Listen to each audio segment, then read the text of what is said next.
You have to let go, Platoon. Oof. I know, but You it's have to so let difficult. go. It's You know, been a while, Platoon. It's been months. You have to let go. Go on. Say it's a Hallmark holiday. It's a Do it. Hallmark holiday. That's right. It is Hallmark holiday. My family watches the fuck out of those Hallmark movies. They love them.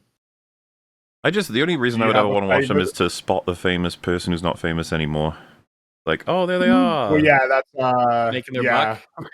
Because like the majority of the people in it, you'd have no idea who they are, but they're just like, oh. I remember them from a Damn. TV show I watched 30 years ago. Like, there they are. They're all based be somebody. They're very predictable. They're very safe, but that's why one of my aunts was telling me that's why she likes them, because he knows they're going to get together in the end and things will be okay, and they're going to save the bakery or whatever the subplot is.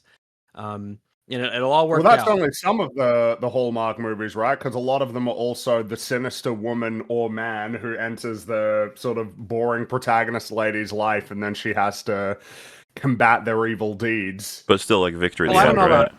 Well, no, their version of yes, evil is usually. like their version of evil is like he's slightly greedy, or he's kind of standoffish, or are you sure? he's I feel kind like of there's rude. like a whole genre of this where they're like a psycho killer or something. Jesus Christ, no! Really? Yeah. Have you seen Yeah, Karen? I'm pretty sure. Princes and stuff.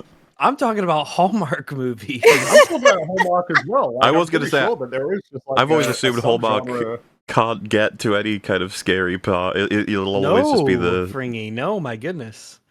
They're I thought that They're there just were these kind like of mean. Hallmark movies where it would be like, oh my goodness, you got to watch out for them because they're up to no good, and the no good isn't just them being a little bit mean. They're never like murderers or serial. Or is that like a rapists or Hallmark anything. adjacent? Is that Lifetime? That Is that might what be the Lifetime, but movies are? it ain't Hallmark. Hallmark is very approachable. The most villainous thing is just like They are mild I do rapscallionery. They're the I do view them pillows as of essentially movies. the same thing, but yes, maybe there is a difference between them. Maybe. Jeez, yeah, that sounds really, really intense. But I have not what? a single Hallmark movie in my life, which is crazy because I like on average, I like romance. I mean, I don't know if you like romance, you probably wouldn't want to tarnish your view of romance. Nutso, tell us what you think about Wuthering Heights. Oh, I haven't seen it, but I was just talking to my friend. She just saw it. And the only English screening there was in Georgia was in IMAX. So they went to watch it in IMAX, and she is traumatized. And she also told me that the entire not many people were there at the screening, but they were like laughing. And I was like, really? And she was like, yes. Ooh. Well, so laughing. at least there's... It was like so cringy that they were laughing. But I don't know if I'll see it because I've read the book twice. And I also don't consider it specifically like romance. I don't consider it as a love story. There is a love story in it, but it's more of a psychological horror. And I love the atmosphere. It's very dark. It's like House of Leaves. It's very it's basically a book about revenge and vengeance. And what I like about that book is that every single character is a horrible person. You have no one to root for. Literally no one. Everyone sucks. But you can't stop reading about them. Even Margot Robbie. Wow. Even Margot Robbie. The funny thing about that is that Catherine's character is supposed to be brunette, kind of like her hair is like wild and either black or kind of brown. And the fact that they chose a blonde actress is so ironic because the reason Heathcliff, her romantic interest, he hates everyone blonde in the book. And the fact is that like a specific thing that's it's a very specific thing. It's not just like, oh, they miscast a person because their hair is not the same color as in the book. It's a specific plot point. One of the main characters, Heathcliff, hates everyone blonde because Catherine marries spoilers, but she marries a blonde guy.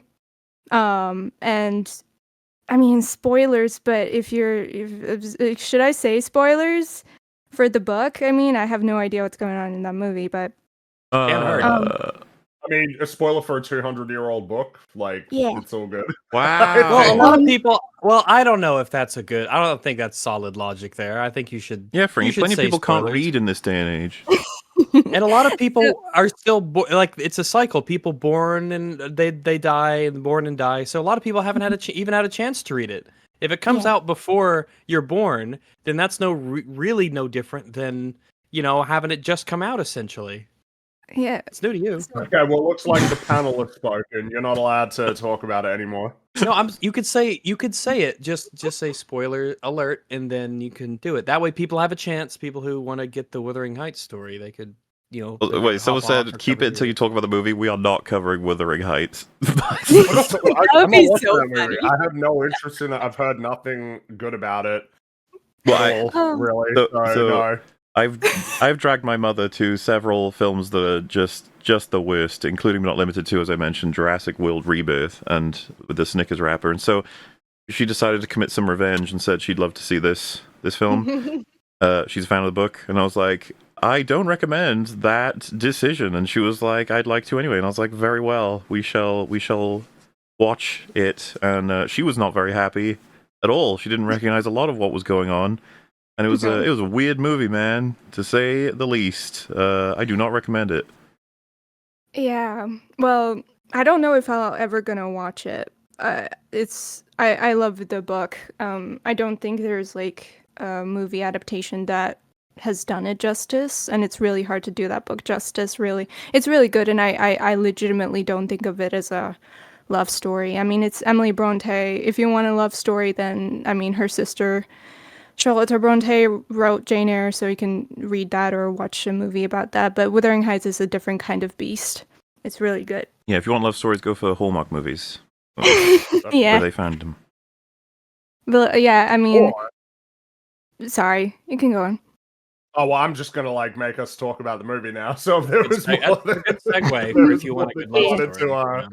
wanted to say about this amazing adaptation. Now's your chance. It's just a really common thing now, isn't it? It's like, oh, I really love the book, so you really, really shouldn't see the movie.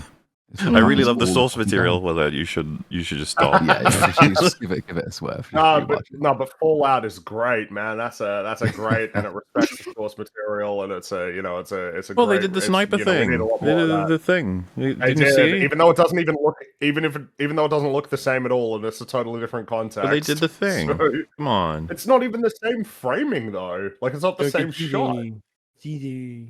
But yeah, I mean, look at that bullet go in slow motion. Have fun, guys, with the video game. I will keep, Baldur's Gate 3, no involvement from the studio that created it. Yeah, I got a friend who's hyper invested in Baldur's Gate 3. They asked me if they should be hype about this, and I just said no.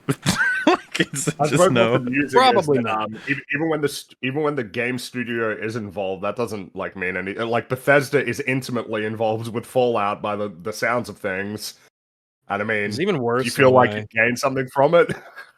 Well, yeah, because then that makes it that makes it more canon. They officially ordain that this is part of their story. So yeah, have fun, fellas. I mean, this slots in perfectly in line with Bethesda's storytelling capabilities.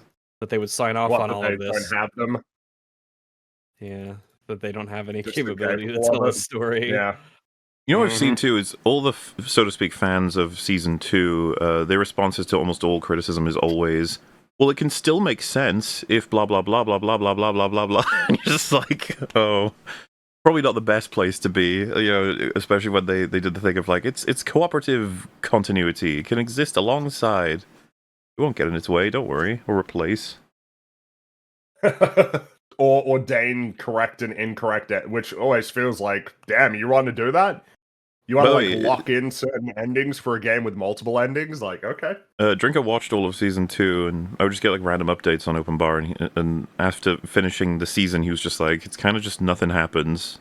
Pretty skippable. It's like, oh, that's great, man. And I wonder if that's because of the, they were going to be showing off being like, hey, we're getting a Season 2 out real fast. It's like, okay, but we want it to be good, though. We need to get both of those going, guys. Fast and good. That's like the big cultural issue. They obviously- weren't that quick though. It was about 2 years. Well, that's the thing. You know,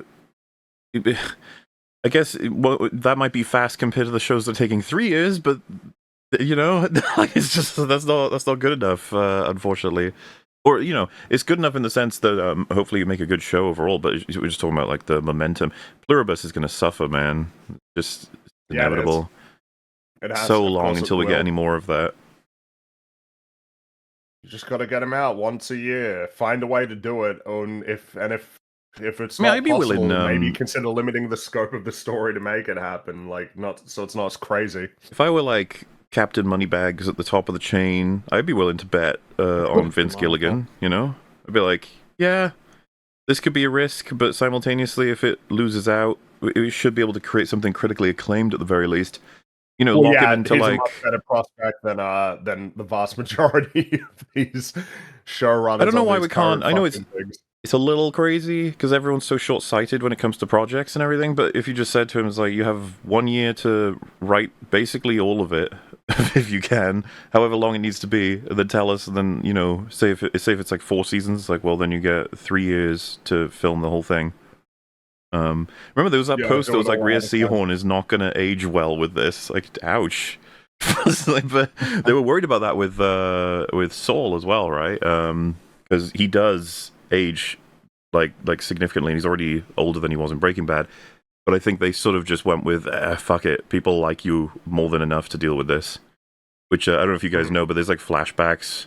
I want to say when he was like late teenage years or early 20s, and he's just the same actor. And you're like, like it's fine. It's the story that matters, you know.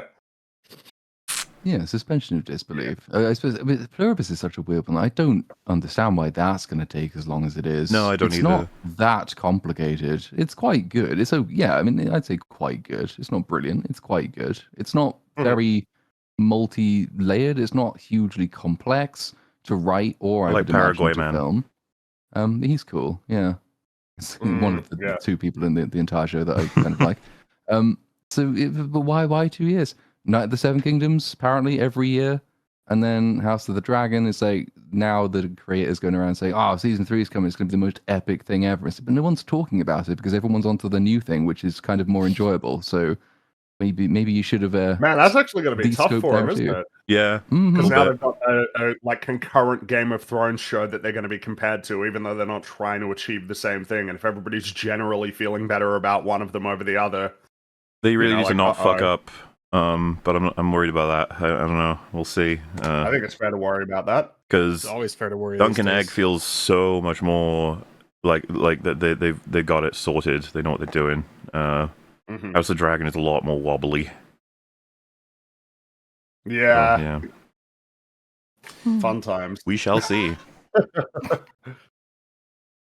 Anyway, it's Valentine's Day. Oh, we yay! should be talking about Happy a romantic Valentine's movie, Day, everyone. But you know, the thing is, I don't really like many romance movies. What?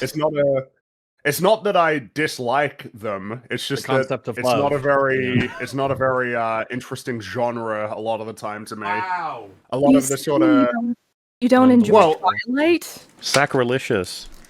You know what? My mind was going to whenever I think of Titanic, I'm always thinking about that last hour or so of the movie. Yeah. That's what's impressive to me about that film is the sinking of the Titanic and all of the interactions that facilitates, and the scope and the spectacle and the drama of that. That's what I find interesting. But that prior, like 2 hours, I mean, it's fine, I guess. You know, it's okay. Wow. But when was the last time you watched Titanic, to be fair? It's been a while. Maybe if I watch it, I'll conclude like, you know what, you did a pretty well. I guess, Mola, do you think that if you rewatch Titanic, that there's a possibility that it could rise in your esteem to Terminator 2 and Aliens? No. Oh, I love Titanic. That would be. However, Titanic is like, you know, it's considerable in my estimation of movie making. Like I've never. It's not quite my thing, if such a thing exists. Like if my thing were genre, I guess it's like I like the disaster aspect of it in terms of just engagement, but filmmaking wise, it is solid, and there's solid characters. I like the performances, and this setup, payoff, and awesome cinematography, and then really cool miniatures and stuff. So it's like, yeah, I mean, it's a movie. It's good stuff. More so than fucking Wuthering Heights. I don't mean to. Withering. That's what I said, Titanic. bitch. No, you said Withering. Yeah, it may sound like that, but that's not what I said because of my accent. No, Withering. I do understand. Blaming the accent. But I guess it's what would we all here be sort of, obviously excluding today's subject, be sort of holding in high esteem amongst the romance genre in film? Well, what are the top tier romance movies? Like Four Weddings and a Funeral has some quite funny quotable lines in it. And because I had to watch like basically all of those Richard Curtis ones because my family just loves them, so they have sort of fond childhood memories. Also, they're way more tolerable than other movies I was forced to watch as a kid. Like my sister and my mum watched The Holiday basically every single year around Valentine's Day, and I fucking hate that movie. Can't remember why, because I've blotted the movie from my mind. Probably because they keep watching it all the fucking time. But I don't mind. Yeah, like Four Weddings and Notting Hill, they're okay. Like there's some nice moments in them. They have some good humor sometimes. They're very cliche and very simpering, but they're okay, and you can take the piss out of them for some of the final lines as well because they're not very good. Love Actually, that's a funny movie, not intentionally though. That's just like yeah. Maybe don't try and trade on 9/11 to get some cheap fucking romance into your movie. I like that film. From what I remember. Yeah. But there's stuff in it. It's the same guy who did it. So it's like, yeah, there's bits in it I quite like, but then there's also bits that are just fucking weird and funny in a unintentional way. It's like, of course he goes to Portugal and falls in love with a woman he can't speak the language with. It's kind of the best situation, really. Like, you don't really want to have to speak to the person that you're going to marry. Wow. Yeah, it's beyond those. I mean, I'm trying to think what other insufferable romance movies I've had to sit through. I'm sure there's loads that I've just forgotten. Everybody's watched Love Actually more times than maybe they would have wanted to. Not because it's not a bad film, but because it comes on all. Does it not play like every year at Christmas, right? Yeah. In America, maybe. Does it not? Maybe I haven't watched like normal regular television in a long time. I mean, it's around. Most people seem to have seen it. It feels like that one just always every year comes back, just every year to the point that it's almost like, all right, you can chill, okay, I get it. Nevertheless, one of my dad's favorite films was Breakfast at Tiffany's. Oh, that's romance. Nice. Yeah, but what do you think of it, Rags? I liked it a lot when I last saw it. It was a goofy movie, but I like it in a Goofy's good not way. even in it. It's true. Oh yeah, the Goofy movie. That's an incredible romance. It seems, based on what you've said, Nut, so that you would you might have a few strong candidates that you would want to submit. I mean, it's such a pressure right now because if I forget to mention something, it's gonna haunt me till the end of my days. I feel like. Don't have such pressure. It's okay. Batman Returns. Batman Returns. I think. I mean, I would advocate for romance movies in a way that I think people kind of write them off as, because I think there's layers to romance movies. They're like subgenres, right? You have rom-coms. Not every romance movie is a rom-com. There could be very serious. I mean, even like Disney movies are kind of romance movies, right? Like Disney princess movies. I mean, if you... Yeah, agreed. They definitely count. Mm-hmm. Absolutely. There's everyone's childhood, and they're quite high quality. I would say, I mean, for me, probably number one is Before Sunrise. And that's, I think it's a candidate of, not just one of the best romance movies, but just, the trilogy itself. It's a trilogy of movies, and it's about, sort of a love story between two people. And it's wonderfully written and so well acted. It's one of my favorite movies ever.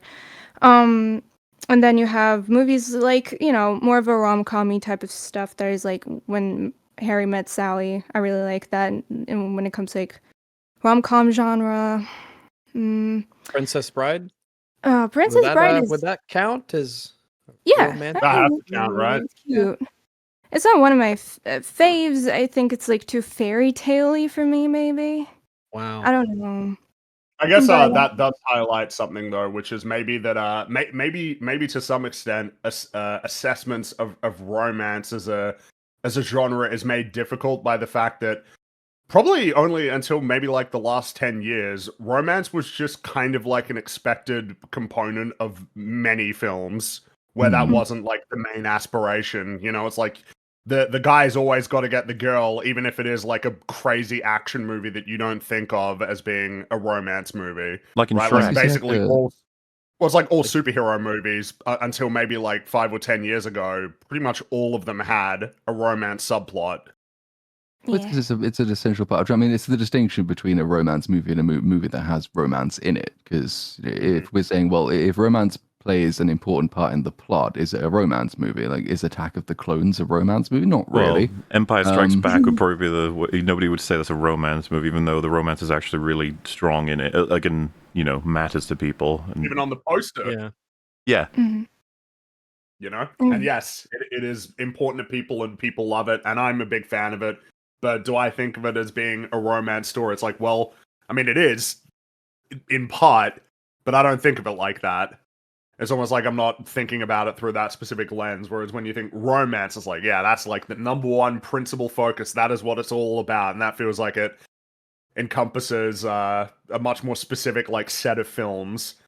While also being like a large number of films, like all of those Hallmark movies. Like there are a lot of these stories in if all romance mediums, is- in films and TV and books.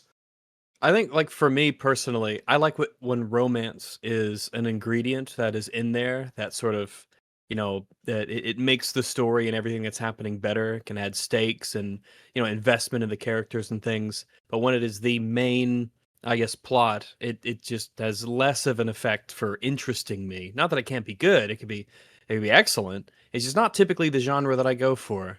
But I like it in things. It's like tomatoes. I wouldn't eat a tomato, but I like when tomatoes are in things. Romance is like a weird tomato.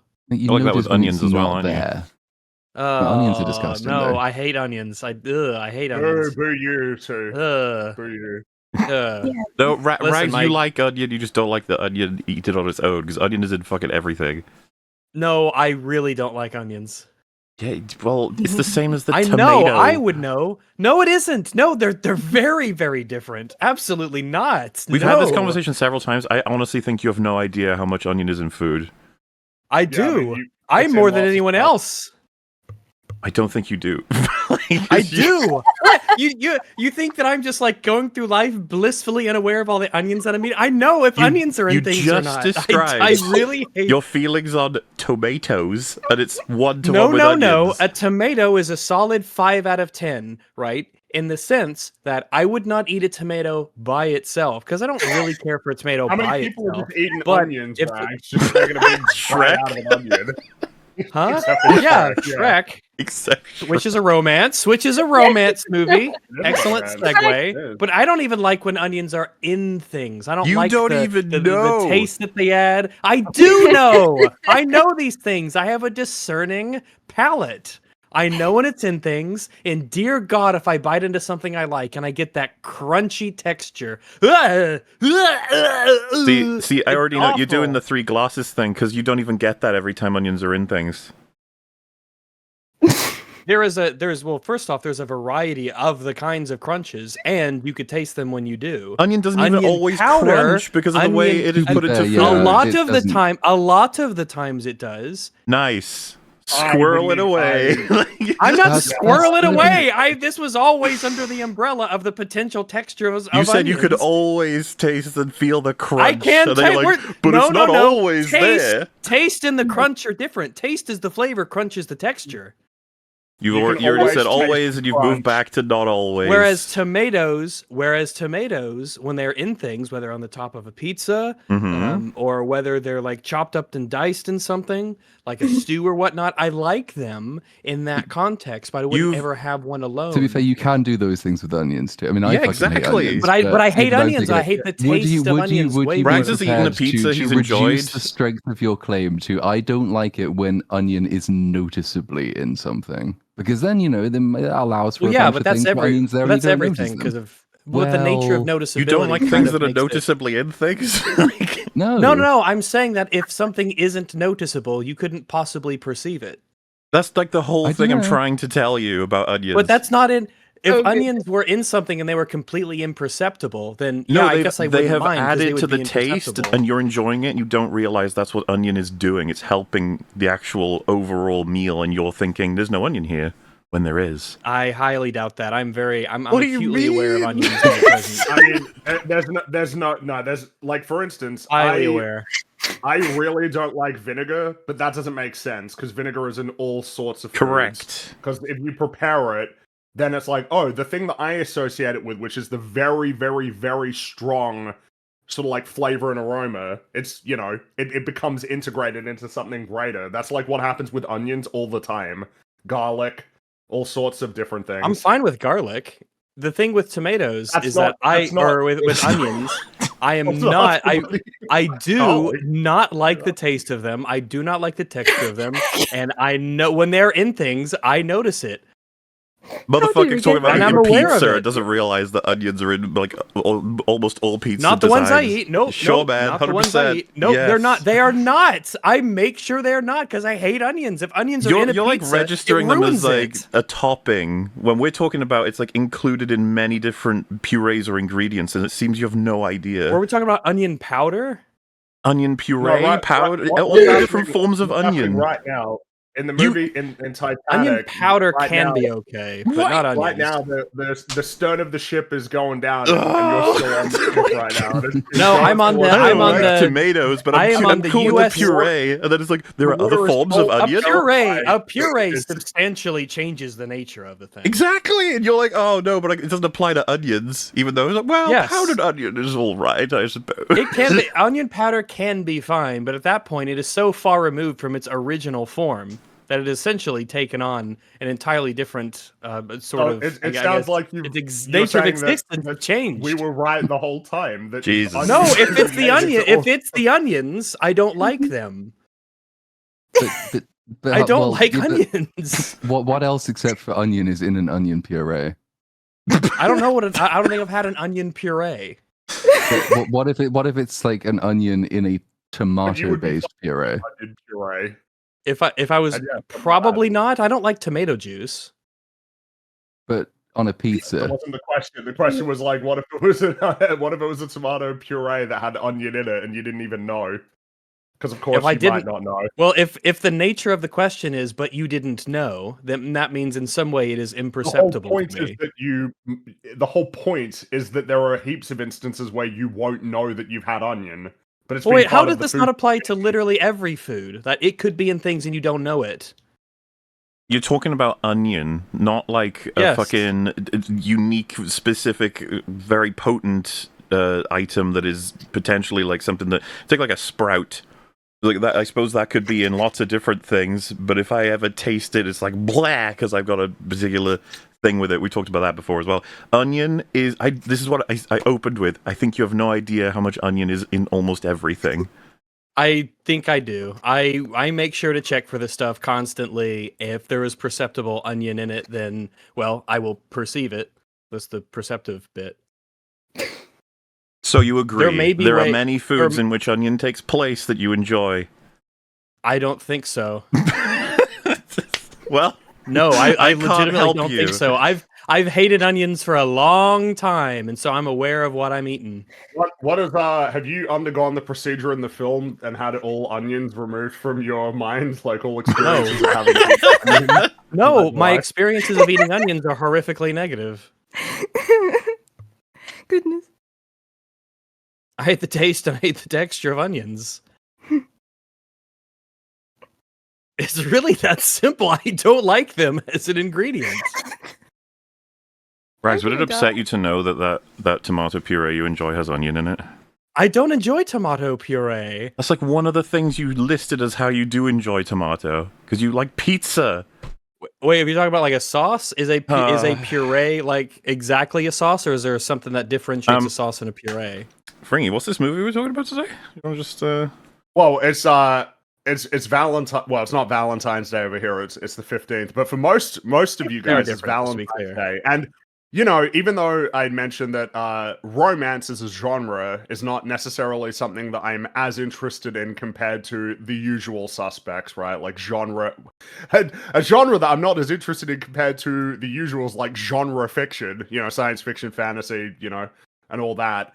I'm always up for a good story, pretty much in any in any given genre that the creator wants to explore and pursue, because pretty much any genre at its best can offer really meaningful experiences and explore very potent themes. And one such example is Eternal Sunshine of the Spotless Mind, which hopefully all of you have watched at this point. I hope you have. Yes, I have. This I watched is it, but I this. Oh, I was talking about the audience. Okay. Oh yeah, I guess we should say that I'm again, hoping that right? a lot of people in Like, the audience have watched it, because this is just. I assume I speak for everybody when I just say this is like a wholesale, outright recommendation. You should watch this film. Yes, this is a stellar movie. Even if you're not into romances, this is an incredibly excellent movie in terms of the way that it's shot and it's structured. You should go and see it before you listen to us talk about it. And then You should go in blind. You should go in and experience what it has to do, and then you can come and listen to us and give us your money. Of course, I assume that some of you might ignore this and just do it anyway, which, you know, I guess like that can't be helped. But this is We do want you to see it. Please do go see it. this is if we are talking about, you know, romance films where that is the number one principal, you know, theme of the story, not as a component of a story that's going for other things like action or, you know, epic scale or anything like that. Just looking at it, you know, romance films, this is probably my favorite. Mm-hmm. so I'm not this came out, was it 2004 or 2004. Yeah. 2004. I would have been a ripe old 11 when this was coming out, and my sister wanted to put it on, I remember, and I was like, romance movie, I'm not fine. I don't know what I was doing, but you remember the opening, and then there's a meeting of two people, and I was like, yeah, and they're gonna fucking fall in love or whatever, and then things start happening, and I was like, well, I even remember reading the title and being like, what a stupid name. Like, Yeah, because it's one of those things where Eternal Sunshine of the Spotless Mind. I don't know what that means. Well, of course, I know what that means now, but, you know, introduce us like, what? Huh? So what does that mean? we'll probably get to it, but there was a certain point where I was like, wait a minute, this is what's interesting, and then by the end of it, I was like, holy shit, that was excellent, like, bad.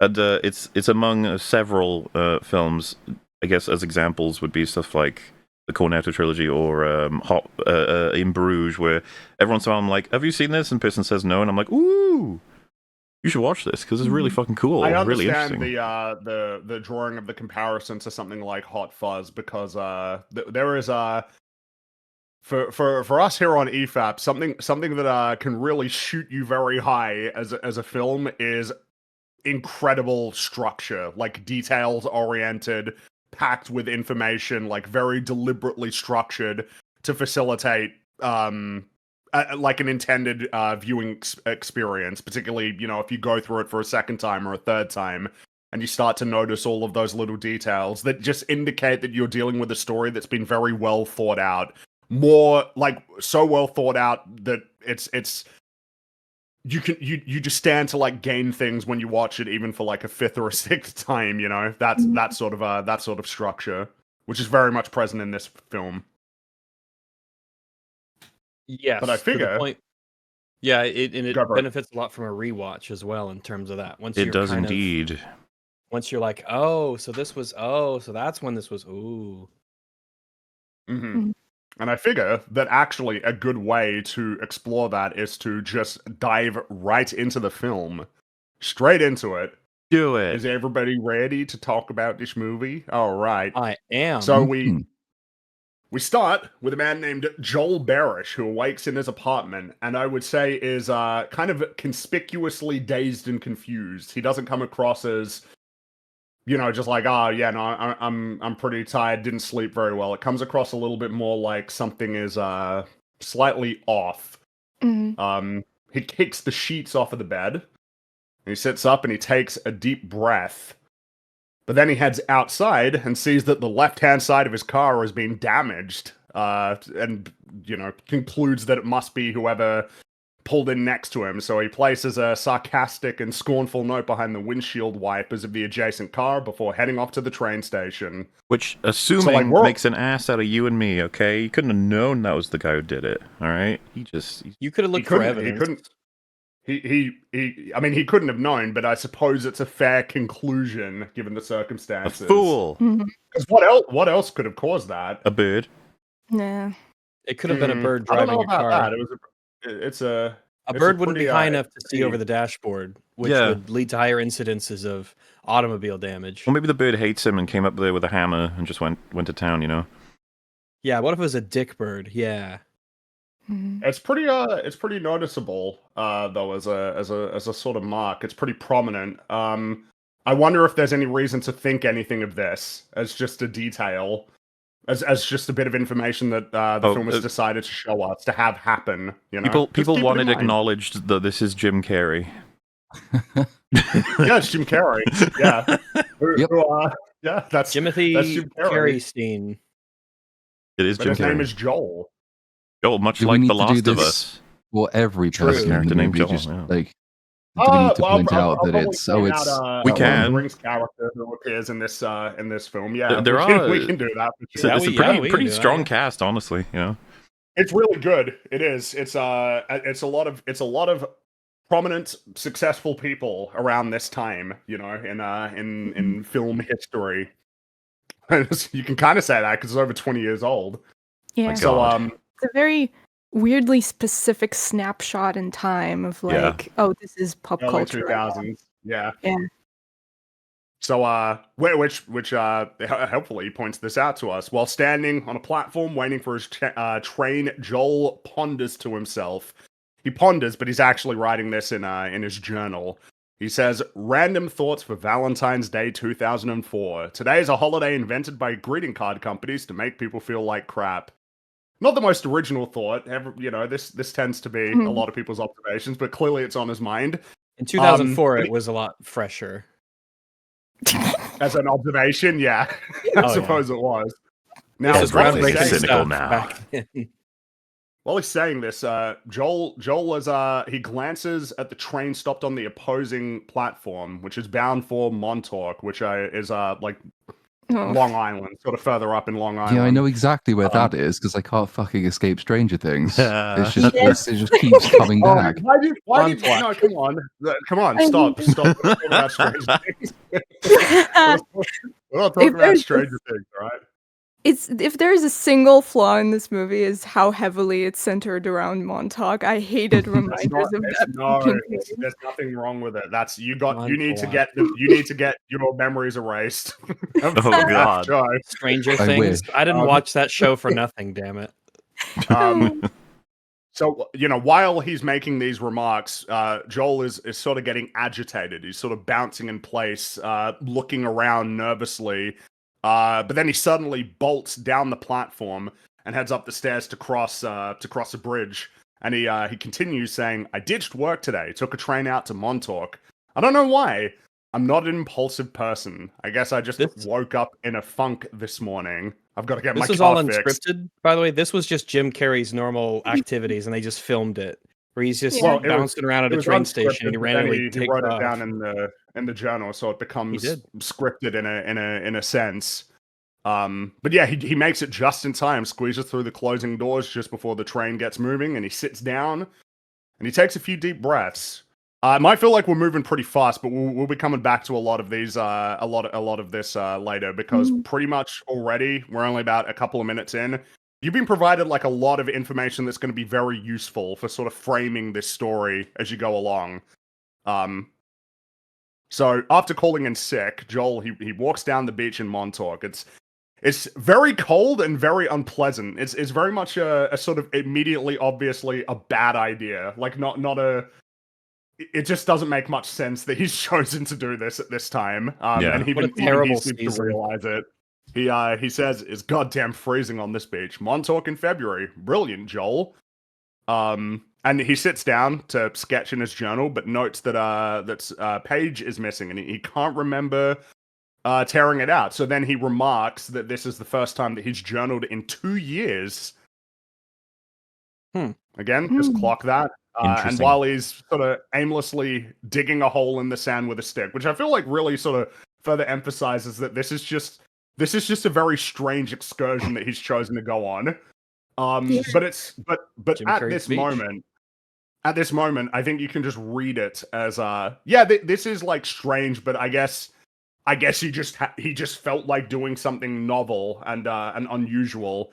It just didn't turn out to be a particularly great idea at this moment. Aimless impulsiveness? Question mark.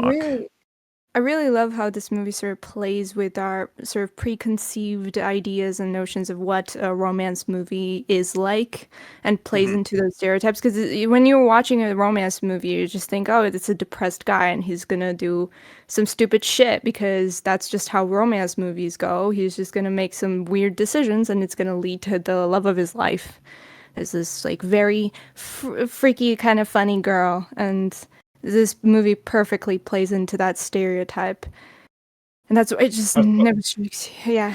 I suppose something that's worth noting on that, it's not necessarily a stereotype of romance films, but of all films of like, I mean, we're in chronological order is what's happening here. This is the start of the beginning and then it ends at the end. Begins here, yeah. And it's exactly what you said, Nutzer. It's like, yeah, this is where the story begins, and he's about to meet someone, and now we're going to go from there with the story.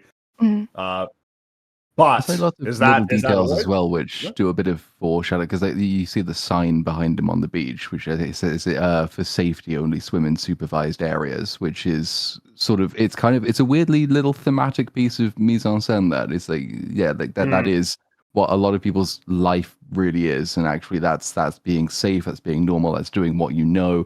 And he's about to take the risk of not doing that, and it turns out that some signs like that exist for a reason and some signs like that don't exist for a reason. But it's just like it's one of those things that you sort of just notice that it's there, and they place it quite prominently in the shot, and you sort of think, well, that's just the sign that you see on the beach, but actually it's kind of telling you something about where the movie is going to be going, and like the experience is going to be putting its protagonist through. That you do have to take the risk sometimes, but the risk can actually be quite painful and damaging to you. It's a good spot, because Joel kind of emphasizes or maybe draws attention to that as something to be thinking about going forward. When he after digging the hole in the sand, he says, "Sand is overrated, just tiny little rocks. If only I could meet someone new." That's an amusing line when you know where this story is going. But I mean, at this point, we now have I suppose what you could call something of a foundation for Joel. We've only had about 2 or 3 minutes with him, and it feels like we've gained a lot more than just what he said in the narration, which is, ideally what you want to be achieving with narration, not that you're just getting exactly what he says as the information, not that that's the only thing that you're getting, but that you're getting something of a greater understanding for who this person is. And in the case of Joel, that person is maybe something of a recognizable archetype, kind of like the awkward, nervous, longing sort of man. That not feels to mention like an archetype of a lot of stories. Anti-sand archetypes. We're very familiar. Anakin is obviously a big example. That's right. It's true. Yeah, and Attack really of makes you Clones is think. romance, as we got into. So there's. And I mean, of course, this only came out a couple of years after Attack of the Clones, so... Attack of the Clones was a very influential movie, as we've That's right. know. The only reason this movie exists is because of that. It changed the genre of romance forever. Charlie Kaufman watched that and was like, that's really inspiring. I think I could integrate a lot of this great material into this script I'm working on here. So, a woman wearing a distinctive orange jacket walks down the beach and gazes at the sea, prompting Joel to recall his former girlfriend Naomi, whom he describes as nice. And I think it's worth stating now, Naomi is a character that was going to be in the film, but her scenes were cut. Oh, really? That's so interesting. I did not know that. So she was, because in the film, as you watch it, it's just like, yeah, we're gonna keep referring back to this character. We're gonna hear her name a couple of times going forward, and we're gonna, get aspects of their history. But she was going to be in the movie. The Grey's Anatomy lady was was gonna play her, and did. I believe the scenes were shot, but then they were cut. Actually, like against Charlie Kaufman's wishes. Like he would have preferred to have them in the film. So it was like a time thing for, like, if I'm not too sure. It's just that they were shot. He wanted them. They didn't make it. Hmm. I will So say, they're- like, the film's not very the long. extended edition, they're in that one then. there's not many things I would probably want any changes done to this film. It's like I wouldn't want to risk its integrity. I'd be like, it's pretty pitch perfect. No, that's how I feel as well. It's like when you tell me that, it's like, oh, that's interesting, but I don't know if I need them because now it is this experience where Naomi is this character who keeps being referenced, but we never see and we never really get to know. Yeah, her mention that adds so much more context to her mentions, because she keeps, as you said, like she gets referred to a lot in this movie, and it's kind of like it doesn't really sort of play into anything. It doesn't really what's the terminology for this? Like it doesn't really matter to the script. However, its only use is that it sort of adds to the world building. It feels more lived in, his life and stuff. Like, oh yeah, he had a girlfriend before this one, and it's, he has lived a life. And that's kind of an interesting kind of little detail about him. But that just adds a whole new context to why she gets referred. And this movie is so good at like background characters. I would be very interested I'm sure if she was going to be in this movie, there would be some kind of like importance sort of to her. I would want to learn what she's about. But now it is kind a of different personality and quirks she would have, judging by the rest of the cast. Now it is a case where the only stuff that we know about Naomi is what Joel decides to say about her. And what he decides to say about her in various contexts, because what he's saying about her now, is contrast with what he says about her later, or is it later? It's I like it as it stands, even if it was maybe not exactly intentional as as how it's presented in the film. So Joel gazes inside of a blue house nestled by the beach, and while he's doing this, there are voices that sort of echo in his head. I wonder if there's any significance to this blue house on the beach in Montauk, or why he felt compelled to look at it.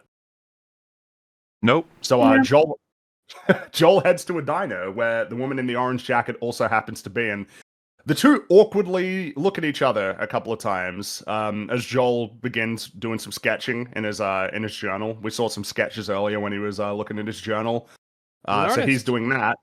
And oh wait, we don't know her name yet. She pours alcohol into her Kate into her Winslet, just in case chat got That's uncomfortable. right. It's the Titanic lady. She's in Titanic. That's right. She's in Titanic. Just like Jim Carrey. So she which another fun fact, she was she wasn't necessarily the initial choice, Kate Winslet for this film. But I believe, as the story goes, one of the things that made the team sort of gravitate towards her is that she actually offered criticisms of the script.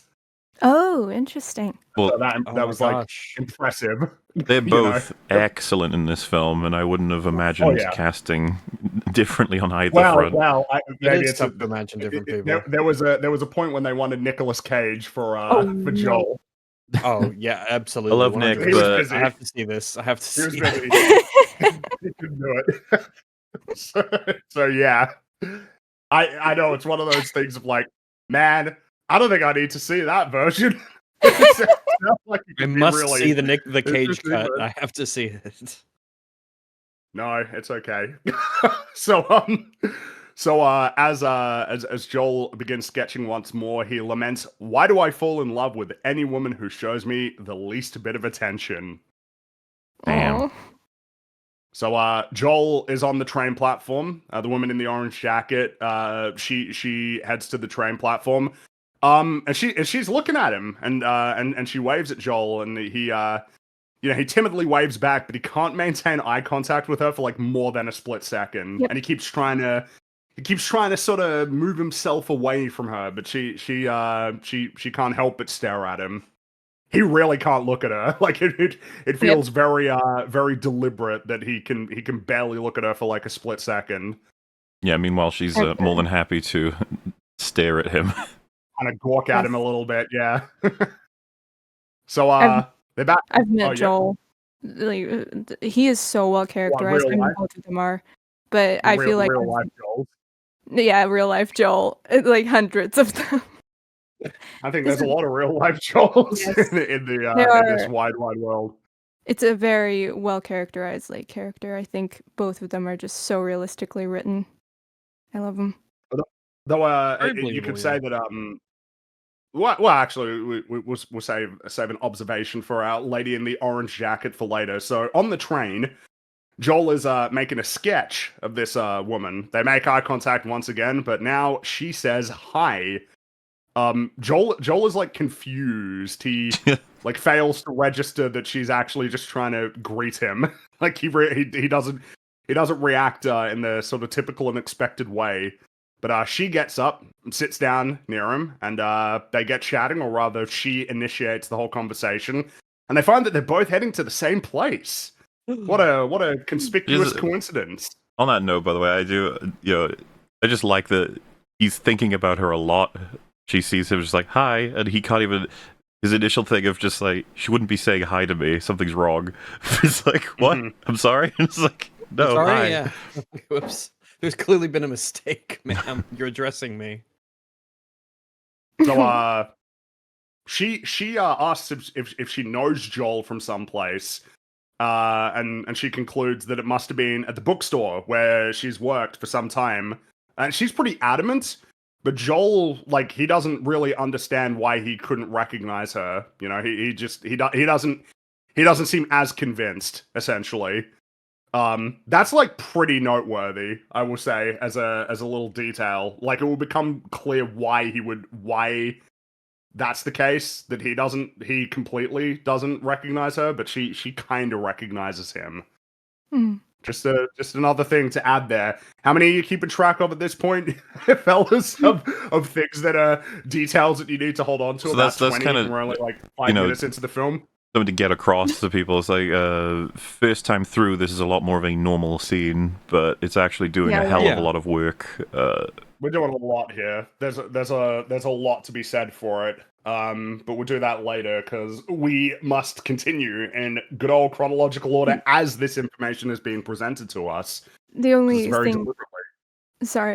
thing I would add, as Mahler said, like, it plays out very normally. The only off-putting thing about it, if you could hear, is the music. It just communicates to you that it's kind of like something's off. It's very bouncy. It's an unusual soundtrack, but I like it a lot. I'm a big fan of the soundtrack in this really film. Good. There's a lot of good tracks, but this is kind of an odd one. It feels odd for a movie like this. Yes. So the woman suggests that maybe the reason why he can't recognize her is because she changes her hair color often, and she's currently flaunting Blue Rain. Ruin. But then she adds that Blue Ruin, sorry, yeah. But the company which makes the dye comes up with all kinds of snappy names for colors: Red Menace, Yellow Fever, and Green Revolution. And then she decides I do like the line Joel says about how many colors could there be for hair? Like 50 tops, right? Probably. But maybe there's a lot more than that if you're paying lots of attention. But she makes her own contribution with the name Agent Orange, which she says describes her personality. Another Stranger Things reference. No! So Joel rebukes this, like, no, I don't think that.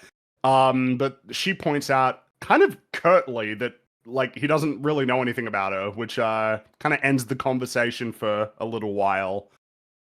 It's a little bit because this obviously, you know, this time sort of plays out in a way that the viewer would think of as pretty conventional, but it's a little bit like, you know, that's like a little bit aggressive almost, given that, you know, you are like complete strangers. Well, but you know, I can believe that someone might say this. Kind of showcasing a bit of the flaws of each one as well. We already know his pretty in depth almost, but she took what is a innocent comment pretty badly for a bit there. Just like, yeah. Oh. And then you might even get convinced for a second of just like, oh, maybe this is going a different direction, as in your standard romance, maybe something else is like, or is it one of those opposites attract? And what's funny is it's like, no, you have no idea what's going on right now. Yeah. Your assumptions are wrong. Yeah. They're Even all then, wrong. the movie does a pretty good job because it does enough to sort of hint that that is not going to be what it is. Because normally, it's like if I'm trying to put myself in the position of someone who had never seen this before and had watched it for the first time, this is the sort of thing that if they hadn't done such a good job of that general sense of unease or uncertainty, then I would have already been bored and checked out from the movie, because it's like, okay, so it's another opposites attract movie, and obviously like they're going to get together and something's going wrong, but then they'll get back together and it'll be fine. I've seen this movie 1,000 times before. But because of all the little details that we've been sort of picking up, it's like, no, it's probably is going to hold my interest a lot more. I am more intrigued as to exactly how this is all going to play out, because the characters seem too much at odds, or there seems to be too much like unspoken vulnerability, or some internal dissatisfaction is going to make this much more difficult than your traditional romance movie is going to be. You wouldn't anticipate where it's going to go and how they're going to do that, but it does enough to sort of tell you that this isn't just a generic romance movie. This is going to be something a bit more worth your time. Mm-hmm. Agreed. So, yeah, they don't talk for a little bit, but then the woman suddenly introduces herself as Clementine.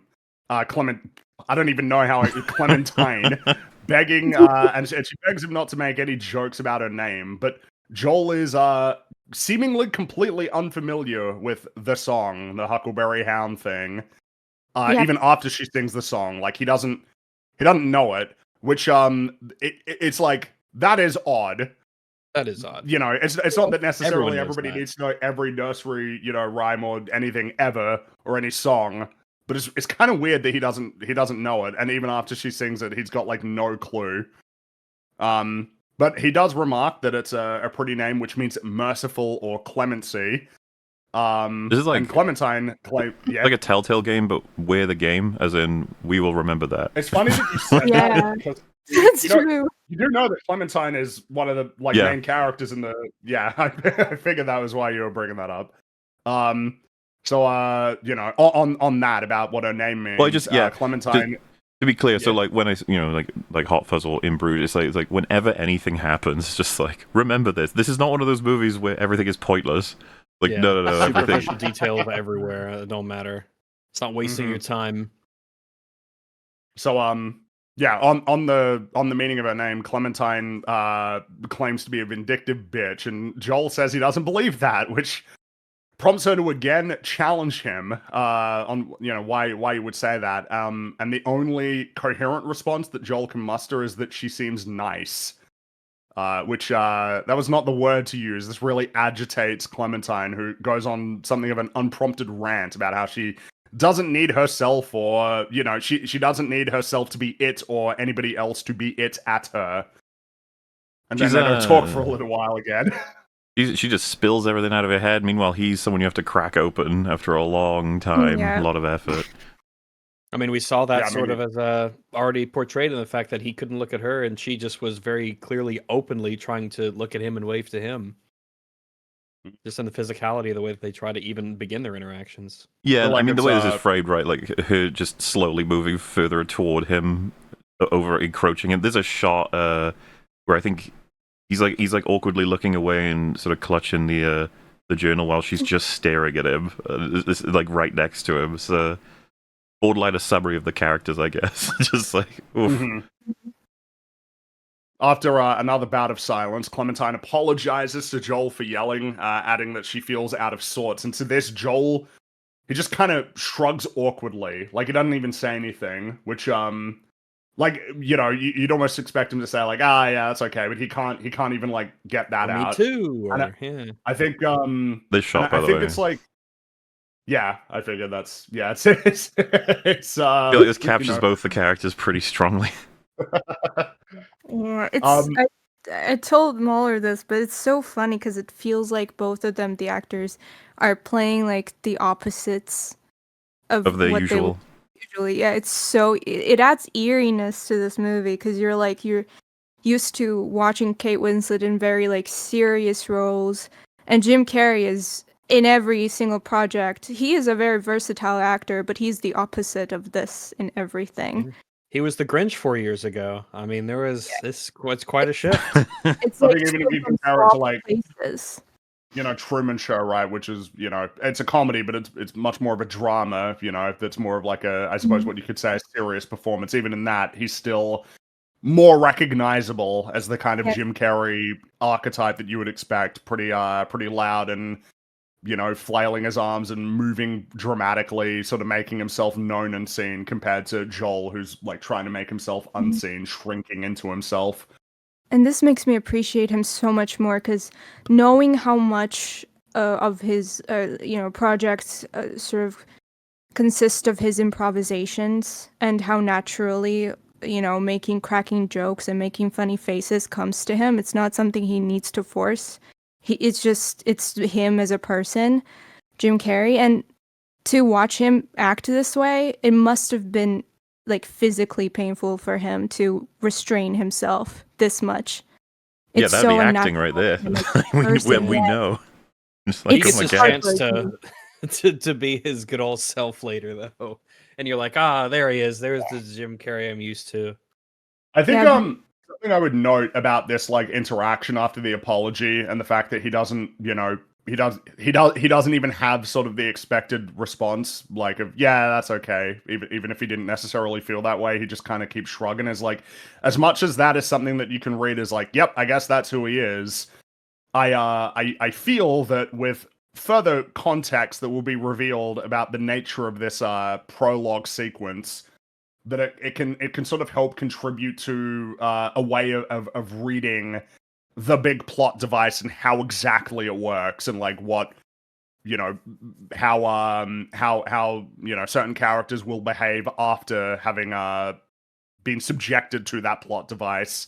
It's like, what is the nature of the person who emerges from it? How blank are they?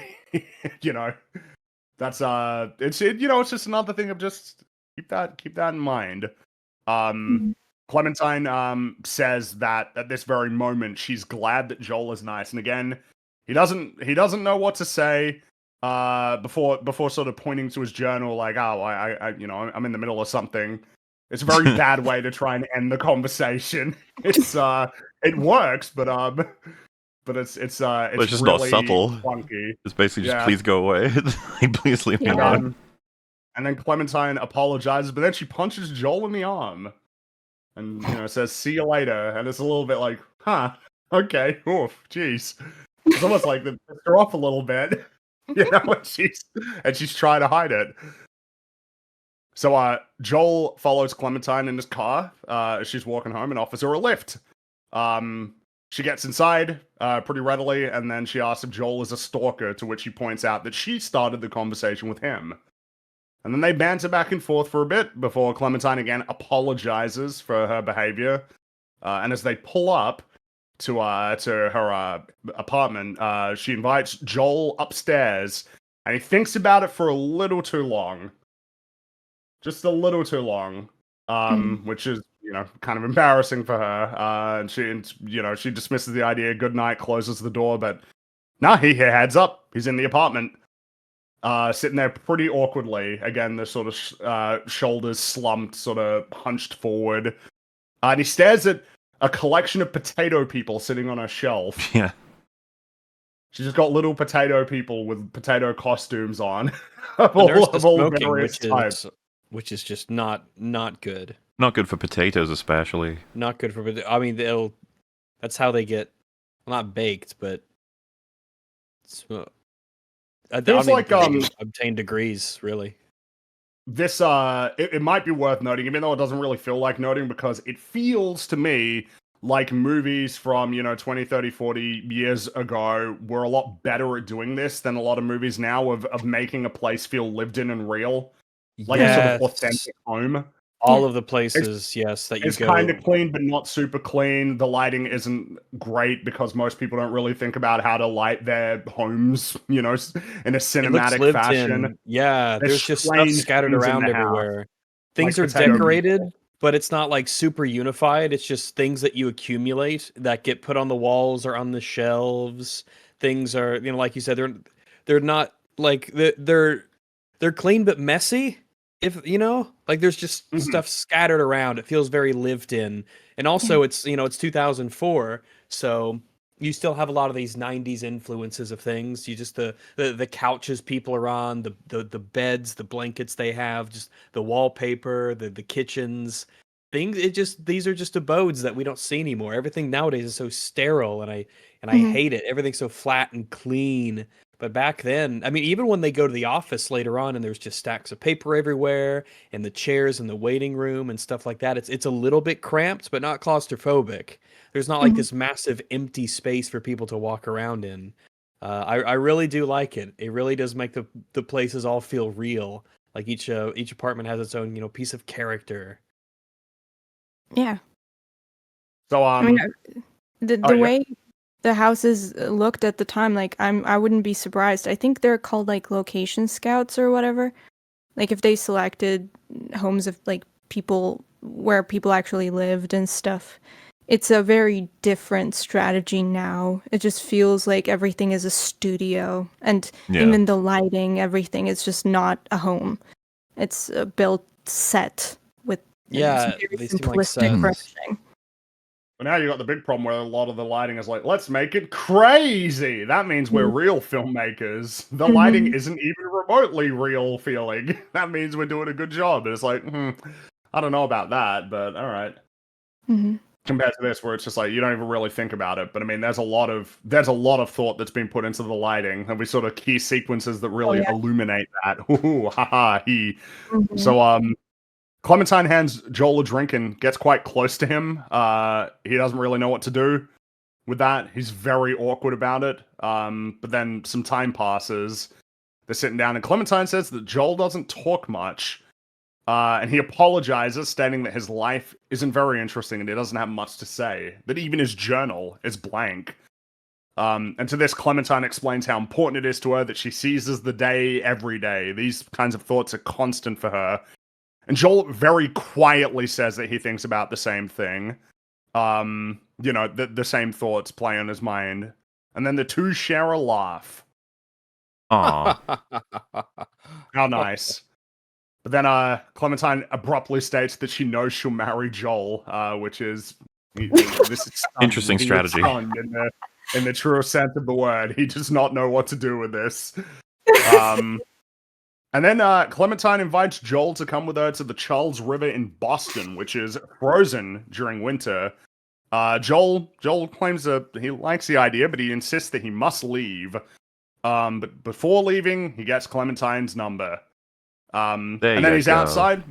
Before he hops in the car, Clementine opens her window and asks him to wish her a happy Valentine's Day when he calls back. It's Valentine's Day today.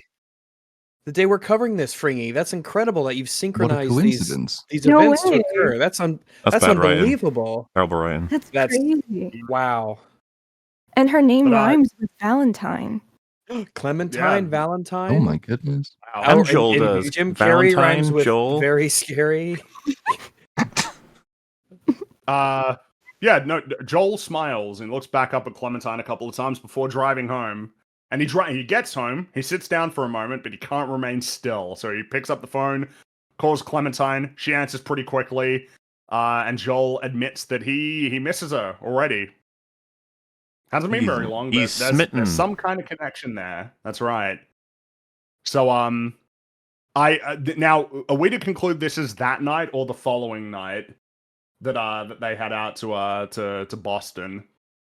I I guess there's no way to know for sure, or is Well, there later any... on, she's very spontaneous as a person, but if it was that night, surely they would have included his reaction to hearing that. I assume it's a different night.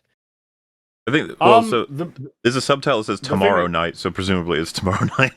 Oh, yeah. I figured it was Yeah, it the was my following guess. night, but it's just placement of it all because the timeline of the story in a sense is very condensed.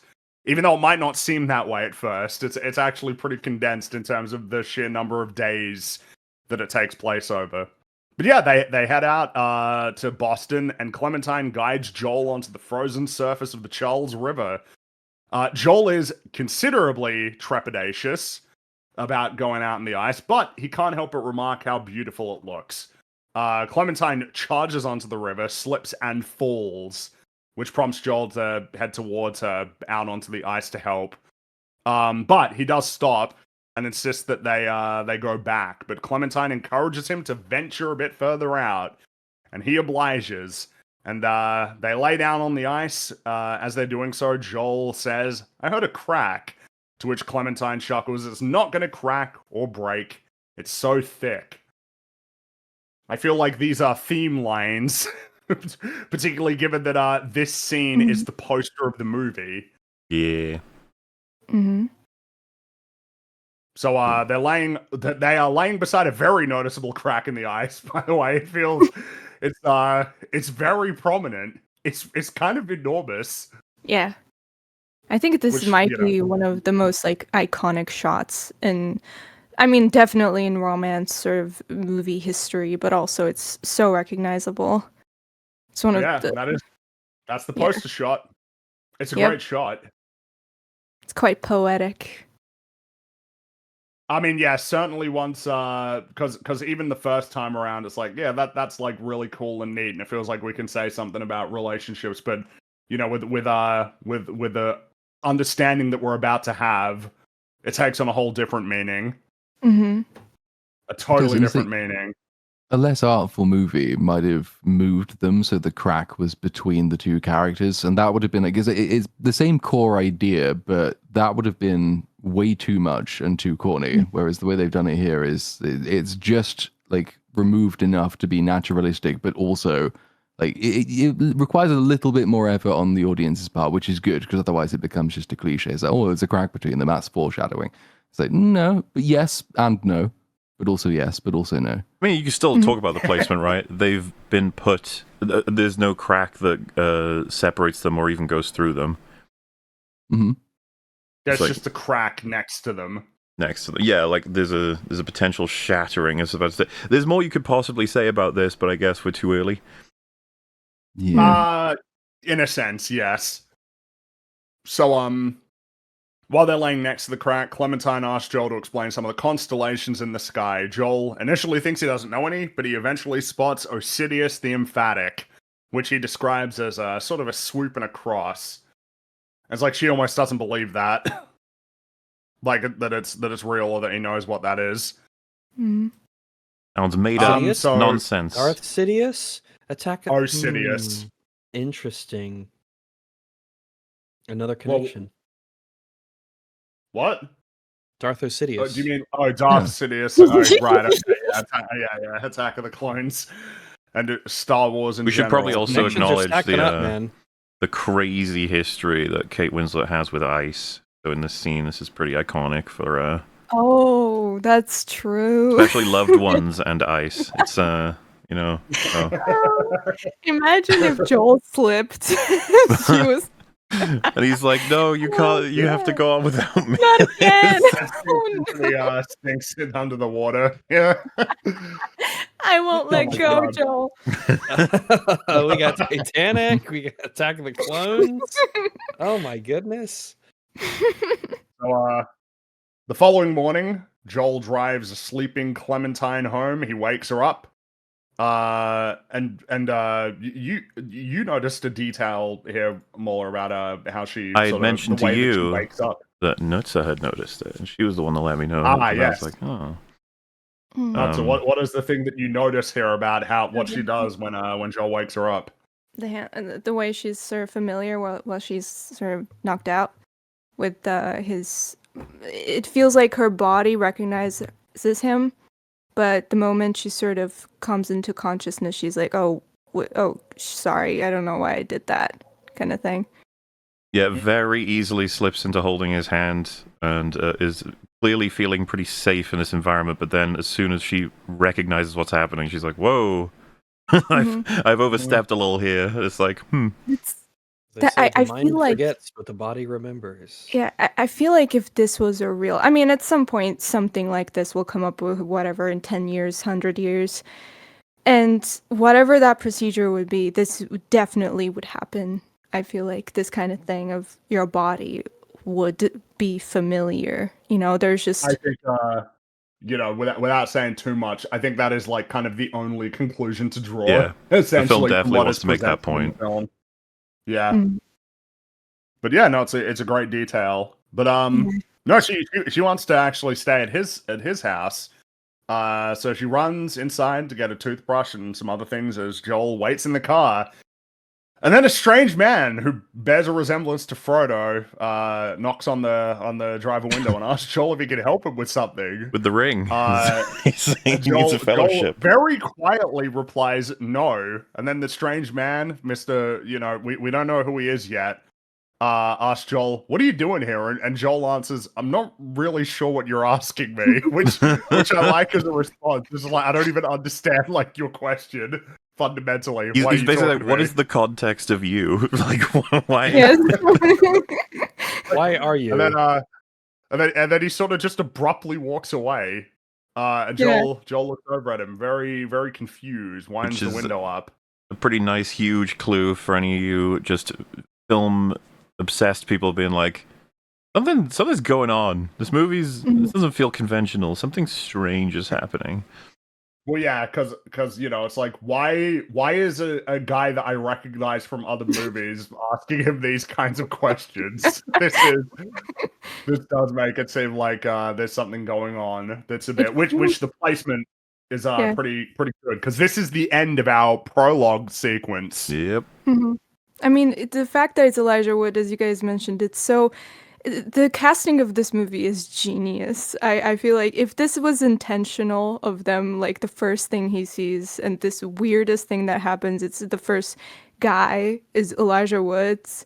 It is just like, it's so weirdly meta. What? Yeah. The timing, yeah. Yeah. Like, oh, hey, what? Huh? Okay, hi. You're watching Frodo are having a conversation right now. You're watching some like random romance movie in like 80s, and he rolls down a window and there's like Mark Hamill in his prime standing there. You're like, whoa. Yeah, it just makes you wonder. It does, and it makes you wonder, because you want to say, well, obviously the conventional thing is, oh, so she's cheating on him, but then you've already seen enough by this point to know that it's probably not going to be the conventional thing. So something else is going on. It's just that we don't yet know precisely what. If she was, which is not an unfair assumption because you're still so early in the movie, you'd think he would have behaved a little differently. Elijah Wood. Yeah. Well, yeah. Why'd he walk away? Like why would he? Why would he? Why is it so weird? Like, oh, yeah. Okay. Bye. What I enjoy about the movie so much is like you get all these weird things, but all of them have very good answers. Like just very straightforward answers. Yes, because this is the prologue over. It's about 15 or so minutes long. And it is just jam packed with information. Plenty of which you can't really work with the first time around, but much of it that it will sort of. I think the film does a good enough job of sort of giving you like enough of the things that happen in that sequence will stick in your mind to where when you sort of get the context for them, it'll click. And then there's enough that you probably didn't notice that if you go through it a second time or a third time, it'll be like, oh, ooh. And it's pretty fantastic in ways that wouldn't even be apparent yet, just based on all of the, even the things that we've already talked about so far. Completely agreed. And Click, another iconic romance movie. I'll point out as well, we've got with Elijah Wood sort of talking with Jim Carrey here. I really like it. It almost doesn't seem fair to call them costumes, but just what everyone's wearing is so normal that Yeah. it does kind of feel like what we talked about with the apartments and the interiors in this movie. I feel like nowadays with all of the Hallmark movies, everyone's dressed for these movies as if they're supposed to be. Everything's fitting Yeah. really wonderfully. They don't have that like they're layered perfectly. Everything shows just fine. It's very fake. But in this, the way that, Jim Carrey's beanie and there's the jackets that people wear and the outfits and the sweaters and the hats, it's all just, this is stuff people would just put on and wear throughout the day. Mm-hmm. Especially like considering the weather it's supposed to be in there. Yeah. And yeah, I also like Kate Winslet is one of the most beautiful women. And the fact that she's wearing these like jumbled up kind of messy jacket over like uncoordinated colors, it means so much to me as a woman seeing that kind of like clothing. Not that she's like willing to not look like flawless all the time, that she's actually willing to look normal. He's wearing shit for her, not for everyone else. Yeah, the main love interest in a romance movie, not wearing any kind of like weird shit form-fitting. It just looks like a normal person. I love that. I guess what's it's funny as an observation is, Clementine is kind of part of an archetype that feels like it was way more prominent in the 2000s. I mean, I'm thinking of like Scott Pilgrim, right, with like Ramona, like that archetype, right? Mm-hmm. When did the first Scott Pilgrim come out? I feel like it was around about the same time. And then, because these are things that are popular, then lots of people try to sort of emulate that, and then it becomes like that archetype of like, she's not like other girls. She's like cool and spontaneous and has different hair colors and stuff. That feels like it became its own sort of archetype of manic pixie. I'm pretty sure that is the trope. Someone's put it in chat. It's the manic pixie dream girl. Yeah. I believe that is like a sort of trope archetype character. Feels like it still persists a little bit now, but very much a 2000 sort of thing. No, the film came out in 2010, but the graphic novel started a lot earlier than that. Like it might have even started around about a similar time that this film came out. Mm-hmm. Yeah, but nevertheless. It's kind of like I don't know how I feel. Like those kinds of things sort of attached to those labels to female characters or even women, like saying like you're, the pick me, manic pixie dream girl. Pick me always annoys me because I feel like inherently. That's the one where it's like the woman who does a lot to try and get male attention, basically. Yeah, pick me. Also, like, I'm not like other girls is a huge one. Yeah. They both kind of apply to real women and both fictional women. And it kind of annoys me because it is, I do see that it as inherently sexist itself because it really limits women's ability to really be unique and stand out. You're just sort of like, if you don't fit the sort of standard stereotypical definition of a woman and what we see to be what a woman should be, then you're kind of like, you're trying to not be like other girls. So you're kind of limited in a way. You're limited from standing out. Either you're normal or you're deliberately trying to be unusual because you don't want to be normal. It's like, there you go. Yeah, and I mean, sort of, and every time I try to say, hey, I kind of, maybe if I'm trying to describe myself or something about myself that is not stereotypically feminine or it does not fit in the standards of what a woman should be or traditional understanding of a woman, I feel the inherent need to follow it up with, and I'm not trying to be like, I'm not like other girls, but I'm also like not like other girls. It's very limiting. It's so unfortunate to this is why tropes are bad for your mind sometimes. Yes. Like people in general, when you think in tropes, it starts to make the world a bit less interesting. Like, don't do it.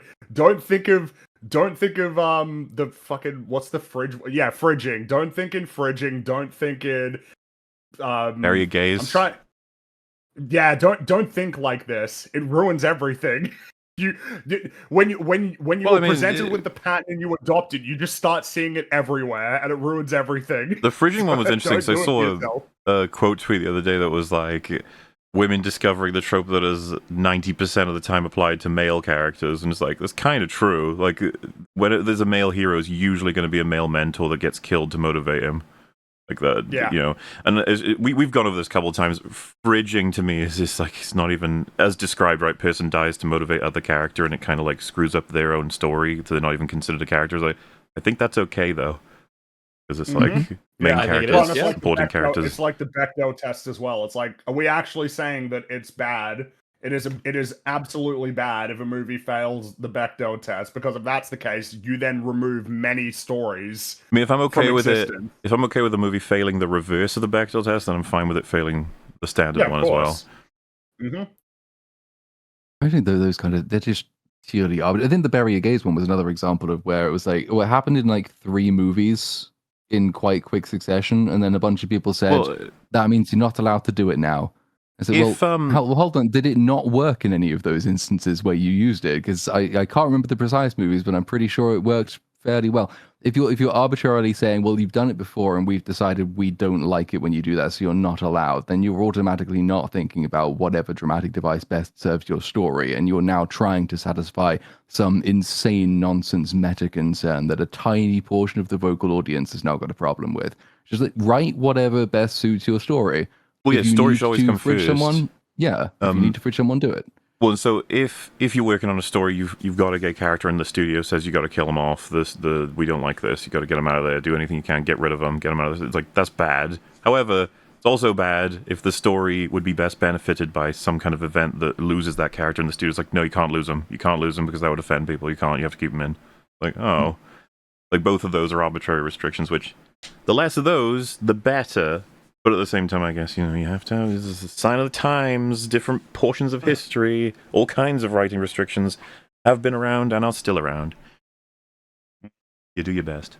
But to bring that back, I suppose, Clementine comes across as a person who's not trying to do all of this to follow some kind of trend. She seems a bit chaotic, and she's expressing herself constantly. Like, what you see is who she is, for the most part. And she doesn't even quite know what exactly she wants to do with all of that. And it's just funny for her to bump into someone who is the polar opposite. Very reserved, very controlled, gives away small pieces of his soul at maximum pressure. So, I mean, if she was that kind of like sort of male-centered, even as a person or the way she's written, usually Manic Pixie Dream Girls, the way they're sort of, their purpose is to be so cool. Quirky, but cool. Aesthetic, just hottest shit ever, but at the same time, like, so desirable. But Clementine is very flawed. She is not perfectly desirable or quirky. I mean, she's very off-putting, actually. Yeah, like her she'll argue with you, which is kind of like that's like the thing that makes it is like she'll fight you on certain things in even a way on that will be pleasantries. hard to deal with. She's deeply off-putting. I mean, kind of very flawed person. And, the line of, I'm going to marry you, I mean... very forward, very bold, but she doesn't, there's an aspect of she doesn't mind. This is what I'm thinking, this is what's coming out, and kind of deal with it. She's very realistic. She is her own character. She's not following any tropes. She's wonderful. She's wonderfully written. Very realistic. And there's definitely an element of self-awareness that she has. Like, as we learn later, that she says, I guess we'll get into it then, but she's definitely very self-aware that she's not easy necessarily to get along with, and she's got her own issues and problems. Almost like when she meets someone, she'll like warn them, hey, just so you know, if you want to try this, know what you're getting into. I think it gets brought up later in the movie, not to spoil it earlier on, but I think it's quite evident from the get-go that she's kind of like a deeply insecure person, maybe even, who knows, traumatized, and she's very much overcompensating by having this big personality. Well, yeah, there are a couple of things you can say that will really set her off. There are a couple of things that will really piss her off.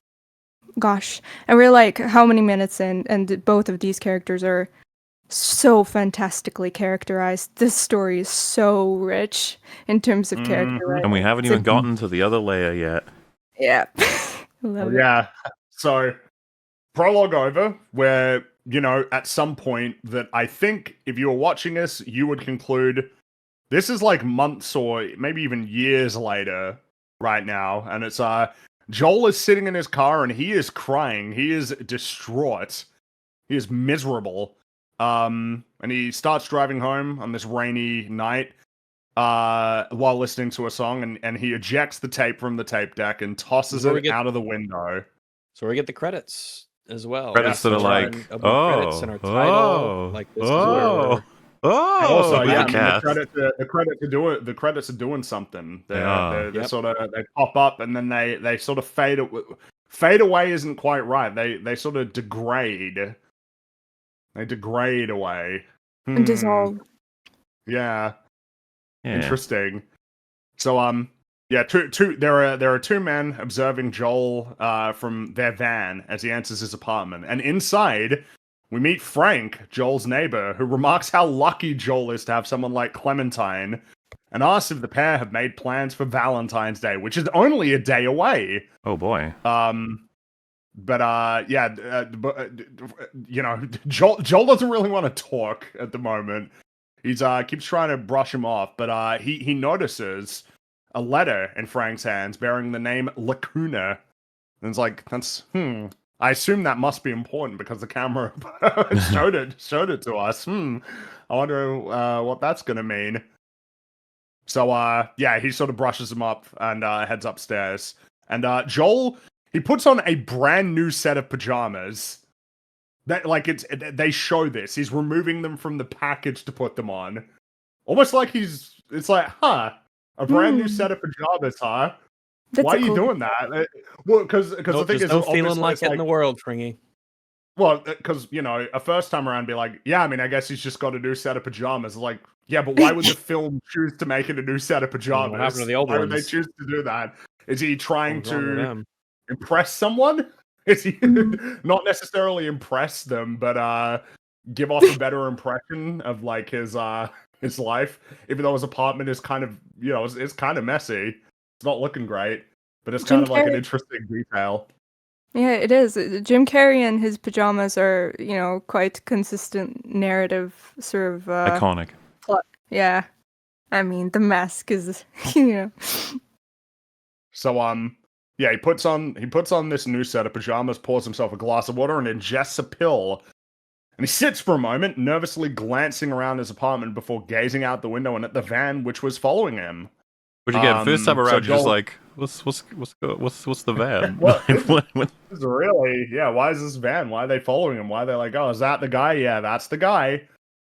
So he closes the blinds, turns off the lights, before losing his footing and nearly collapsing to the ground. And outside, the lights going off prompts these two fellas to get to work. We don't see we don't see them. We don't see their faces as they're sort of hauling in computers and other strange equipment into Joel's apartment. They find him laying on the ground. So this is very much like a what, huh? What is going on? They didn't drug him because he took the pill himself, but they knew to follow him, and the door was locked. Ready for them, and also like something you notice. He's got a blue dot on the side of his head. It is shown prominently, like in the next shot, but you can see it throughout this sequence. I think it's there. He's got the blue dots on his head. On the note of not shown as well, I just want to. They're very deliberate. They really don't mind if you recognize Mark Ruffalo with these shots. It's pretty obvious it's him. Okay. But the other guy, either in complete shadow or wearing something you can't make out his face. Like, interesting. It's and obviously right at the beginning it doesn't really mean much, but they keep hiding who this guy is throughout the next 10-15 minutes of the film, very deliberately. It's good. Pardon me. Bless you. Damn it. Bless you. No. Bless you again. Bless you. That's you. Damn it. God Remember damn it, remember the community rules. You can't go. You have to go because it's the strength of your sneeze makes you a man. That's right. Then we see very prominently the blue dot on the side of his head. Joel, he wakes up, he looks to his right and sees himself conversing with Frank. He sort of relives the memory in a lucid state, but the scene gradually darkens and fades away. Really strange. Mm-hmm. It's like what is happening right now? So then Joel is speaking with his friends Rob and Carrie about his desire to resolve the conflict between him and Clementine, as Valentine's Day is only 3 days away. And Joel sort of explains how he wanted to do this. He bought Clementine a new necklace as an early Valentine's Day gift. But when he met her at the bookstore where she works, she was with another guy and behaved as though she didn't recognize him. And like when he says this, like she really behaves like she doesn't recognize him. It's like quite a committed performance. Yeah, not like she glares at him and says, "I don't know you," or it's not like that. Yeah, like actually, she's never seen him. As if he's exactly. It's really noteworthy, and but she's and she's with this other guy, and his name is Patrick, but we don't see his face. This one's a bit more conspicuous if you're really like paying attention. Like, wow, they really don't want to show that dude. Don't want you to see his face. Though you can get a very brief glimpse, like of a little bit of his face at one point. You can. Yeah. Very brief. But, and for those Lord of the Rings fans out there, you might be like, wait a minute. Sorry, hold on. I recognize that wig. And so, Joel is he is stunned and just like heartbroken, and he storms, he storms out of the bookstore and back into Rob and Carrie's house as the lights shut off behind him. And look at that shot. Like, huh? Oh, because of course when you see that, it's like, are we just doing a bit of fun like filmmaking here? Yeah, that's like I remember this already just being like, oh, that's a cool way to transition a scene, I guess. Yeah. Yeah, kind of reminds me of a certain Bly Manor episode where you're moving into, because of the fundamentals of editing, you're just like, oh, that's what that is, and then you're like, that's not what that is. It's really cool. It's great. But yeah, he heads back into the into their house, and the three sit quietly for a moment before Rob channels his inner Towley and asks if anybody wants to get high. Makes sense. It's not a great suggestion. You want to get high?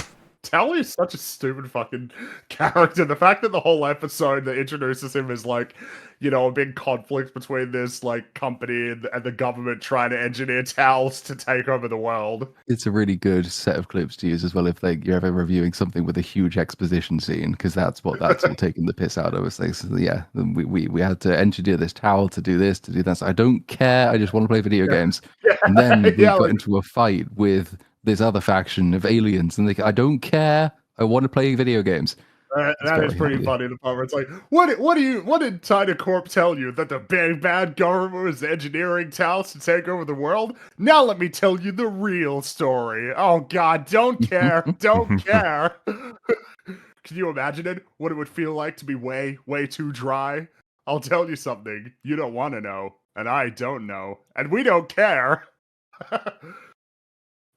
And then Towley went. He had an intervention and he got clean. But then in the game, he got high again. He had his own like weed store, and he was really on edge. And then you had to like burn the weed to fill the room with smoke. And then Towley chilled out. Good stuff. He does have one of the worst episodes of the show, but I still like Towley. But anyway, yeah, Rob suggests they get high. It's a pretty bad suggestion, obviously, but yeah, Joel concludes that Clementine is punishing him for being honest, and so Carrie suggests that he move on, which prompts Rob to grab a letter from the cabinet nearby, and Carrie tries to stop him, from presenting the letter to Joel, and then the two start fighting about their own marriage troubles. They have very deliberate body language and expressions for each other, to the point where they must have been told a lot about their character's history. Because they must have, yeah. Also, David Cross, it seems like just for those who recognize. Pretty entertaining in general. Yeah, I mean, the impression you get from their relationship is that she does a lot of the work and the heavy lifting, and that he's kind of like immature and lazy. But they seem to keep trying to work through their conflict. They're not giving up just yet. Yeah, they're not erasing each other anytime soon. No, why would anybody? How could they even do that? How that'd be crazy. Possible? But, sounds illegal. Yeah. So she storms off, and Rob hands Joel the envelope, which contains a note, which reads, "Dear Mr. and Mrs. Eakin." So that's Rob and Carrie. Clementine Krasinski has had Joel Barish erased from her memory. Please never mention their relationship to her again. Thank you, Lacuna Incorporated. And while he's staring at this card, Clementine's name disappears. Which to me is the most explicit sort of tell of what's happening before you're going to be told what's happening. Yeah, it's like, that's because of course, yeah, the thing with the initial, scene with Frank, it's like, well, that's really strange. Hard to make sense of that. But then walking back into the house from the bookstore, it's like, oh, that could just be like a cool little thing because we're having fun here. But that is like, okay, that is just strange. But yeah, so yep. I was gonna say, like, it's so interesting to think about this story sort of from the couple's perspective, from their perspective, because the woman is against showing him, and it like, what would you decide if this was your friend? Would you? It is a really weird question. Would you inflict this pain on them? But ultimately, it's such a torturous thing to not let them know. But then again, this is something that they wanted to do, and they knew what they were doing, sort of, when they did it, and they probably would have, like, they were told, like, hey, this is something they chose to do, they wanted this to happen. So it's almost like, which version of them are you looking out for, in a way? I would say more on this, but I'll save it for later. Like, in terms of, yeah. I figured. So, Joel heads to the office of this business, and the receptionist Mary is speaking. This is Mary Jane. So it feels very but her name is not Mary Jane. It's just Mary. And she's speaking to a patient on the phone while prepping the same kinds of letters which Rob and Carrie and presumably Frank received, because remember, Frank had a letter that had their name on it. Mm-hmm. And so Joel's there for an appointment, fills out a form, gets brought inside, where he briefly meets a fella named Stan. You might know him as Bruce Banner. it's Mark Ruffalo. You've seen him before, though, very briefly. You've heard his voice before. And then Joel is introduced to Dr. Howard, who apologizes to Joel for having seen the card about Clementine. Rest in peace, Tom Wilkinson, awesome fucking actor, in countless things that you'll all recognize. Possibly Batman Begins might come to people's minds first, I suppose. Mm-hmm. It was Maroney, right? I think so, yeah. Also in The Patriot. Oh, yes, he was. Yeah. Well, I was going to mention more films. That's fine. Go on. No, do it. Oh, he was Falcone. I always fucking mix them up because they do it in different orders in the Maroni, Falcone, in Baloney. They switch them in. Oh no, wait. Because it's Falcone in the Batman, right? First. Yes. Yeah. Or Falcone. Falcone. Yeah, because they've done Falcone and Falcone, the pronunciations. There's like Raish and Raz. It's like, decide. Well, it's just who are you? Are featured more in the Penguin. Falcone is in the Batman, though. Yes. Sorry, it's just a big ol' mixture in my brain here. So anyway, they're in Howard's office, and Mary leaves the office, but not before looking back at Howard and smiling sheepishly. It's like, oh, she got a crush on Dr. Howard. Seems like it, maybe. Who can say? Keep that in mind. Mm-hmm. So Howard sort of explains that Clementine was unhappy and wanted to move on, which is something that Lacuna provides. This is not. He really doesn't need to hear this right now. This is just like not. This is not helpful. This is putting him into a much worse mood. So he speaks with Rob and Carrie again. Rob is building a birdhouse.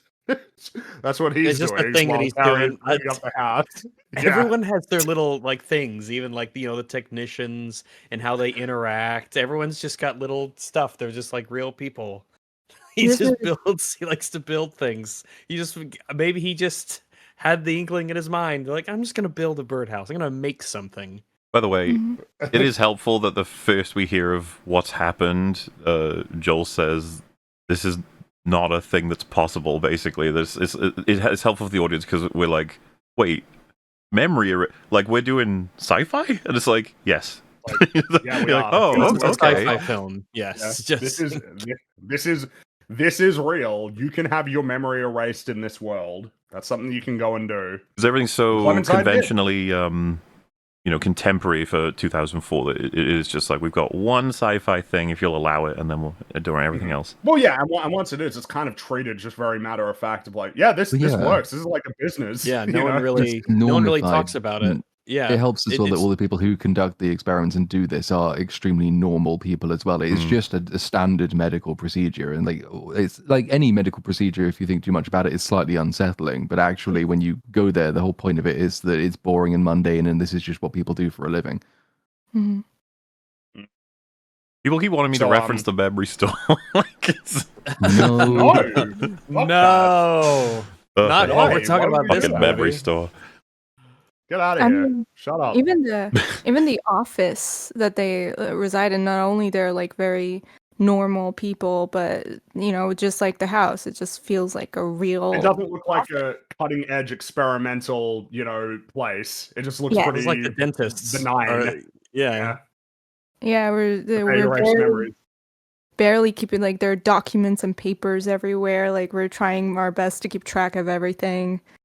Goodness. Like there are rules and we follow them. We follow them. Yeah. So while speaking with his friends, Carrie states, Clementine is impulsive, so her choice to erase him from her memory came kind of like easily and swiftly. It is like kind of the way that she conveys it. Like it was just, it happened pretty quick, which is really not what he needed to hear. And so later that night, he's again crying in his car. Still got that damage to the left-hand side, but he is parked outside of a drive-in theater. I wonder if this is a place that has any meaning to him. Harumph. So, next day, he storms into the offices to speak with Howard. Mary tried to stop him, explaining, they get really busy before Valentine's Day. But Joel wants to have his memories of Clementine removed, and Howard is willing to oblige this. It is interesting from a perspective of because there seems to be some of an appeal of like procedure, but Howard seems to skip him in the line and the procedure. If you know what I mean. It's as though Howard is kind of like, you're losing your mind. This is everyone will be happier if we just erase your memory. So let's do it. Yeah, so let's just get going. Which is, I do think, kind of a little sort of check mark on who Howard is as a person. Yeah, I mean, he's happy to do this shit. Not only happy, he's kind of pushing for it. It's like Joel is clearly distressed. He's got this going on. It's like, you know what? Let's get you erased, and everyone will be happy. Maybe if they were like, no, we are like books. You need to come back in a week. Maybe things would be very different. Yes, if he had been given a little bit more time to think about it, because he is not like Clementine.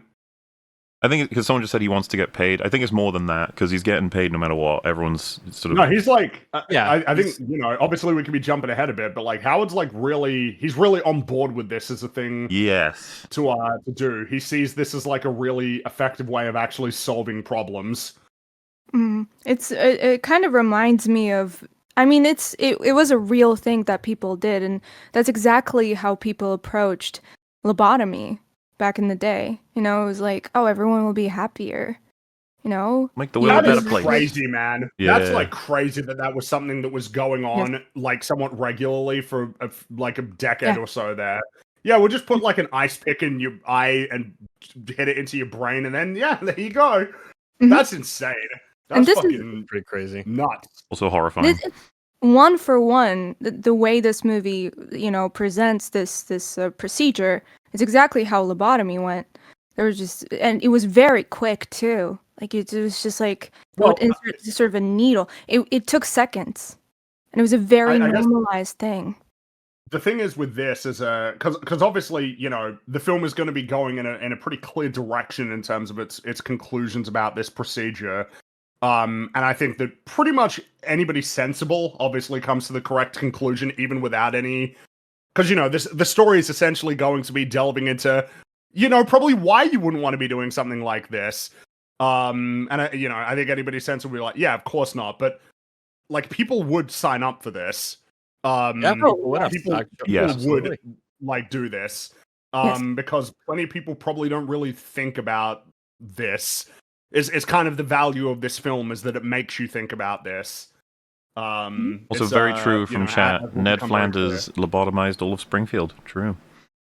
Oh yes, don't worry, Homer. They go in through your nose and they let you keep the piece of brain they cut out. Oh, hello, hello there. Who's that big man there? Who's that?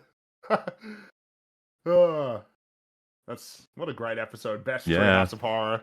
Up to you. So so Howard tells Joel to head home and collect every item which has some association with Clementine. These items will be used to create a map of Clementine in his brain, which will allow their technicians to purge her from his mind that night while he sleeps in his home. When he awakes, it'll be as though nothing happened. And we see him get a lot of items, and there's a lot of like bits of information that are worth noting among these items that he gets. Something that you'll notice probably pretty quickly is pretty much all of the pictures and drawings of Clementine, her hair is red. It's red, it's not blue. And of course it's like, well, I mean, she did say that she changes her hair color a lot. It's like, yeah, but you don't almost imagine all these that pictures, you know, but it's red. Would be different colors, right? You know, well, it's you expect that there would be a lot more blue hair, but it's red. It is red. And red is an iconic color on this podcast, as many people in chat realizing. She did Vader. I think there's one picture where her hair is blue, but in the rest of them it's most of them it's red. But there is a very unflattering illustration of Clementine which depicts her with orange hair. It's not a nice picture. I think, you know, and at that point it's like, ooh, I guess things weren't going too well at that point. Which already before I suppose a timeline might become more apparent to you. It's like, yep, that's all like little clues to details to note. And another one as well is that there are two images. There's like a picture and an illustration that shows them laying on ice, looking up, where her hair is red, but also that they're facing like opposite directions where they're laying down. It's like their heads are together, but their bodies are facing the other way, compared to, you know, the one that was very prominently shown during what seems to be the prologue sequence, where they were lying in the same direction. Obviously, her hair was blue. It's just worth noting that. That's because of course this is all on purpose, right? We're watching this kind of film. All of these images were made. All of these images were presented deliberately like this. This is all intentional. If you're paying enough attention, you'll notice these things. And certainly, you know, on a rewatch, you'll be like, oh shit. Yep. Hey, there you go. Really good stuff. But yeah, he's gathered all of these items, brings them back to the office, and he's waiting to be seen. And he sits between a man who's got a few things, but the main thing you can see is that he's got some kind of sporting trophy. And the woman next to him is holding several items relating to her dog, Buster. This is a fucking sad image, dude. This is a really sad image. This is like heartbreaking. Someone wants to forget their kid, essentially. Yeah. Which is like, holy shit. He wants to forget a dog. And I think that, I mean, the kid's still a kid. I think on account of, like they said, like the fact that this is like a sports trophy they got. And I was like, man. Well, yeah, I mean, who knows what the kid that probably means? died Did the kid and die? Has there been a divorce and he never gets to see them again? Like, what's whereas obviously with the dog, there's a lot more obvious. Whereas with him, it's a little bit less clear, like what exactly. And she's a lot more visibly distraught than he is. He looks more like kind of resigned almost. Well, there's got to be something going on with Joel's perspective as it stands right now, as packing everything he knows of Clementine into trash bags. Yeah, I was just thinking the same thing. They put him in boxes. Yeah. And it's funny because I do think this would play into his what he's going to start thinking. Like seeing these two with these things is going to sit in your head in a way that might not have its effect until a bit later. Mm-hmm. Yeah. So Howard is formally introduced to not Howard, sorry, Joel. Joel is formally introduced by Howard to Stan, who's going to be handling his case. And so the Howard and Stan interview Joel, and they start asking him questions about Clementine. And Joel explains that a few years ago, while living with his girlfriend Naomi, Rob and Carrie invited him to a beach party in Montauk, and that is where he first saw Clementine in her distinctive orange jacket and with green hair. Wait a minute. You don't see it for very long. It's very brief. She's only on screen for about a second, and then it cuts away. It's like, hold on. And the music in this sequence is more like kind of disconcerting and strange. Like, that's sort of like, oh, what, huh? It's like, what? Hold on. None of this is lining up. It doesn't make any sense. But honestly, and I think a lot of people do this when they first watch this, your brain will sort of be like, okay. Like, do I remember the prologue right? Did he meet her? You're like, wait, huh?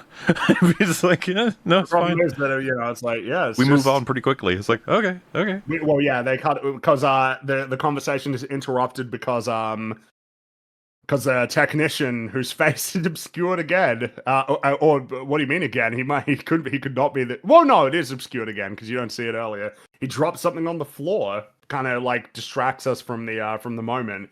Feels pretty pertinent that it was this particular character as well, given what we're going to find out about what he's been up to. I don't know if we mention, by the way, the casual introduction with Mark Ruffalo. There's just a woman fucking bawling her eyes out in the background, getting treatment in the room. Yeah. It's so like these people. I do think this is an important detail for this team who are doing this. That this is normal to them. Like this anguish, they're just like, yep, that's and we solve it. That's right. We're gonna fix you up. Gonna get you very all Clockwork good. Orange sort of energy. Just like, oh god, what is this? And it's like, no, it's good. And so Howard starts explaining how the procedure works. They start with the most recent memories and work backwards. And that already should be making you think, because you might have noticed like everything's been pretty normal so far. It feels like we're all of those strange visuals from before. We've spent a little while with everything just being very normal. It might distract you a little bit. Yeah. So yeah, they start recent, work backwards. Targeting and destroying the emotional core of a given memory, which basically begins the degradation process. And Joel's kind of getting a little bit nervous about it, and Howard admits that the procedure is technically brain damage, but don't worry, it's no more severe than a night of heavy drinking. It's like, worrying, but I mean, yeah. So Joel gets placed inside of that strange machine that we saw earlier, and he has 2 blue dots marked on the side of his head. You might remember those dots. We've already seen them. And this machine will create a map of Joel's brain based on his reaction to the items associated with Clementine that he's brought in. And so Joel is presented with a Boston-themed snow globe, which prompts him to say, there's a good story behind this, but Stan interrupts him and says it's better that he doesn't speak and focus on the memories. And I feel like this is worth noting of he sees it, and he's like about to probably recall something positive, but it's stopped, and it's not like stopped deliberately to fuck with him. It's just like, no, don't do that. And it's almost like you wonder if he had a few more opportunities to actually sort of expound upon their relationship if things might have gone a bit differently here. What came across as possibly not only impulsive but a little bit vengeful. This process, like I want to do it because of when it's like, you sure? And it's interesting because this company doesn't seem to, especially Howard, entertain those sorts of things. He's like, nah, this is the right thing to do, buddy. You're definitely on the right path here. It's all good, bucko. So, over the following minutes, he gets presented with a bunch of items. But then the imagery starts getting really, really weird. It's like the film is almost like the film that's being shot on is like warping or being corrupted in some way.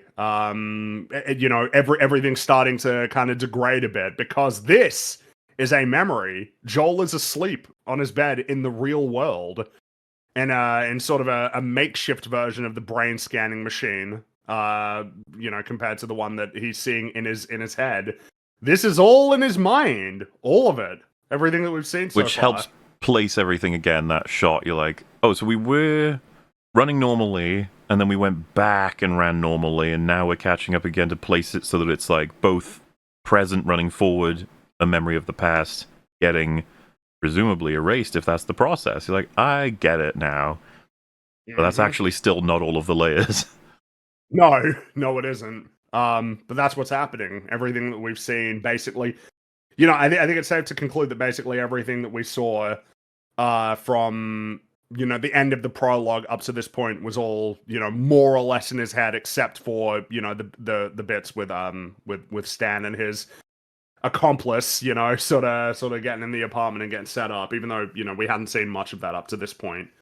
But yeah, in the real world. Stan is there with his fellow technician who we still can't see, and they're deleting Joel's memories. But Stan remarks that he's not erasing as cleanly as he'd like to. And while this is happening, Joel can hear portions of this conversation from inside of his own mind. He's starting to get almost kind of like lucid.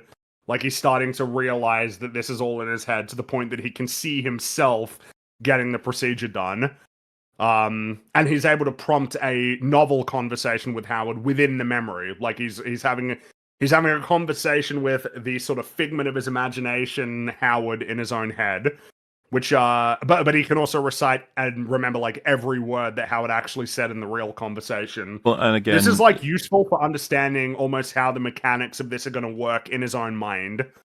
Hearing the sort of echoing, like technically the process is brain damage, to me is just an example of when people say, 10 things to you, you'll often remember the part that stood out sort of thing, or the thing that encapsulates the conversation. So that being repeated sounds like, of course, he remembered that part.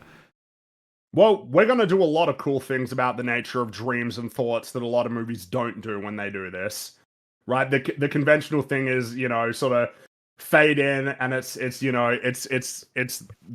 dream, but it's the image is kind of wavy and the edges are kind of blurred, and it's basically just a straightforward recollection of something compared to this where you're running around in the normal fucking world, then your pants fall down, so it goes ha ha ha, then you go, oh, it's a dream, and then they wake up. And you're like, wow. Whereas instead here we're doing the thing of like, images sort of fade and different memories kind of blur together unexpectedly and unpredictably. And there's like different feedback in terms of sounds and that are like that weren't part of that, but they're just sort of intrude on it. We're going to be doing a lot of great and cool stuff visually and audibly with how we present these dreams.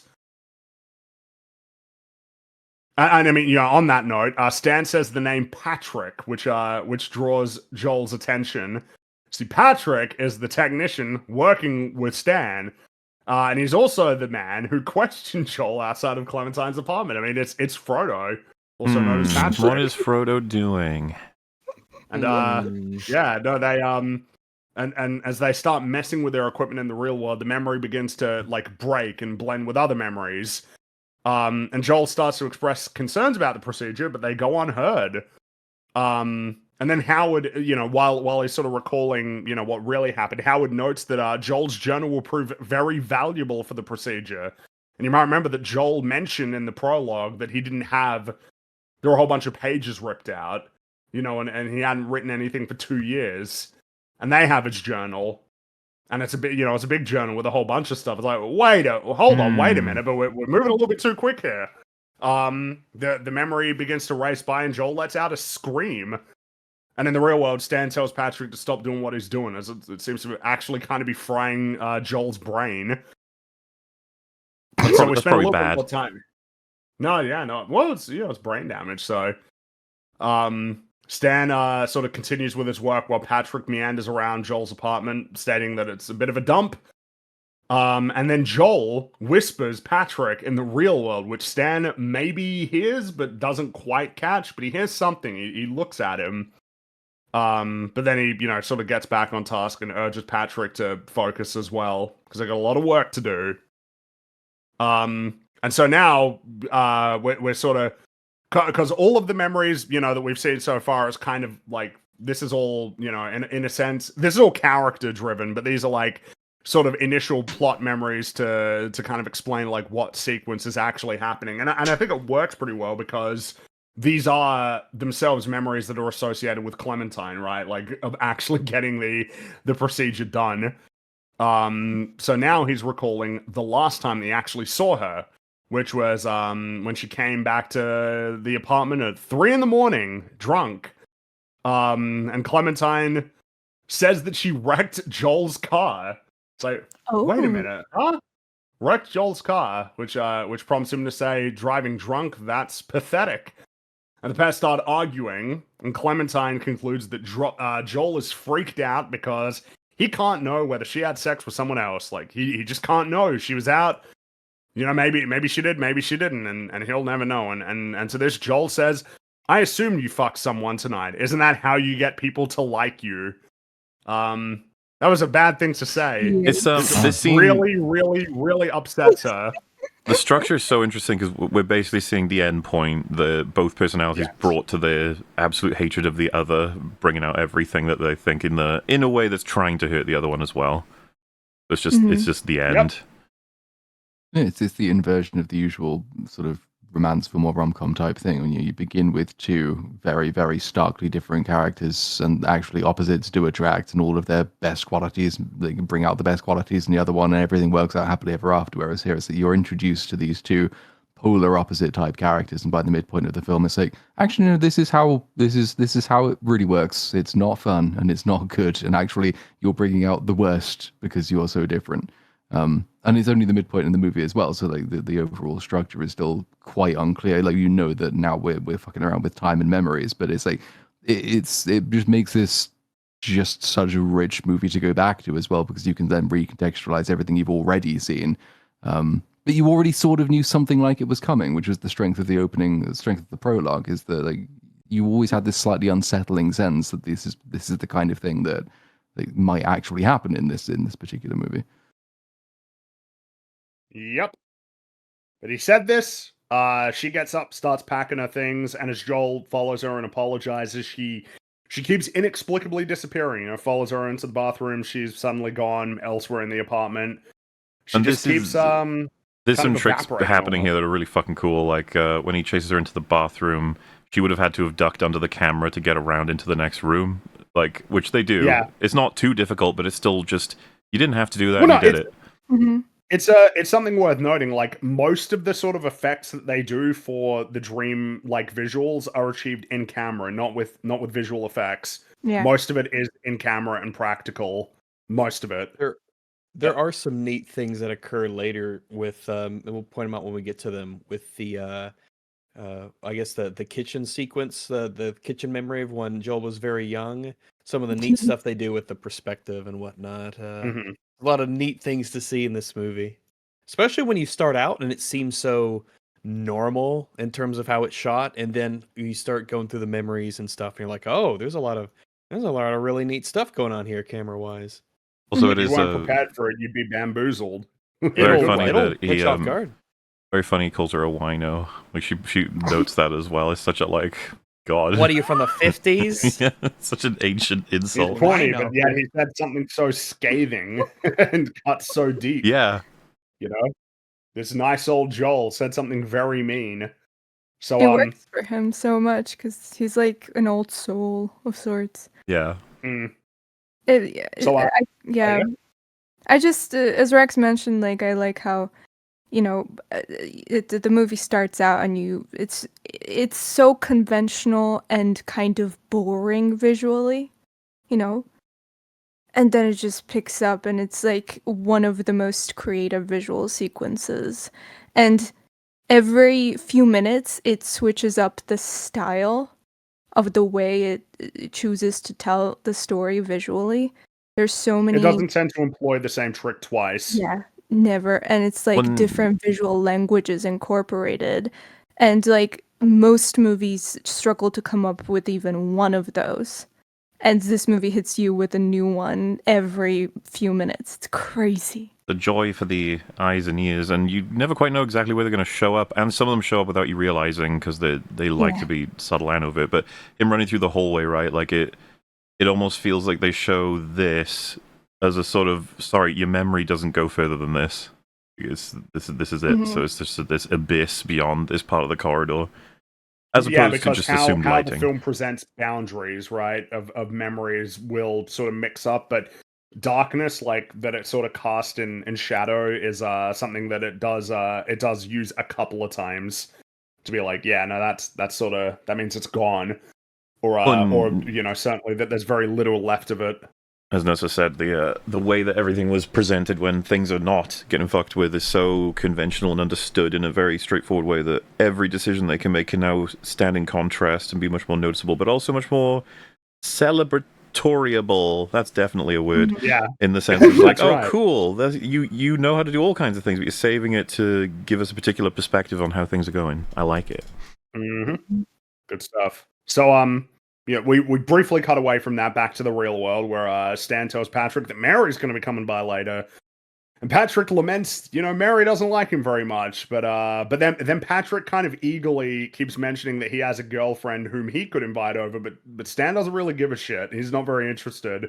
Patrick really wants to let it be known, though. He just keeps saying, like, oh, I've got a girlfriend. I've got a girlfriend? We've been over how Joel is the kind of guy that a lot of people are familiar with, or even maybe feel a connection with, and you could say similarly with Clementine in terms of just like a broader appeal to what kind of person you might be dealing with.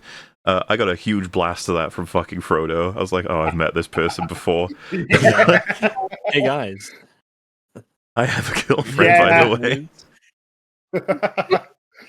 Pick me, boy. Well, I guess what, incel adjacent, maybe. It's not quite. It's specifically like in the same. It's a guy who knows all the things you're supposed to have to be seen as a successful, cool, awesome person, and he doesn't know how to get them at all. No. Oh yeah. Kind of a sad fuck, really. Yeah. More of like kind of a shithead when you start to find out a bit more about what he's doing. I was going to say, for anybody who thinks it's a bit prejudice, it comes from. We'll get there. I mean, he will reveal himself to be basically a bad person. He's kind of the villain of the movie.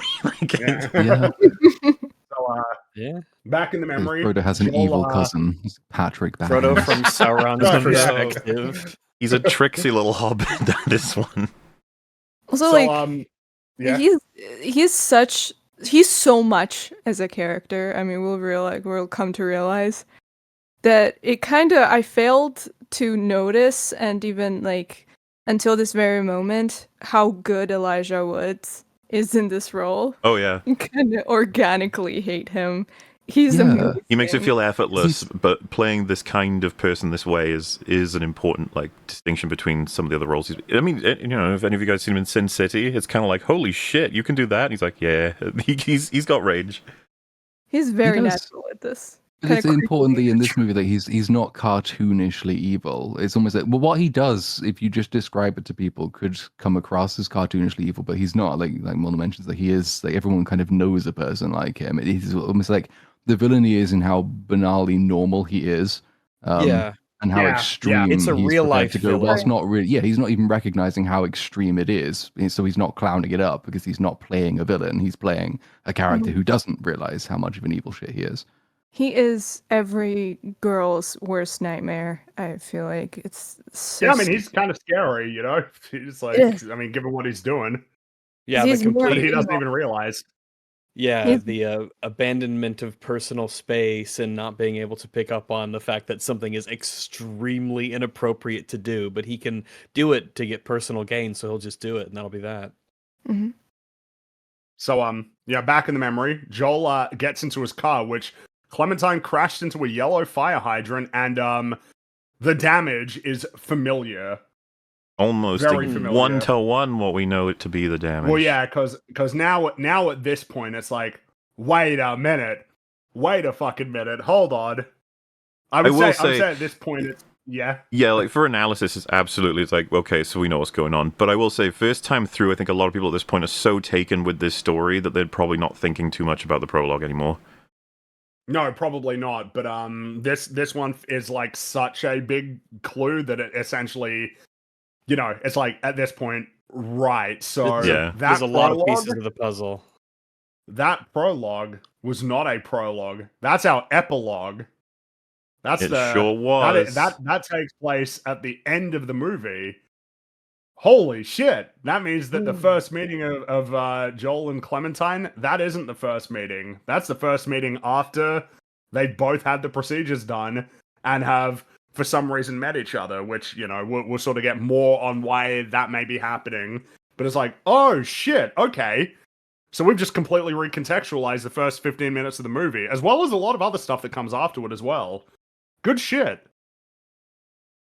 And, you know, there'll be more opportunities as we go along to sort of draw those connections back and, like, you know, some of the decisions that were made in the prologue. But already it's like, yeah, awesome. But yes, you're right. And this is, you know, this is kind of a... And in fact, the placement of it is probably very deliberate in that sense, because this is like...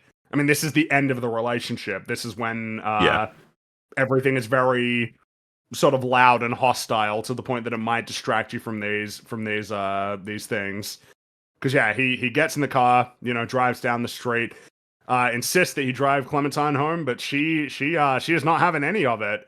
And then a car just falls out of the sky. Which I remember this when I was first watching the film, being like, "What? Okay, I'm listed."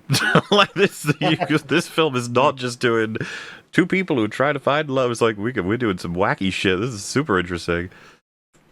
So yeah, no, he points out that he's erasing Clementine from his mind, and he's happy about it. He gets out of the car, chases her down the street, and he's insisting he's glad to be getting rid of her. He sure is yelling it, but I'm not convinced that he feels that way even at this point. Yeah, it's like maybe trying a little to bit more so than he maintain will later, because it's, you know, the worst part of their relationship. But I don't know. It feels like who he's trying to convince, her or yourself. The passion that drove him to this decision is already starting to wane, and he's trying to insist it's still there, right? Like, still the right decision, still done for good reason. And of course, we are doing some really cool stuff here visually. You know, as he runs down the street, he keeps going back and forth, and the street like keeps flipping. You know, Clementine disappears, and she's walking in the other direction. And every time we keep going back and forth, details of the environment are starting to disappear. The signs for the shops are going blank. It was said before as well that they work backwards, so they start with your most recent memories. And if you are trying to delete someone from your mind, it's probably because of the most recent memories were negative ones. So if he is trying to convince, almost like in a way, convince himself insistently that he does want this, and they are dealing with the most negative of memories now, then as you go further and further and further back, the memories will only become, as one would suspect, more and more and more positive in terms of the associations. So by putting the clues together and seeing how he acts, you're like, oh, I could kind of see where this is going here. And it's not looking good for how he might feel about all this. Mm-hmm. That's right, yeah. I love the camera panning back and forth, and then all of the details of the shops are just disappearing. Well, yeah, because it's not just the signs. It's like, yeah, the whole scene is starting to... It's just starting to deteriorate in a strange way. The cards are even disappearing as well. You know, it's like it's a whole bunch of different things. Yeah, you can't keep the memory that has her as such an integral part at all, or else it'll remind you of her. This location and all of the context that goes into it. So the whole thing basically has to go if she is a core part of it. It's kind of a simple aspect, but it really lends itself to enjoying watching this experience roll by as what it would be. But if you have a whole memory to bring down, and you can only do it piece by piece, it's like, well, yeah, I guess the building or the area it takes place in would be the last one to go because it has to house all the other details that are getting erased first. It's just like, well, yeah, I mean, and remember, described as like emotional core. Find that, and once you target that, everything starts to fall apart around it. Yeah, it's what ties the interest in your brain remembering anything to contextualize like an event or a moment. Mm-hmm. Once it's gone, everything's gone. Well, and yeah, no, wait, I was going to jump the gun big time there. Wait until later for like, yeah, here's an example of what that means. So, while this is happening, the conversation between Stan and Patrick is intruding in on it. And what we're finding out is Patrick, his new girlfriend, is Joel's former girlfriend, whose memories they erased, just very recently. And Patrick, he thinks he fell in love with Clementine that night, a notion which Stan finds laughable until Patrick admits to having stolen her underwear. It makes it a little. It's so funny. It's just like, oh, fucking hell. Holy shit. It just keeps getting worse, basically. Like, because even the first bit of information, you're like, wait a minute. Like, hang on. And then the more information he gives you, the more you're like, oh, like, oh no. And then you're like, oh, you're evil. Well, yeah. But again, it's like he's retarded. He's stupid and selfish, so he doesn't realize there is a massive asymmetry in the information that you have access to that she has access to. And if she knew, she might be making different choices, which means that what you're doing is really bad. It's so bad that if you told him what it was, he'd be like stunned. He'd be like, what? No. It's like, yes, dude. Yeah, nobody wants bad. to be manipulated to that degree. That's some fucked up shit. And of course, Joel is hearing all of this, and he is, he's helpless to do anything about it at the moment. Like, that's really grim for him, because, by the time that he wakes up, he's not going to even know about any of this. By the way, just He the knows whole that he won't remember it, yeah. like stole her panties. It's like, what? That is like, they were clean. It's like that. That's. It's equally bad, but less creepy. Like that's the way the character works. He doesn't know what's wrong, what he's doing, anything about it. Yeah, don't think I'm a creep or anything. They were clean. Yeah, he the way his brain registered it, the reason Mark Ruffalo is sort of grossed out by this is that because he thinks it's because like it's a dirty laundry. I took dirty laundry, but it's not the fact that it's dirty, dude. It's you're just fucking creep. You're doing it. You're a freak. And while that's happening, Joel enters another memory, which is obviously pretty recent, where he and Clementine are watching TV while eating takeout. And I feel like it's strange to almost describe what this looks like, because obviously things aren't like good. But Joel still like smiles a little bit when he sees Clementine, which feels like, like, yeah, that follows, right? It's like, yeah, I mean, this is clearly a bad time and it's a bad memory, but there's some amount of positivity still, just a little bit. The way that it panned from him in the street to this like crazy fucking reverse shot of him falling off, like it's into the seat. Again, feels different, unique, and they keep trying different ways of processing, because dreams are fucking crazy. If we were able to operate within them consistently as a normal person, we would probably be like losing our minds. But it's kind of a thing I like about dreams. Whenever I remember them or get a bit of lucidity in them, I'm just like, what the fuck is going on? Because everything's functioning in complete nonsense. But you accept it most of the time. You're just like, Do you know that you're in a dream when you dream? I've never been able to crack like proper lucid dreaming, but I've been aware that I'm in a dream for as much as maybe 30 seconds. That's like the best I've ever done. Oh, wow. Yeah, I guess it's similar but different in that I never know I'm in a dream. Never, not once. I completely always accept whatever scenario is happening in the dream, and I go along with it. It always cracks apart the second I have awareness, but I can like mess around for a little bit, which is always really fun. Yeah, that's so weird. That's so weird to me. I never had that. I had like a single moment I remember years ago. I don't remember. I think the context was very wacky, but it was something that I was in a very I was very distressed in the dream. Something bad was happening, and I remember there was a split second of me hearing my own voice of being like, "Hey, you're dreaming. Just fucking wake up. It's fine." And I woke up, and that was like very funny. It was very cinematic. Worst And, one I like, ever had though was when I was I was dreaming and then I dreamt that I woke up and that because I had to go to work and so I dreamt that I woke up and I say, well, that was a fun dream. That's done.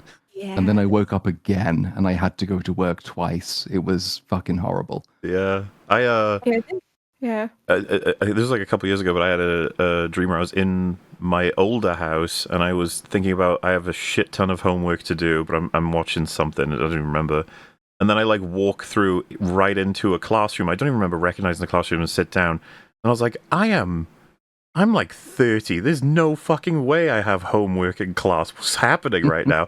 And then I look around and I was like, oh, I'm in a dream. And an annoying instinct I'll have when I realize is I'll start rubbing my eyes to be like, I'm pretty sure this is a dream, pretty sure. And then I'm like, I was right. Because I wake up and I'm like, fuck, I should have stayed in there. Like, I shouldn't have tried to prove myself I wasn't in it, like, oh, fuck's sake. Yeah.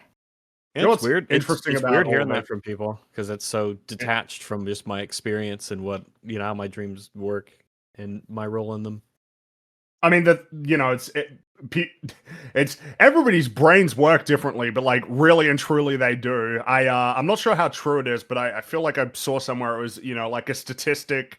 It was almost like trying to break down the principal nature by which how people think. For instance, how many people think visually, how many people are incapable of visualizing anything in their mind, how many people think in an internal monologue, like they actually kind of have a dialogue with themselves versus how many people don't think like that. And that there's kind of like a general overlap. It's not like anybody can be cleanly categorized in one way, but everybody's minds work differently. That's just true. People don't think the same way. They don't dream the same way. Yeah. But also we think it's very weird how people are, because there's just so many similarities that we have. Yeah. Yeah, but then it must be strange for somebody who doesn't think visually or doesn't, because like the internal monologue one, right? It's like, yeah, when I'm watching The Simpsons and Homer's having his internal monologue, it's like, yeah, I mean, I get that, like I understand that, but then there's like people who legitimately do not like think in words. I don't get that. I can't don't fathom get that at all. They don't think in words. Like, how do you? No, Like they don't have a they don't voice think in the sense that sentences. They don't have a voice in their head. Oh, They have fuck internal that. monologue. Yeah, it's weird. I can't imagine not doing can't- that because like you yeah. narrate everything that you see, think like your brain has this inner monologue, and how do you go through the world without that? It's so bizarre. Are you That's even insane to me. sentient? That'd be awful. I feel like that's such a huge part of a. I mean, that's Well, just like that. I thought that thinking. well, That's what you do, is it basically. awful, or is that like a massive benefit in a way? I mean, you don't have certainly an inner voice that can be shitting on you. You don't have an inner voice telling you like that you're a fuck up or anything. I mean, yeah, You I don't have guess to in a worry way about it's better that. to have no friends than bad friends, but mine isn't. That mine's a bit more supportive, I guess. I mean, I haven't. Well, it's just it's like a thing in a lot of self-help books, right? Like, the persistent inner monologue, and if you meditate, like you can maybe, it's not so bad having to deal with that. It's like, well, yeah, but if you don't have to deal with it at all, like that could be massively beneficial. I do enjoy as well the Holmes brain example is like his brain is much smarter than him. like notably. Yeah. Oh, $20. I wanted a peanut. $20 can buy many peanuts. Explain how. Money can be exchanged for goods and services. explain. It's Sorry. Yeah, go on. no, because I was just going to do more Simpsons shit. If you've got something no, worthwhile, go then on. do it. Oh, I was just going to recite the fucking Duck Brewery one. But that's like it's not relevant at all, so you can continue with your thought. No, my thought is also random. Like the most sort of I've come aware of how brains are fucking weird was the first time I got high. I became so aware, like it was, you become aware of how weird your fucking brain is. why does it work the way it That's does? what Boogie said when he took mushrooms. Boogie was like, "Oh shit, I'm having like my nirvana. I'm having my spiritual awakening," and then nothing changed, and he became an even worse person. I'm a good person shaman now. Firestar. I love that he he's thinks he can just passed on. shortcut a character arc. Yeah, just take some shrooms, and then that just fixes you, and then you can be like a good person, like as if that's how it works. Oh, what a prick! It's weird how your brain can like, I mean, play tricks on you. It's weird that how it functions, and I became so aware of how complicated everything was in my head. I was like, everything is weird. That's the only way. That's the opposite of Towley, because when Towley gets high, he just wants to play the melody to Funky Town on like True. you know I am. number. I'm Take me down to Funky Town. I'm not the relaxed type of person. I'm not. When Towley got high off of Computer Duster, that just made him like, or Duster like cleaner. That made him really confident. I wonder if he, that's what Towley needed, was the one that made him confront his own thoughts. Nevertheless.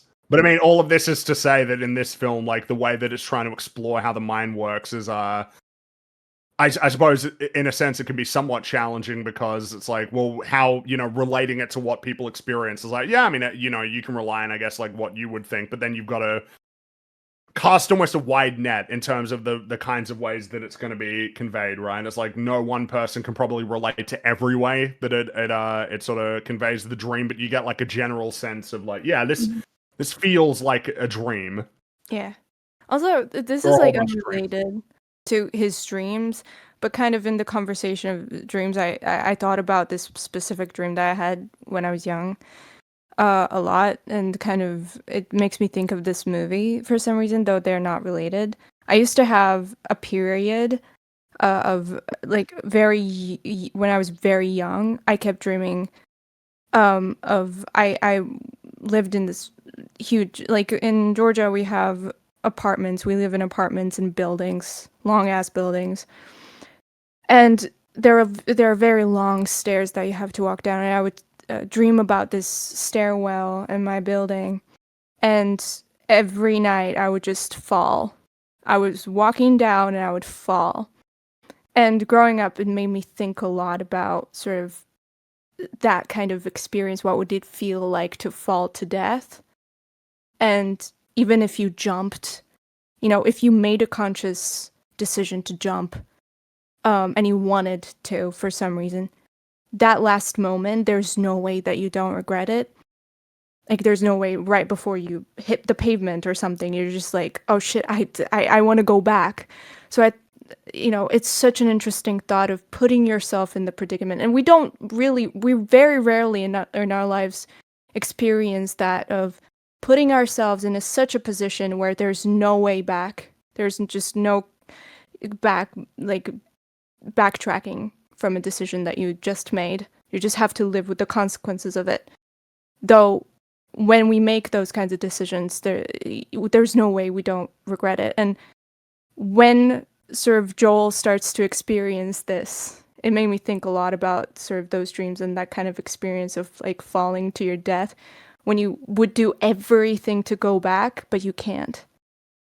It's just like you doomed yourself. It's something that becomes more pronounced as it goes on. Like even at the beginning, it's it's like he's starting to get like a little bit uncomfortable with it, but it's not until we start getting to what are just going to be like much more positive, strictly positive memories that it starts to become really stark. Like, oh wait, hold on. Yeah, which is kind of what's cool about the movie is you should expect this if you're fully into this right now, because of something Rags kind of laying out, right? It's like the most likely the worst memories are going to be the ones that you'd had right before the relationship was absolutely over. Not necessarily, but like it's likely. And then what does that mean about the last ones? Yeah, exactly. Mm-hmm. And I mean, bearing in mind that the prologue, which we now recognize as the epilogue, ultimately was a pretty positive experience. It's like, yeah, I mean, that as well should sort of be leading you in that direction. Though, that might be even worth noting, right? Like, if we now recognize that the prologue is an epilogue, and both of them are having their memories erased, and that we're to conclude that it was successful with Joel. Like it did, it worked based on how he was acting in that prologue. It's like, well, does that explain how some of their behavior of like they're like strangers to each other, but they also kind of act with a level of familiarity, both positive and negative, that is a little bit strange if this is meant to be their first interaction. That tells us that the memory erasing, it's like, yeah, it'll erase your memories of that person, but there's sort of residual emotional material that's left that is not readily gotten rid of. Mm-hmm. I think the answer is yes. I think that's like the only conclusion to draw from the way that they interact in that sequence.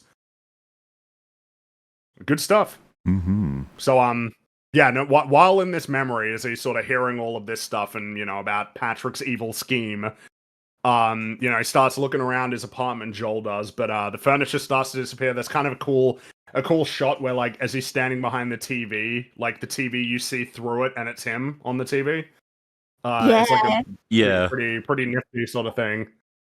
It's just like such a random thing to do, and I love it so much. I don't know who made these specific like visual decisions, whether it was a cinematographer or director. I don't know, maybe it was written into the page, but I just love how their brain works so much. Maybe it was a collective effort. It's wonderful. Right.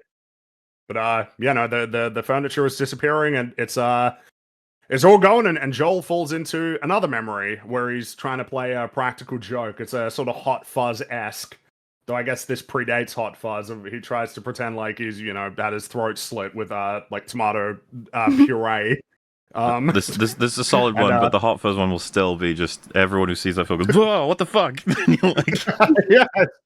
No, I mean it's yes, but it's a good one. But it doesn't work. She's in no mood. She said that she should have left him at the flea market. And so we see what happened at the flea market, earlier that day. Joel and Clementine are strolling down the street, and Clementine says she wants to have a baby, but Joel, he'd rather talk about it later, which I assume means talk about it never. Pretty much. But yeah, so she wants to push a little bit more, but he don't want to talk about it. I love it's so realistic. This is clearly like a moment of what's next, because they've done most of the phases of the initial parts of the relationship, and she's clearly like, well, I'm ready for the next stage, and he's clearly not quite sure about that. And so if he's going to approach this subject pragmatically in a very serious, like, you could say financial or emotionally or whatever, well, she wants to frame this as a wonderful new potential opportunity and pathway, while he's stuck in like computer land of, I'm not sure if we can statistically take care.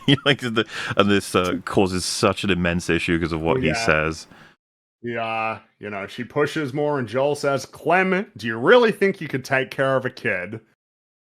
I'm again lining up with the way that he talks. I don't think he meant that to hurt as much as it does. No, he didn't mean that. But as soon as it said, it's like, oh shit! Like, do you realize what you've just said? Another bit of sort of realism I really appreciate by the way this runs is that it's like, wow, that was.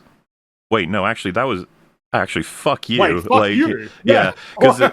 It's the kind of thing that someone can say that you could just be like, oh yeah, well, geez, all right, and then you have a day and you're like, oh, I actually hate them for saying that. That's actually. And then the thing that sort of emphasizes it is, Clementine, she gets stunned by it, and Joel, he keeps like, oh, I don't want to talk, and then that brings up another annoying thing, which is like, stop speaking so quietly. I can't understand you. I never do, because you keep talking like this. Like, say it louder. Yeah, and like it unearths another problem, which I would say is a problem. It's like he's constantly doing this sort of whispering, quiet thing, and it's like, yeah, that would piss me off as well. It's like, hey, you want to speak up, like you want to say it a bit louder. But yeah, that makes it a big argument. And showing this, it's still at this film, you might be like, probably best they were together then. And it's the thing. It's like the film's gonna get you on that one, maybe a little bit later. It's Also, this track, I like it a lot. It's a good one. It's kind of a strange one for given the scene. The dun dun dun dun dun dun dun dun dun dun like that. So it's like, yeah, they're just like yelling at each other. It's really bad. I mean, this feels like it kind of is essentially the catalyst for the end of their relationship. Well, You and know, now that we've as it's seen progressing, sort of the she's timelines just to the end of she it. blurs with the environment as he's moving away. Yeah. As he's trying to sort of flee the scene, which feels like it's twofold, right? That he was probably doing this in the memory, but also that he's kind of doing it now, trying to get away from it. But she keeps following him, says she'd be a great mother, and that Joel is the problem. And she just keeps insulting him. But yeah, no, she's fading away. The memory's gone. So in the real world, Mary's there. She arrives at the apartment, basically ignores Patrick. Yeah. And it looks like she's in a relationship with Stan. She gives him a kiss, gets a drink for only herself and Stan. Before quoting Nietzsche when she says, "Blessed are the forgetful, for they get the better, even if they're blunders, even of their blunders." Like, makes you think. But she got it from a quote book, which feels deliberate. It's like you've got it kind I of almost want to give out her of context. a small amount of credit. It's better than nothing. It's like you're looking at It a is quote better book. than Yeah, nothing, yeah. but I wonder if it was deliberate that she got it from a quote book rather than Gotta actually be. from Beyond Good and Evil. Yeah. It's like Gotta you've got the snippet, but you've completely divorced it from its context. Yeah. Not that it's even unusual. Lots of people do that. It's not even necessarily a bad thing, but it's like, yeah, I got it from the quote book. It's like, yeah, yeah, sure. It's also just Yeah. I Go ahead. just don't understand. If you're gonna read something, why a quote book? Just fucking read something substantial. Because if you can drop quotes into a conversation, it makes you sound very smart and wise, and lots of people like doing it. I hope they don't What's actually the- like doing the what's the work service? to. So even the Oh, main Blink. Oh, purpose. is it the one where they Blinkist condense? I think it's or- Blinkist. That sounds right. yeah, that's Blinkist? Blinkist. Yeah, Blinkist, they condense the books into so that they're more Save you understandable. reading them. 5-minute bite-sized chunk. 5-minute bite-sized summaries of the Bible, for instance. Yeah, I hope you but it's the two were sort of commenting both on something that real people would do, but also is very applicable to the character as well. Like, unfortunately, with what we're going to be dealing with in the storyline to come up, like she definitely wants to be able to come across Yeah, as that's intelligent. Yeah. Yeah. Because I mean, it's obviously we'd be jumping ahead to say why, but on what we know of her even so far, and kind of on what we're going to see of her later as well, it fits the character for that way, but also it is probably, as Springy mentions, there gets a comment on it divorcing things from context. Once you've gone through, if hypothetically she had gone through a process like this, then what you emerge with at the end is sort of these sound bites of a life which don't have any actual depth to them whatsoever. You're just performing at this point. And just on top of that, I really do appreciate the way that she's treating, almost by not treating Frodo. It gives you a sense, like, oh, with what you know, it's just like, yeah, because there is a line at some point, right, where he says that he doesn't have much luck with women or something. Mm-hmm. Yeah, so what did he say to her? Well, so there's that, but there's also, when I was watching it again, I was like, you wouldn't have that much luck with anyone. He's not a person that many guys would like that much. No. I mean, the guys that I've known to be that kind of creepy, they're just as disliked by like the other guys as they are by girls. You know, even more so. You know, it's kind of like he thinks he's like he's kind of smart with a way of like achieving certain thing, but it's so obvious. Like, you know, we see it as the audience because the story's written that way, but I'm pretty sure Mark Ruffalo knows as well. Yeah. Because, I mean, for me, I really understand Mary in this situation. I've been in there. And what you learn is that when it comes to those types of men the best thing you can do is to disengage, just not engage and not give them any kind of like space or whatever. It doesn't matter. Don't give them good stuff. Don't give them negative stuff either. Nothing. Stay away. It's gonna fire back. Any type of engagement is gonna fire back negatively. Yeah, it's just really good stuff. And even then, it's sort of used to double down on evil Frodo's complete lack of character, because while the other two are quite shallow and superficial, they act out of a quote book, and it's the Bartlett's quote book, right? And he says it's right out of Bartlett's, and Frodo doesn't know what that is until he hears someone say what it is, and he says, "Oh yeah, that's right out of Bartlett's." Yeah, Frodo to humanity is like Duckman to films. He's like, he wants to be perceived as a human, but he's not quite there. He's like, I want to be known as a guy with a personality. Yeah. That's such a funny analogy. So Yeah, you know, while they're sort of having their conversation, we're back in Joel's mind. They're in bed. He's in bed with Clementine, and she laments that Joel, you know, she tells him everything, and he doesn't tell her anything. And Joel then says that constantly talking isn't necessarily communicating, which is again another instance of her like ramping up of like, that's not true. Wait, no, why the fuck did you say that? You know, like sort of it's that really thing of good. gradually realizing, you know. She has such a sort of borderline neutral reaction to him, and even a loving one, and then it sits with her a bit more, and then she's like, actually, that was really fucking mean, like what you just said. Yeah. And again, he's like, I think the first thing she says is like, I don't talk all the time. Like, that's the part that hits her first. Yeah. And it's then like, why it turns you into saying like, that oh, about the me? meaning of why you said, Mm-hmm. And he says sorry, but it's pretty lethargic. It's and then like, oh, you know, my life isn't that interesting. It's like another one of just, dude, she's in your life. Like when you say that encompasses her as well. He just says these things without realizing what they mean. And then he just doesn't even really try to defend them either. So it's yeah. So it looks like they're having an argument. We don't hear it though. It's yeah, not going well. Like the when she lifts her face, he looks over, that he realizes she's looking at him and closes his eyes again. As though to like he doesn't want her to know how much he is actually engaged in this conversation, but that it's too late. Mm-hmm. Yep. Whoops. So I even like the light focusing, like it almost blurs her out and then it puts her back in, sort of thing. It's like oscillating on this memory of he's losing it in real time. Yeah.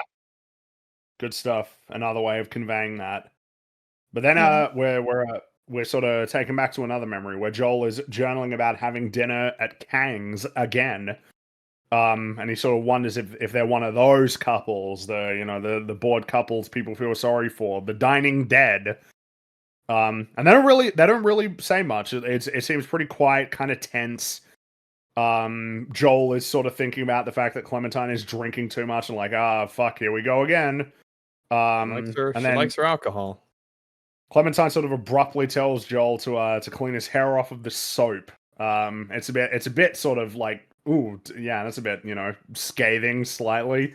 But he finishes Clementine's sentence, like, yeah, that's and it's like, and they share a faint smile with one another. It's like, I like these sort of things of like, even when it's kind of going to shit, there's still like moments of I don't know, kinship, even if they're really small. Yeah, well, I mean, the balance is going to start shifting on the negative to positive, and what it seems like is happening in this scene as well, maybe more so than the others, is he's becoming a bit meta-aware, like describing it as it's happening, and kind of being at peace. Like, yep, this is another one that's going to go then, of course. Until which feels a lot more placid compared to the, I'm glad this is getting erased, Now it's more like, off it goes. Yeah. Mm-hmm. So, in the real world, Patrick calls Clementine, who sounds distraught and confused. And Joel hears this, and the conversation allows him to enter the memory at the bookstore.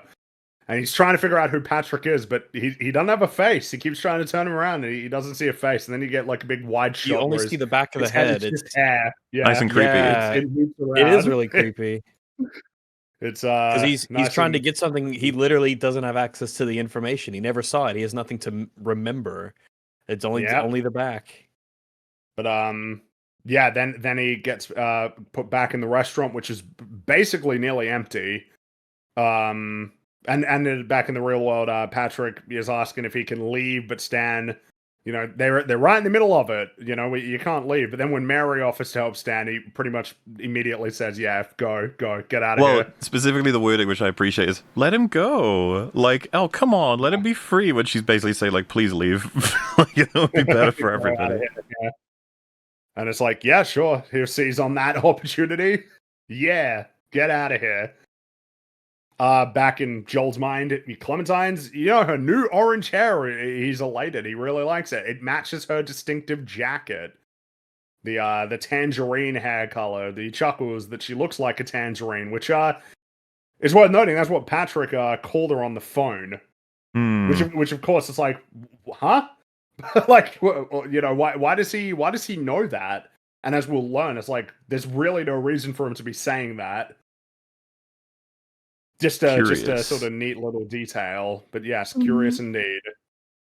And that's a much more overtly just seems like a fun memory. Yes, it's like, hey, this is kind of, you know, just kind of happy with it. Yeah, that's cool. So in the real world, Stan is sitting there with Mary. They're both getting high as Tally intended. And he's talking about a band, the Clash, and you know what their name means, and you know, like it's social justice and all that stuff. He's pretty into it, and he thinks Mary is too, but she's trying to talk about how awesome Howard is, and how awesome his work is, and it's kind of deflates him, just like, oh damn. And you know, Mary likens the procedure to starting over again.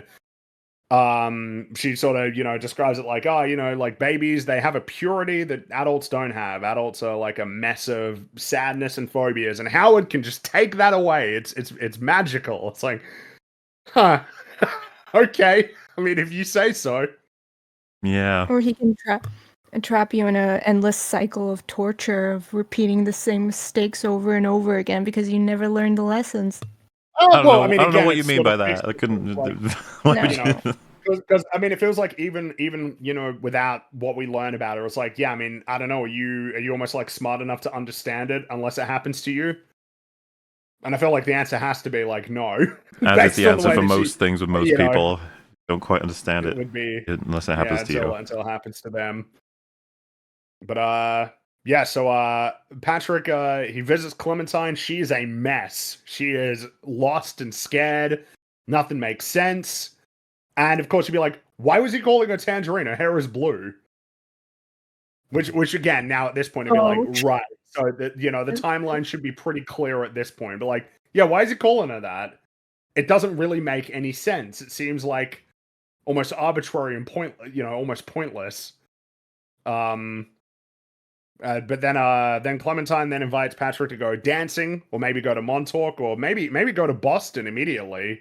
Just sort of jumping around between these things that she has some sort of, you know, like desire. You know, there must be some reason why she wants to go to these places, but she wants to do it now. It's all very frantic and, you know, strange. But I mean, it makes sense because you got no memories.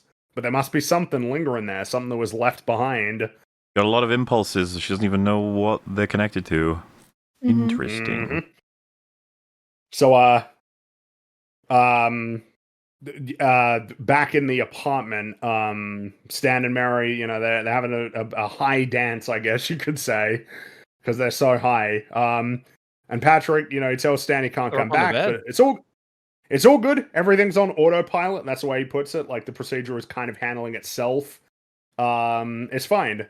And then we see that Patrick is digging through his backpack, which is filled with Joel's journal entries.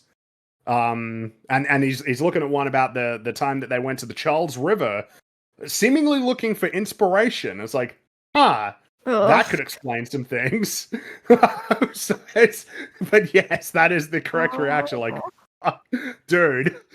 And then Patrick also just steals the necklace that Joel bought for Clementine. He doesn't even know what it is and gives it to her.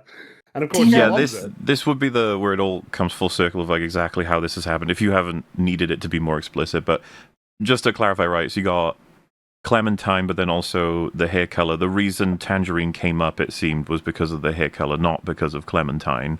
I mean, like the reason why Fringy's mentioning all of this is that when you follow the events from Joel's memories, they all flow. But when you see them repurposed, stolen, and put out of order in a real human way by a monster, basically, I think that's fair to say about Elijah Wood in this film. All of it is broken and gross, but being manipulated to make it seem as though it's very caring and based on something more meaningful when it absolutely isn't. Well, it even gets me that when she clues in that something's wrong. It just doesn't. Nothing feels quite right. But even when he comes into the room and hugs her, he's got all the correct expressions of faking his. Because he's like considered. It's like, but the relationship's perfect. I've done all the numbers. Like I've worked everything out. I don't understand why aren't we perfect? And it's like, I love it as an adjacent suspicious storyline to the point that's being made overall about what makes for meaningful relationships. He's like snatched all of the best and perfect moments and applied them, and it's like, why isn't this working? Shouldn't we have, this should be working? Because it's not holistic. It isn't authentic. It's not the whole of the, and you're not the same person. And even she knows something's up because she does look at him very sus. It's a very sort of peepo sus sort of glare there for a second after she gets a necklace. Yeah, but he doesn't even know what it is. He's looking at life like a fucking like game, and he, through sort of Clementine and her very specific predicament, he sort of found the ultimate cheat code to get a dream girl, because he has all the answers he needs to woo her into a relationship. Except when he, much like D&D, runs out of source material, what's it going to look like? Yeah, I would never want to think that I could create that in my head. I don't want to be capable of that. The placement of these scenes, because we have that to then essentially cut to what is up to this point like the most sentimental memory between Joel and Clementine so far. Like the most intimate, really sort of like at a high point of the relationship. They're laying in bed under the covers, and Clementine asks Joel if she's ugly, and Joel listens very attentively as she explains, that people don't understand how lonely it can be to be a child, and how when she was 8, she had a bunch of dolls. Her favorite was an ugly doll that she called Clementine, and whom she would yell things like, "You can't be ugly, be pretty." And she thinks that maybe she did this as though transforming the doll would magically change her too. And then to this, Joel embraces Clementine and repeatedly tells her that she's pretty, but then the memory starts to erode. And he starts crawling after that memory, and he starts begging, like, "Please, just let me hold on to this one." It's like, okay, now we're taking a turn. What was already starting to be implied, or that you should have started recognizing already as, wait, no, he wouldn't want to do this if he would have really think about it. It's like now it's becoming really stark. He's starting to lose the good memories too, of course. Mm-hmm. Yeah, this one isn't even just a good one; it's one of the best ones, probably. Yeah. I like how as he's pleading that to keep the memory and he's looking for it, they swap to like they darken the image and he's almost like claustrophobically crawling underneath the covers, like he's crawling through a cave trying to find Clementine there with him. It's really, there's a lot of really neat shots that sort of, I guess they make use of whatever the scene is. To try and convey that it's getting dark around him. Things go dim when they're sort of not the direct focus of what he's looking at because of the memories. The peripheral parts wear off first. Yeah, it's getting a bit scarier now. What's happening? Because then it goes to another very positive memory. The sort of fabled journey to the Charles River when it was frozen. But the original iteration of that, which is the journal entry that Patrick pillaged. And so we see that Joel takes Clementine's hand and he says, "I could die right now, Clem. I'm just happy. I've never felt that before. I'm just exactly where I want to be." But then suddenly they find themselves laying in the middle of Grand Central Station, surrounded by pedestrians and like sort of surrounded by darkness, like a spotlight that's on them. And then Clementine is suddenly dragged into the shadows. And this is sort of where the turn happens. Joel starts screaming like to the heavens, begging for it to come to an end. I'm particularly fond of that little bit of her getting dragged away into the darkness. Yeah. Just like really good. Yep. Because at first it was the soundtrack was almost, as we're kind of discovering what's happening as the process begins, as he's losing the negative memories, it's almost a little quirky, the musical. It's a little whimsical and bouncy, and isn't this weird? Isn't this a crazy thing that's happening? And it kind of, obviously what's happening is a terrifying thing, losing such a big part of yourself like this through having your memories erased, but it almost like masks it, and it makes it seem like it's not really as bad as it truly is. And then by now, it's really kind of sunk in how awful the scenario is, that he's sort of trapped in helpless. Yeah, and it's very existentially terrifying. It's like you know that you're losing it, and you also know that you're not even going to know that you've lost it. And there's nothing you can do about it's almost like the worst possible thing. You get to know that that's going to happen. You know that's going to be the end result, and you can express yourself in all the conventional ways, but it's impossible for anyone to hear you or care. And even if any sense of anything gets through, it'll be seen as a mistake that needs correcting by the people who are in control. Yeah, meanwhile, wait a minute, that's not right. You know, to then cut from his anguish to they're just partying because it's like it's on auto. They're just doing their job. It's like the most visceral type of psychological torture that you can even imagine going through. This type of thing. It's terrible. But he's going to do something about it. Joel, he takes Clementine's hand and leads her away. They start getting pulled into other memories, but Joel like snaps out of it and becomes lucid pretty quickly, and they keep running. And a lot of the memories that they're sort of going through, they're a lot happier than the ones that have already been deleted so far. And they're back in Grand Central because that was when they were going to go visit Clementine's grandmother. But they keep running away. People are disappearing around them. It's all sort of just becoming very chaotic.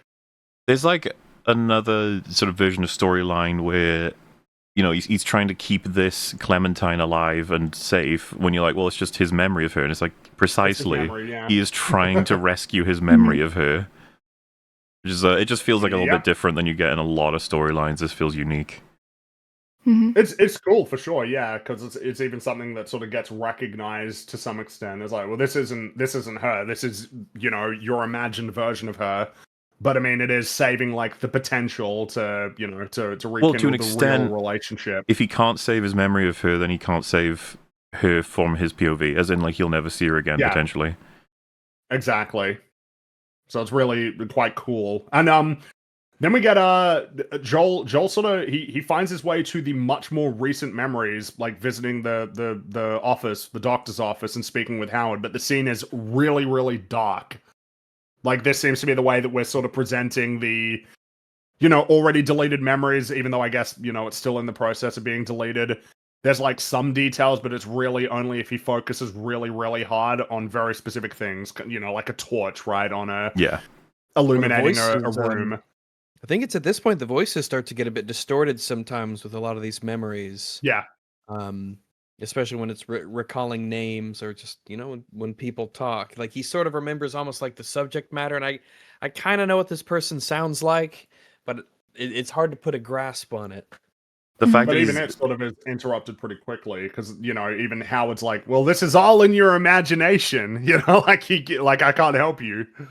Having it be, it's almost a familiar memory, right, as well, but as you mentioned, the spotlight version, the echoing sort of audio, and then Howard being able to somewhat break out of the memory to be like, I thought you understood what was going on. Then he looks to his right and he sees like a woman without a face. It's you know, standard horror stuff, but at the same time, it's like, you asked for this. Like, what do you understand? He does get a bit of information though, because he identifies Patrick. Though, you know, Patrick's face looks weird. It's like a very floopy face. But it's starting to like come together a bit as like, you know, that's him, and he's trying to steal, you know, Joel's life. Patrick's eyes are inverted. It's so creepy. Yeah, they're upside down. Yeah. It's cool, neat detail. But in the real world. In the real world, we got Patrick, you know, and Clementine. They're atop the ice, and Patrick just sort of recites Joel's lines. Ugh. And it doesn't work. Clementine wants to go home because, of course, it doesn't work. It's just like it's so bad how he's just like reciting the lines like he thinks this is just gonna. Yeah, no, I got you. Hook, line, and sinker. This is why, and we're going to get there, by the way, like, this movie I consider to be quite a positive experience in the sense of what it's getting across. The fact that he tries this, and she, like, rejects it in the core of her being, instead of... And she doesn't even understand fully why. She's like, yeah, no, that wasn't right. Something else needs to happen. It's just like, she doesn't even know what's going on, really. And his evil plans don't seem to be working. Yep, thankfully. So, Joel finds himself in a forest with Clementine, in a memory, but it sort of breaks out of it pretty quickly. He wants to stop the procedure before Clementine is completely erased from his mind. And so she just tells Joel to wake himself up, and Joel very sarcastically goes about doing so, but it works. His eyes open in the real world. Which is He how can't I've move, but it works. historically been able to Holding wake his eyes myself up from a open? dream is messing Holding around with your my eyes open eyes. like that? Messing around with my okay. eyes in a dream will usually wake myself up. Oh, Yeah, this I do is enjoy all- it as a sort of a comedic beat, like, yeah, okay, let's give it a try, and then it works. It's like, oh shit. Well, That's unfortunately, never- so hard that you guys can do that. works in the sense that he gets his vision back. He can't like quite move. It's not quite fully, he's Yeah. still kind of. No. drugs ain't a joke. So, they start arguing again, and Joel points out, he's only doing the procedure because she did it first, but she apologizes, reminds him that she's impulsive. It feels noteworthy that she's much nicer about it all than she would have been like way later in the later memories. But on the note of her being impulsive, Joel says that's what he loves about her. Yep. I was like, yep. I think he's sort of reminding himself and rediscovering why, and maybe why he was so upset about it all in the first place. But we can talk about that at the end. It's Yeah. very interesting to hear him say that, because it feels like every single scene that we saw of them, of their worst times and them fighting, it's specifically her impulsivity that he's arguing about and he's insulted by and kind of is angry about, like, I want to have a child, whatever, going drunk driving, stuff like that. It's very interesting that it's his favorite thing, but at the same time it's the very thing that sort of causes the sort of shift and sort of breaks the bridge between them. Also, I so think that's a fair point. to reaffirm as well what you were just talking about, because a lot of people are saying it's like, well, this is his recreation of her. It's like, well, at the same time, she is somewhat locked into different phases with each of these memories. Like, his perception of her in those memories would be different every time. It's going to be more exaggerated on a particular emotional state. I would assume this one in the woods is probably a particularly positive one. And when you're both like in a very good part of a relationship, you're probably going to be much more willing to accept potential flaws. As in, I could imagine her admitting she's impulsive. I don't think that would be too far away from what she does actually perceive about herself. But simultaneously, it is him talking to himself. Ultimately, it's all within his own brain. As in, the idea to open his eyes probably would be considered his idea said through her, but he's still talking to the person he remembers her being at this point, likely. And, it's up to the movie's position on this. It's not like there's a definitive and explicit answer. But he could be, in real time, having a discussion with what is a locked-in version of who she was in this memory of his, in a way that she functions slightly more autonomously than you'd perceive into a real-time discussion with himself. I don't know if that makes sense or not. I'm trying to say that there'll be like two versions. It makes sense. I think the first time I watched it, I was very charmed by the idea that ultimately, yes, it is his brain sort of trying to figure out the situation and how to get out of it. And most of the things and the ideas that are sort of made in his brain comes up with are communicated through her, which kind of sort of shows you that he thinks of her as very smart and smarter than him, potentially, and kind of admires that about her. I think so, because, yeah. He's trying to save her, but she's offering the chances to save himself or her as well. So they get sort of put in another memory, and Clementine suggests that Joel take her someplace that the technicians wouldn't be looking, so someplace where she doesn't belong, and then they can hide out there until the morning. And Joel says that he can't remember anything without her, which, is like, yeah, that's nice, but, can you at least try? So he recalls a childhood memory where it was, a rainy day and he's singing, row, row, row your boat. And it sort of begins to rain and gets stronger in the Clementine memory, and the barrier between the two of them erodes. And so the two of them, them it starts raining and it's really neat.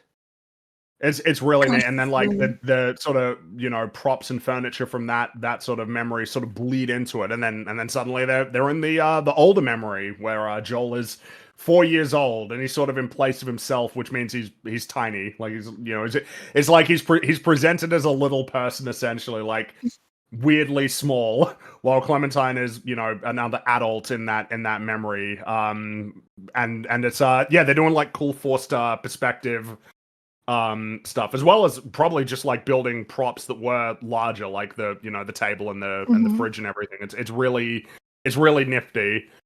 It's a cool way of presenting it.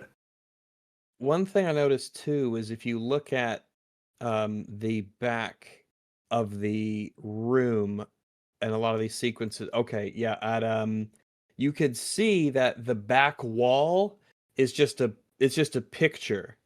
There's not actually any tables or cupboard. There's not like a cupboard or the like the stove or any of that. It's just a picture of it that is larger than it really would be.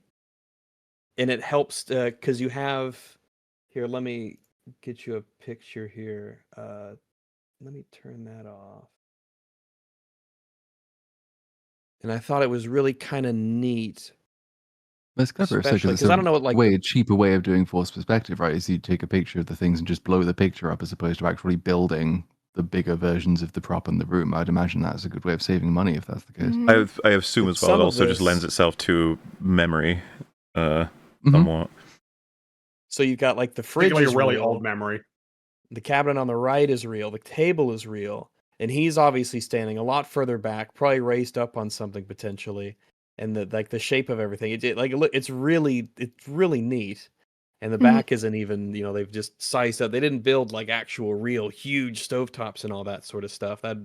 Because building a massive kettle and everything would be kind of. They did with some of the props. I do think it would have been a deliberate decision with an image like that, considering all the fuckery with memory. Well, yeah, because I mean they've done it with the fridge and everything, so and the table and everything, so they could do it, but I would agree that it probably was deliberate because it sort of further emphasizes the strange nature of a dream like this, particularly a really old dream that I imagine is maybe in some ways more detailed, but also less detailed. The strongest parts of the memory being the table and the fridge. It's like, well, yeah, we know why, because he was hiding under one and he reached for the other. Also, in my opinion, this is like the best and kind of the most efficient way of filmmaking.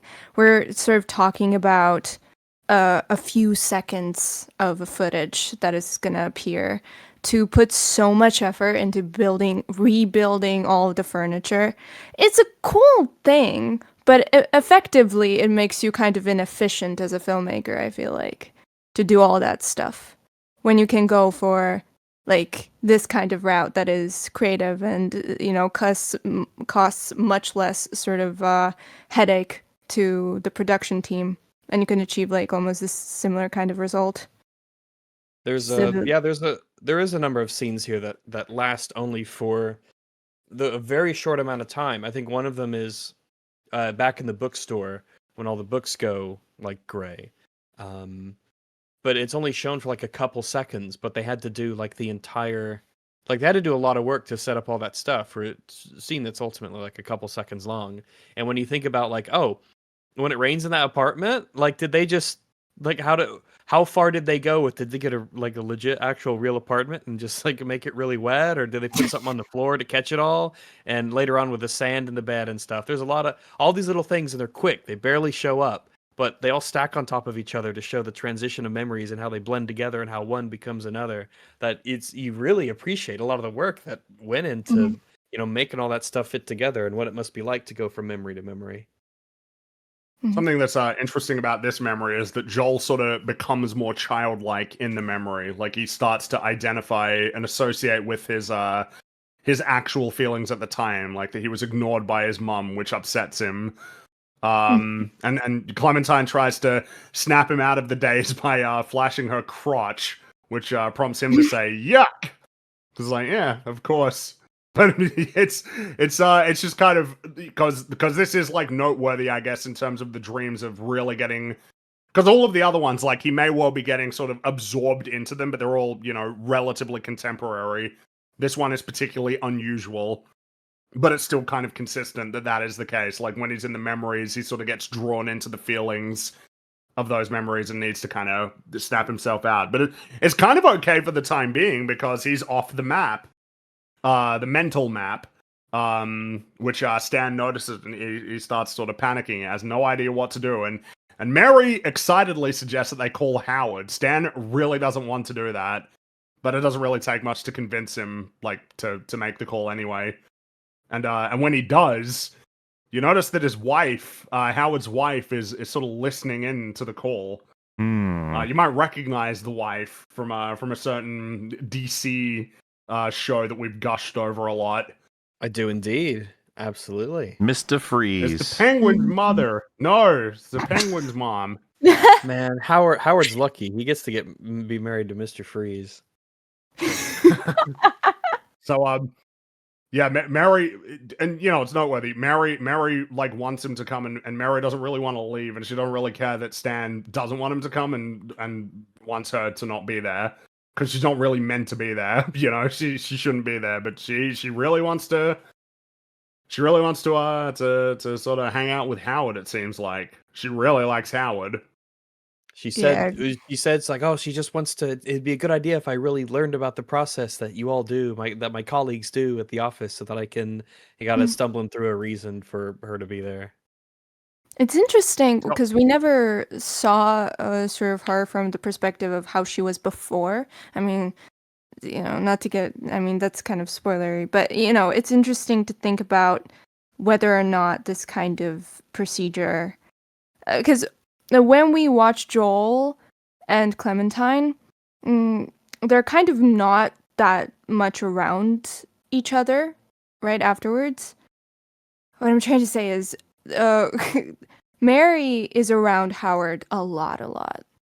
So it's interesting to think if this kind of procedure made her even more so obsessed, and also being around him after that. I get what you mean. Well, yeah, like, maybe there's these lingering feelings, but you don't actually really know why they're there, but they're there and they're kind of strong. Well, that and there's no closure of finding out the answers to these questions. Yeah, if you erase the memory of someone and then you were to say maybe meet them again, like, well, they're them and you're you. It does make sense that you would just, you know, have that relationship develop again potentially. Yeah. Yeah. And, you know, watching Mary, I mean, now you're thinking, oh my God, she's like desperately obsessed. But how much of this is from the residue of what happened to her? You know, it's interesting to think about.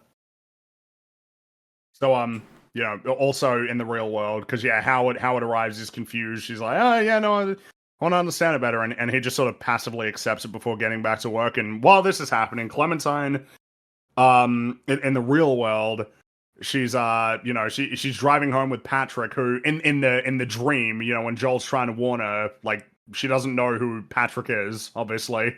But yeah, in the real world, you know, she's really frantically sort of driving home, really not doing well. And Patrick tries to reassure her with very generic compliments, but then when he calls her nice, she looks at him and shouts, "What?" It's like, oh shit! Don't say that. That's a word that's kind of ingrained there, and she's got some feelings related to it. He really is just saying all the generic things. Oh, you're smart and you're funny. Those two should be like banned as things that you can describe a significant other with. Smart and funny. It's like in every cliche speech that a character in a story gives about, you know, a girlfriend or a boyfriend who they like. Those two words particularly, fine. You can use the same words, just don't use smart and funny. Do intelligent and hilarious. Don't say smart and funny. It's boring as hell. Really, really boring. I think more might be happening as well when he says that. It seems like simultaneously something she doesn't like to hear, but also it's like triggered something in her of... Exactly. She's having a big emotional reaction. She doesn't even know exactly why. What is it about describing me as nice that is like... It's like I imagine from her POV making a bunch of things slot in and she doesn't even know what they are yet.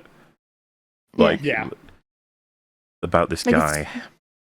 It's so divorced from like trying to rationalize that as from a perspective of a person who just does not understand what he is about, right? Because usually I mean, those kinds of statements are contextualized by some experiences, right? Where would he conclude all that?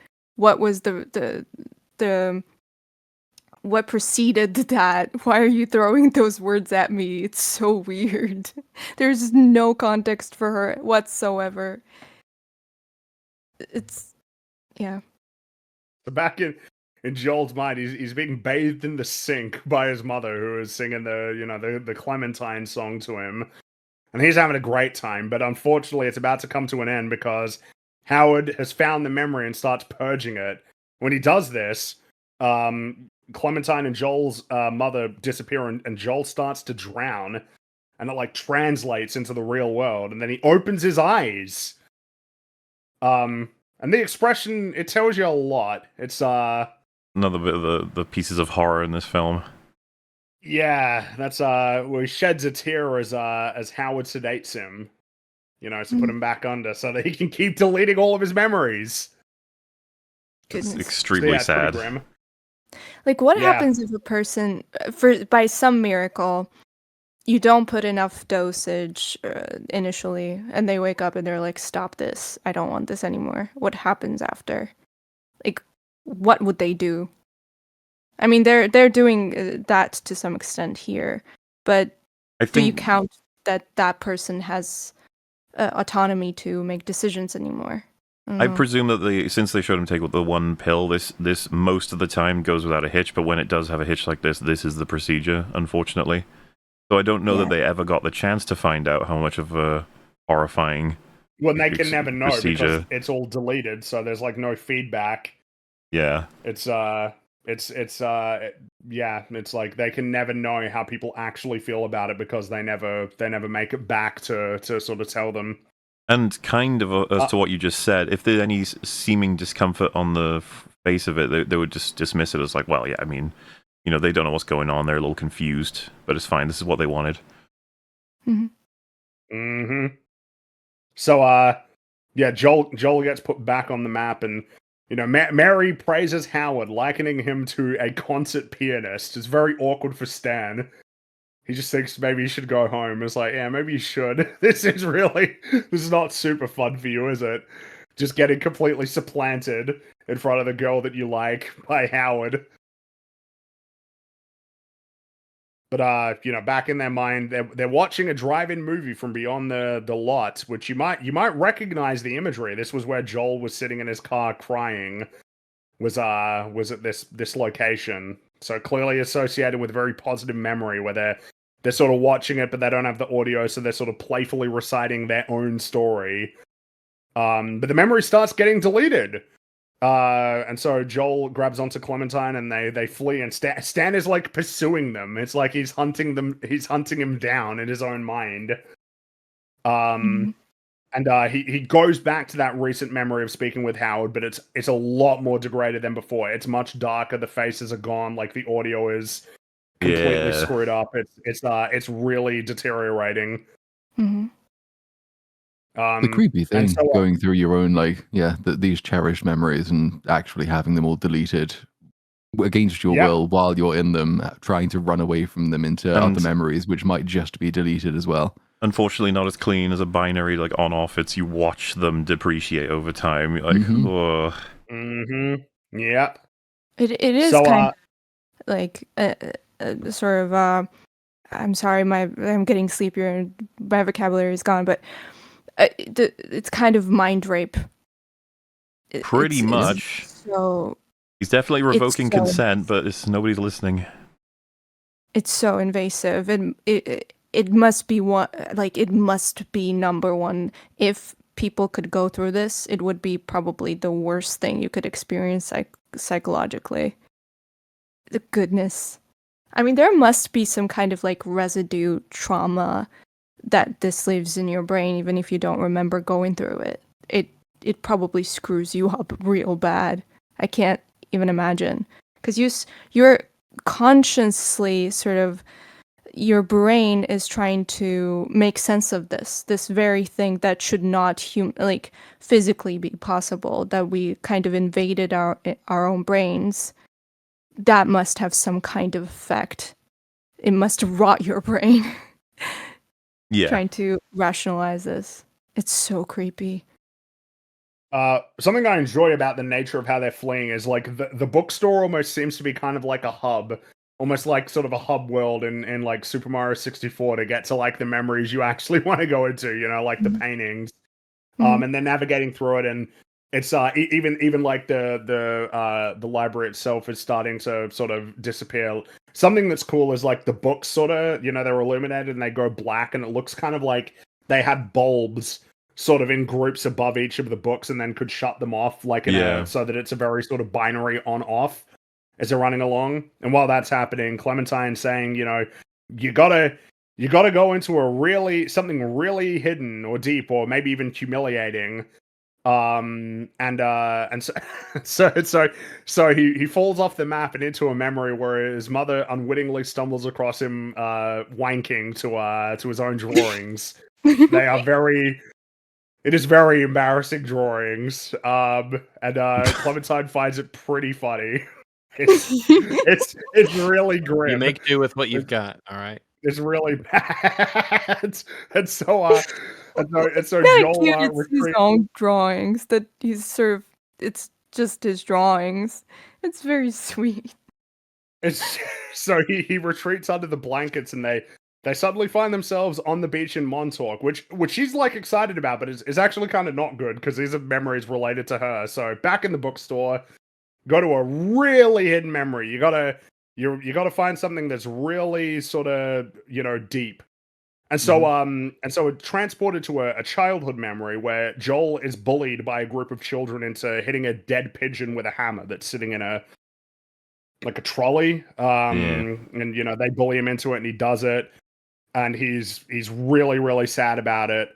But Clementine is this other girl who there have been pictures that were shown in earlier portions. And of course, you know, I suppose the conclusion to be drawn is this girl is not Clementine, obviously, but for whatever reason, he associates her, like in terms of his memories, with Clementine because it was one of the pictures that he took. Which is kind of an interesting thing of thinking about the nature of the sort of memories of, like, you know, it doesn't actually have anything to do with Clementine at all, but the association is there for him, so it becomes sort of part of it for him. Yeah, it happened in the kitchen with the one woman, his mother's friend. She sort of assumed that role. That's where she, you know, has her place in that memory. He put the two together, and it might be as simple as, you know, it's a girl, it's another girl, so it's easier for her to sort of, I guess, take that role. I thought it was interesting too, by the way. One of the potatoes looks like the outfit she's wearing. Oh yeah. That's got to be on purpose. Well, it has to be. Someone had to make the potato people. Yeah. But so in the memory, you know, he's getting bullied. She leads him away, but Joel decides he wants to confront the bullies, but they easily overpower him, which is very comical because, you know, he's a grown man and they're just a bunch of little kids. Sort of twist his arm around. Yeah.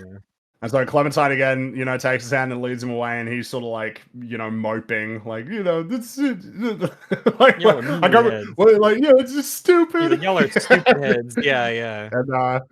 And so they sort of go back to what was his childhood home, and, you know, while that's happening, Joel says that he was so ashamed, but Clementine, you know, reassures him, like, you were just a kid. And Joel wishes he knew Clementine when he was younger. And then the two of them, like, sort of play act suffocating one another. And Joel's mum sees this, and they both wave like, yeah, it's okay. We're fine. We're just playing. I'm not really killing her. And then the house just suddenly starts to degrade. It starts to fall apart.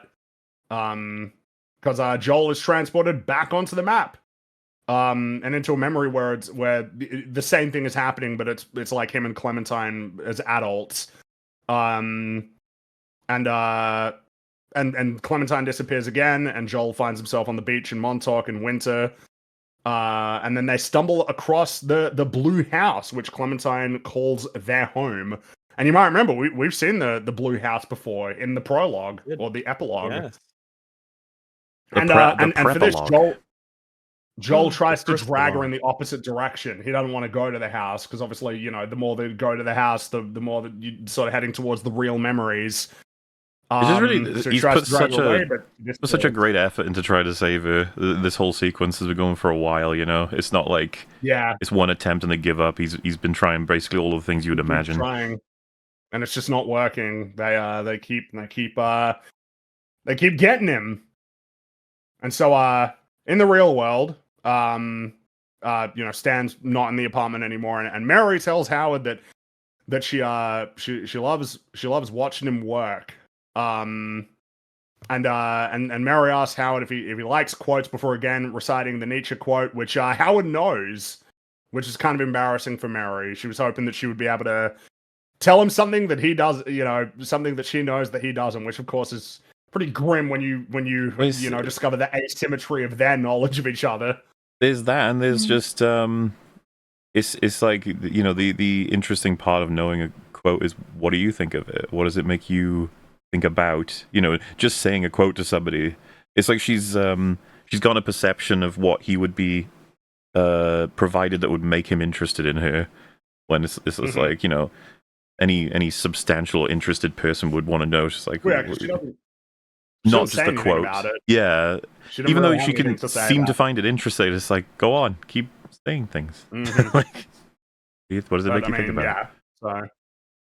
But then Mary brings up another quote from Hope Alexander, and Howard corrects as Alexander Pope is the that's the name, and again it's embarrassing, but Mary says that Howard's a sweetheart, and he just adorns a very strange expression when she says this. That's the only way that it can be described. It's very weird. Just sort of like you think it'd be like, oh, thanks, but instead it's kind of like, oh. It's but that'll all make sense really, really quickly here. But she proceeds to quote Alexander Pope. The quote is how happy is the blameless sorry, let's try that again. It's how happy is the blameless Vestal's lot, the world forgetting by the world forgot, eternal sunshine of the spotless mind, each prayer accepted and each wish resigned. So you might notice that's the name of the movie, but it's it's from the poem Eloisa to Abelard, which was written sort of like early 18th century, and that's where the film gets its name from. Though that wasn't originally going to be the film's name.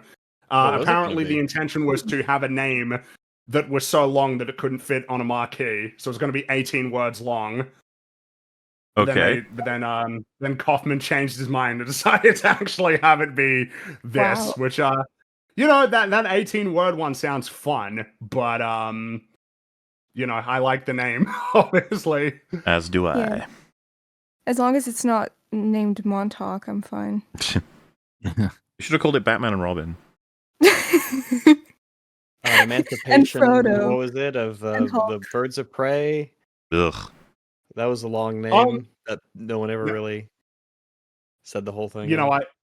On that verse, because obviously it's it's pretty I suppose pertinent that this is where the name of the film is derived from, which like even without the context of it being a quote from like a poem, it's definitely one of those makes you think things, especially when you've seen the whole film play out, right? Where eternal sunshine of the spotless mind, what could that possibly be describing about? Do we wait on that, or we can wait on that for sure once we're at the end of the film.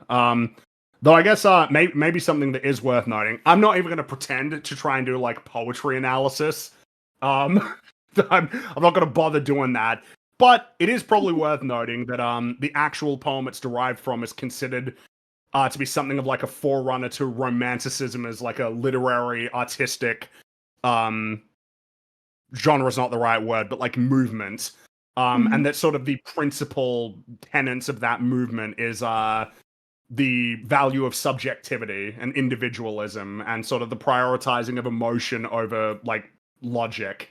That is the poem that this is derived from, and this is what this film is about. It's like, yeah, that's it makes you think.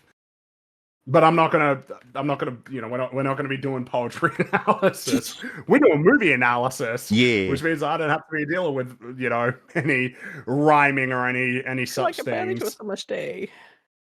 So after after saying that, Mary kisses Howard, immediately apologizes, and admits that she's loved him for a long time. And Howard points out that he has a wife and kids, but he still decides that he still wants to go for this. And Stan is watching from outside. It's very awkward for him. But then a car suddenly pulls up, and Howard's wife steps out. Her name is Hollis. Howard. Yeah, and she well, Howard's his first name, Miss. But, yeah, no, she gets out.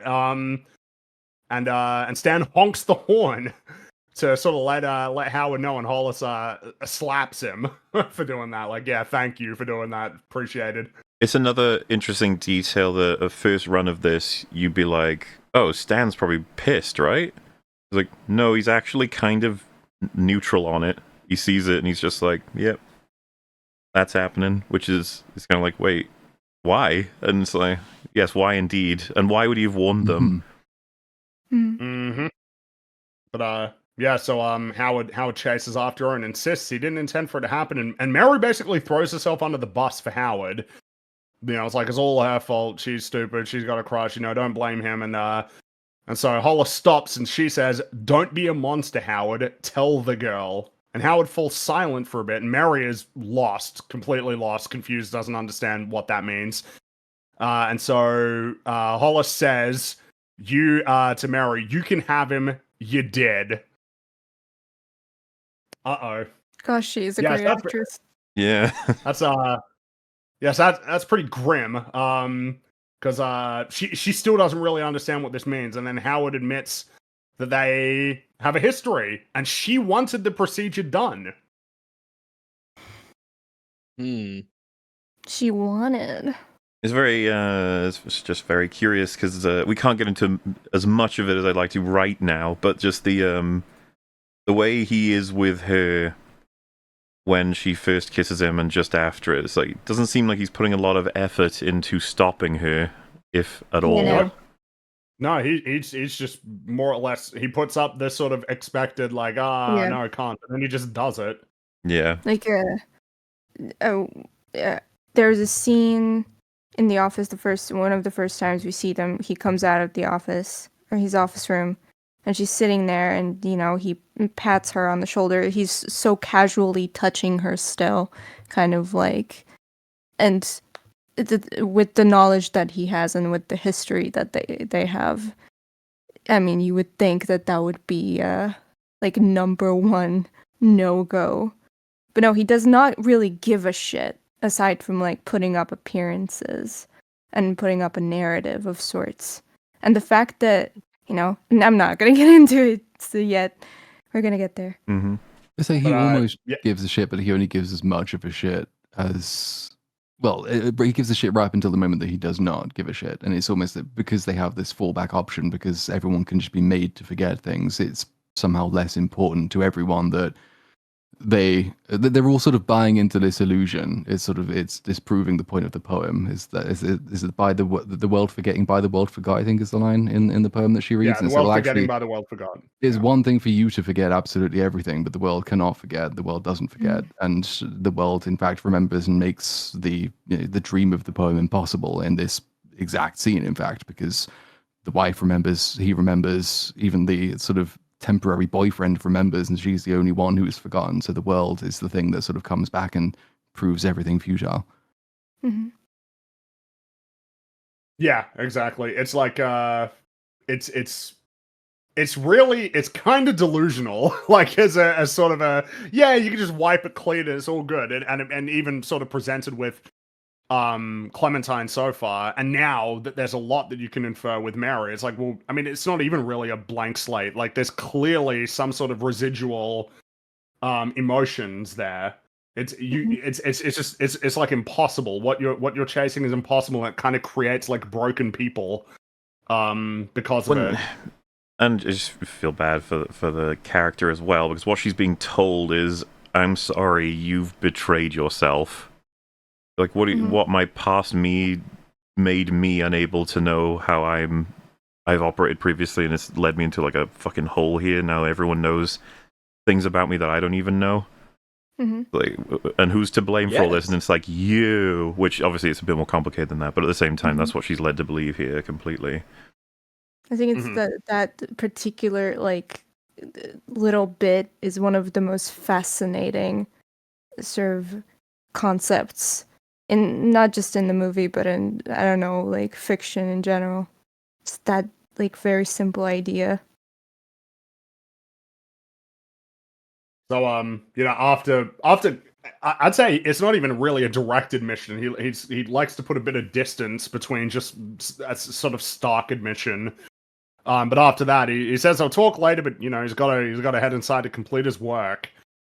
So Mary just stands there for a while. And Stan offers to give her a lift home, but she just turns around and slowly walks away. Yep. And so now we're back in the back in Joel's memories of when he found Clementine in the bookstore, and she's surprised to see him. She thought he was humiliated, given that he ran off. And so Joel asks Clementine out, and she says that Joel is married, and Joel says, "Not yet, not married. No, I'm not married." It's like, right, so we're drawn back to this prior relationship that appears to have been sort of ongoing at the time that he was sort of approaching Clementine. Because this is we're getting really early at this point. We're getting very close to the initial memory. The bookcase is kind of a core hub for him, and so it being now the focus is like it's in danger. And as the scene progresses, is something I love about it is the room itself, not just the books. It's all getting blanker and blanker and blanker as they talk. Yeah, like and he goes just blank white. He goes again from playing the scene out to commenting on the scene as it's happening in memory, like remembering it. Yeah, because she basically says like it's either you're either with me or not, and Joel says okay, and so Clementine proceeds to say, "Too many guys think I'm a concept, or I complete them, or I'm gonna make them alive, but I'm just a fucked up girl who's looking for my own peace of mind. Don't assign me yours." And then Joel chuckles because he is now lucid, and he says that he remembers that speech well. To which Clementine says she had him pegged. She had him figured out. And so, yeah, we start to see all the books around them turn, like, white.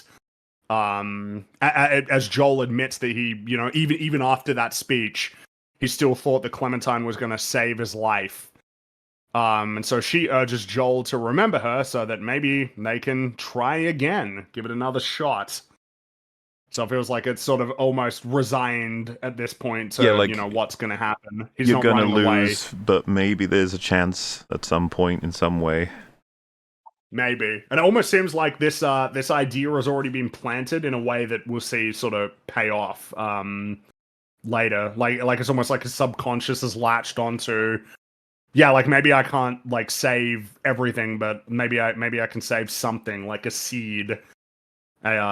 A sort of, the door is slightly open so that he can sort of get through it. So meanwhile, Mary is at the offices, looking for her file, which is dated for the prior year, because this story, well, even more than the prior year, I think, like about a year ago, basically. And so she's listening to her interview with Howard, like the initial interview. She explains how much, she thought about Howard and the dream she had that they would lead their lives together. And then she even sort of says, like, I don't know if I can do this. And Howard kind of urges her on. Which is very bad. What he told her, what he told her when she found out was, like, you wanted this. And then in the recording, he says, we agreed. It starts to become clear. It's like, oh, I see what happened. Okay. Yep. It didn't even fucking work though, as well. So it's just nice job, idiot. This is such a great little example of like kind of iceberg writing, in the sense of with just a few lines you can already picture everything. Like he would have told his wife it was her, it was all her, and we can end this just by getting her mind erased. She's agreed. She said it's all her. We'll get her mind erased. There we go. No harm, no foul. It's all good. Mm-hmm. Despite the fact that he obviously was majorly in a position to not only take advantage but to engage with the relationship. Mm-hmm. Especially with the knowledge that you might be able to just make it go away. Yeah, And it's crazy how through observing them and his behavior, especially towards her at the beginning, you sort of assume that it was the opposite. That was the case. He wanted to continue on the relationship because he's still so casual with her, but she had enough of it and she decided to cut him off, right? But couldn't forget him, so she wiped him from her brain. But now we learned that it's the opposite, right? He made the decision for her, as it seems, but he still does not care enough to at least respect that, which he is vile. He's a vile piece of shit. I mean, Elijah Woods is... Sorry, yeah? He's a bad man, but he's kind of, we're talking about Frodo's a bit scary, right? Patrick is a little bit scary, but Howard's kind of scarier because he's got a better understanding of all of this. It reminds me of The Sixth Day a little bit, Fringy. The whole, oh God, what a reference! Dealing with someone who is kind of going a direction you don't want them to, you can revert them back to a different position and just be happy about that. Yeah, just keep reverting them so that you can bend them to your will, and they can't even do anything about it because they won't remember. So now Joel is in the last memory, which is the first time they met on the beach in Montauk, which we saw way earlier during his interview with Howard. And Joel sort of, because he's, he explains how he felt drawn to Clementine, which he found very odd since, he couldn't see, it was just her back. And she was wearing that orange jacket, which he would come to know so well and eventually hate. And then suddenly she's sitting down next to him and introduces herself. So we're jumping back and forth pretty fluidly between him being lucid and reliving the memory. Yeah, because this one's pretty precious for many reasons. But the way this introduces, he arrives with the friends, David Cross and his, I don't know if his girlfriend or wife, but partner. Robin Carey. Yeah, they're married. And they're arguing again. They're trying to work together, make something, function, but they're still at each other a decent bit. And I always think about it whenever I watch this film as a comparison, right? It's like they've not erased shit. They're just in a relationship. That's how it goes. Mm-hmm. There'll be high points and low points. Yeah, we realize now, it's like every time we see them, they'll be functioning, they'll be together, but then they'll also have little arguments and stuff. Maybe some of it seems more serious than others, but to me, it's the film's sort of, what I was saying about the background of this film has so much going on in it. To me, that's almost the film's representation of this is the healthier way to do this, by the way. This is the proper way to do this. On the surface doesn't seem that good. Still much better. It's real and it exists and it persists. Yep, you're facing your problems. You're not just trying to run away from them and get rid of them. Yeah. What do you mean? What do you mean to fight with your partner and not go and get brain damage? Get the eternal sunshine of the spotless mind. It's obviously better. Yeah, obviously. It's the healthier choice. Just fuck your brain up. Cut it out. That'll help. The sort of, when she sits down and introduces herself, she's relieved to have found somebody who doesn't know how to act in a somewhat conventional social setting either. And then she asks for one of Joel's chicken drumsticks and just sort of takes it before he can answer. Wow. And on this, Joel sort of chuckles about how intimate their dynamic already was, as if they already had a lot of history together. And then unprompted, Clementine tells Joel not to make any jokes about her name, and Joel immediately sings the song, the Huckleberry Hound thing. So I was like, oh! Yeah, this is a really good moment. Even the song, which is just its own thing, is encompassed in the deletion, because of course it reminds him of Clementine. So even that song is gone from the epilogue/prologue. Which now makes you wonder... Yeah. It's all the street signs and the buildings, from earlier. All the effort he put into dragging her into secret memories, you wonder if they're all going to be taken with her now, if they were directly associated. Mm-hmm. Which it seems like they all were, in some way. It's which almost like just to add on... It's why he was able to get there and how they were able to get him back on the map. Add on to everything else, it's that's even more harrowing. It's all of these precious old memories. Obviously, one that's embarrassing, but then stuff about his mum or the first experiences he had with nature and stuff. It's you're losing these. for this. Yeah, it's all the Things stuff you that don't makes even you who you realize. are as a person, and it's like, what else could you have lost if you'd gone there? There's not any checks and balances on this memory retention thing. So what if he'd gone to, I don't know, like his memory of his dad's funeral, which he actually wanted to keep, and then oh shit, that's gone. It's dark, and these are the things, especially the early childhood memories, that are things that make him who he is today. So that's flaws and all, but they are important. Mm-hmm. One thing I've this makes me think about, one thing I wouldn't agree on with this movie. Like, it's drawn like this is the first time someone resisted the procedure. The fact that they're sort of shocked and can't figure out where Joel would go. But it feels like if this was real, it would really happen before. Because as this is very visceral procedure, and the brain would automatically, even if you wanted to forget, your brain would automatically want to leech onto those memories. So you would get desperate by the end to just keep something. And you would do all kinds of things. I think Joel wouldn't be the first person who would try to hide away. I think that would just be automatic kind of instinct for your brain to protect itself and its integrity. I figured they had dealt with this before, as in It's just that Howard. it is unusual and hard to deal with. Yeah, and that Stan wasn't paying enough attention, so he could have stopped it before it became a big problem. Yeah, they imply that Frodo wasn't paying enough attention as well. In the early stages, they may have. He says like, "Don't roach him," which it seems like they did this poorly, and then Howard has to fix all of it. And he knows how to fix it as well. It's not played as though this is like some brand new, totally impossible thing that he's struggling to get a grip on. He's quite methodical, and he doesn't find it too difficult to get back in control. My impression, which I thought made it more haunting, was Howard's quick with that injection. I assume they have done this before. Yeah. They know what to do. Even the way they describe it, of he's somewhere else, he's in another memory. He describes it as like, he doesn't describe it like, I don't know what's happening. He's saying that his consciousness is bouncing around. It's going to places. They have to find it and track it down. And yeah, he talks like it's happened before. Yeah, that's true.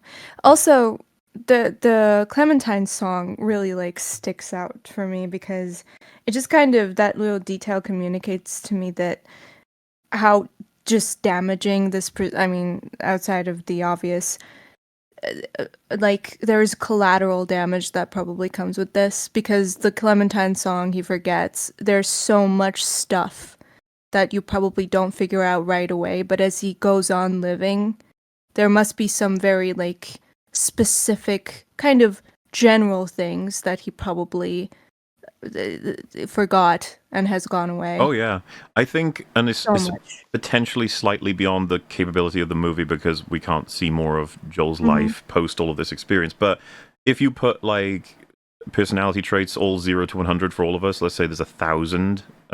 I would imagine after this experience, losing Clementine and every memory associated, all those levels would have altered pretty significantly compared to it. Like Joel would not be the same person before and after this, but probably not enough that you'd notice straight away talking to him. Yeah, you have to figure it out. So Joel explains, actually, because on that he explains that one of his favorite things growing up was his Huckleberry Hound plush. So it's like, yeah, so that's probably gone too. But then he adds it, Clementine is a magical name, which is very different from what he says, in the prologue, where he's a lot more clinical, like, yeah, that's like, that means clemency, right? And then all he says, like, yeah, it's a pretty name, not like, it's actually like a fantastic name. And so Clementine reminds Joel this is the final memory. She asks him what they should do, and Joel replies, enjoy it. And so they do. They spend several hours, sort of pass through the memory.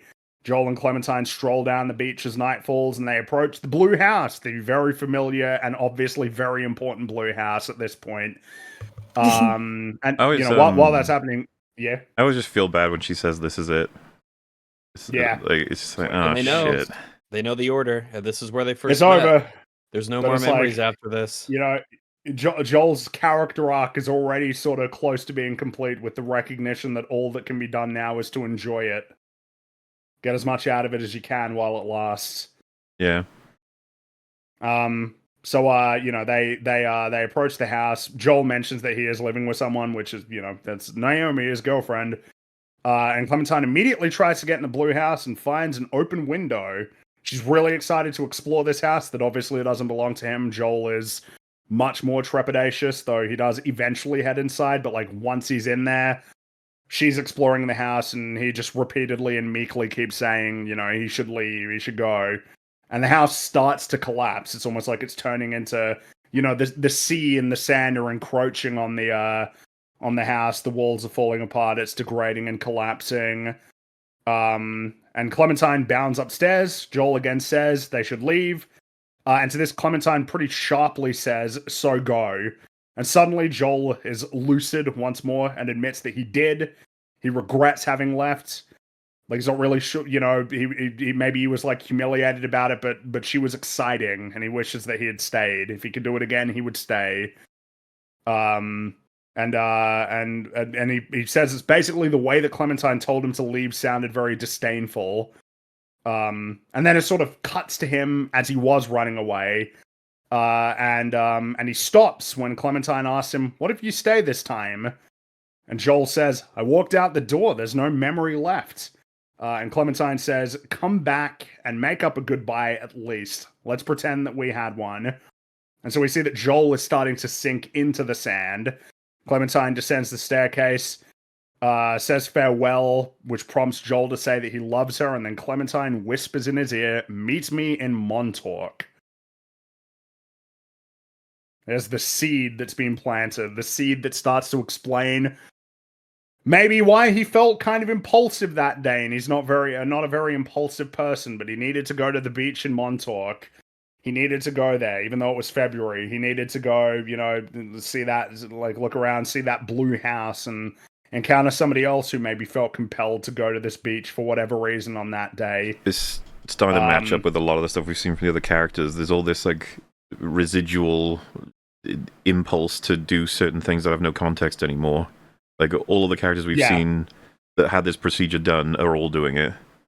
It shows the nature of the damage. It's like it's not complete, but now you're left with kind of strange people doing strange things that they don't even fully understand, because maybe the human being as a person is a little bit more complicated than just, yep, there's the memory, poof, yep, there's the one, gone, yep, bye, yep, we'll just burn that one out.